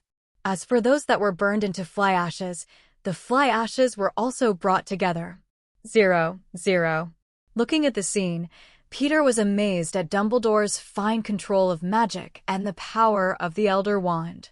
Almost at the same time, the landscape trees and walls in the manor that were damaged by the spell were repaired and became newer than before. The Aurors operate out of the place, under the watchful eye of Dumbledore and Peter, carrying the Dark Wizard's belongings. As for the uneven number of wands, Peter denies that he is keeping the wands, saying that he accidentally destroyed them during the battle. As for whether they believe it or not, that's not Peter's question. "Headmaster, thank you for your help today. If it weren't for your presence, I'm afraid I don't know what it would have been like." Peter said gratefully, and then invited him in. "Please come in for something to eat." 35. "No, little guy, your affairs are a bit big today, and there will be more problems in the future. I hope you are mentally prepared." Dumbledore shook his head and refused his invitation. "I'll keep an eye out, Headmaster Dumbledore." Peter nodded. "Well, I'll go back first. I was just at home wearing my pajamas and preparing to wait for tomorrow, when I was quarreled by your affairs. Now it's time to go back and rest," 33 said Dumbledore, and disappeared into the manor in the blink of an eye. "Your principal looks pretty good. He was very protective of you just now," Christine said. "Indeed, it's annoying at times. But there's no denying that he's a good guy. And a good guy with a lot of power," Peter said with a smile. Hello, everyone. As we wrap up this video, I want to share a quick note. I have a Patreon account. If you'd like to support me and enjoy on-demand audiobooks, you can become a Patreon member. Alternatively, you can check out my Google Drive link, which has 500+ novel audiobooks available through my Ko-fi or Patreon shop. I appreciate your support.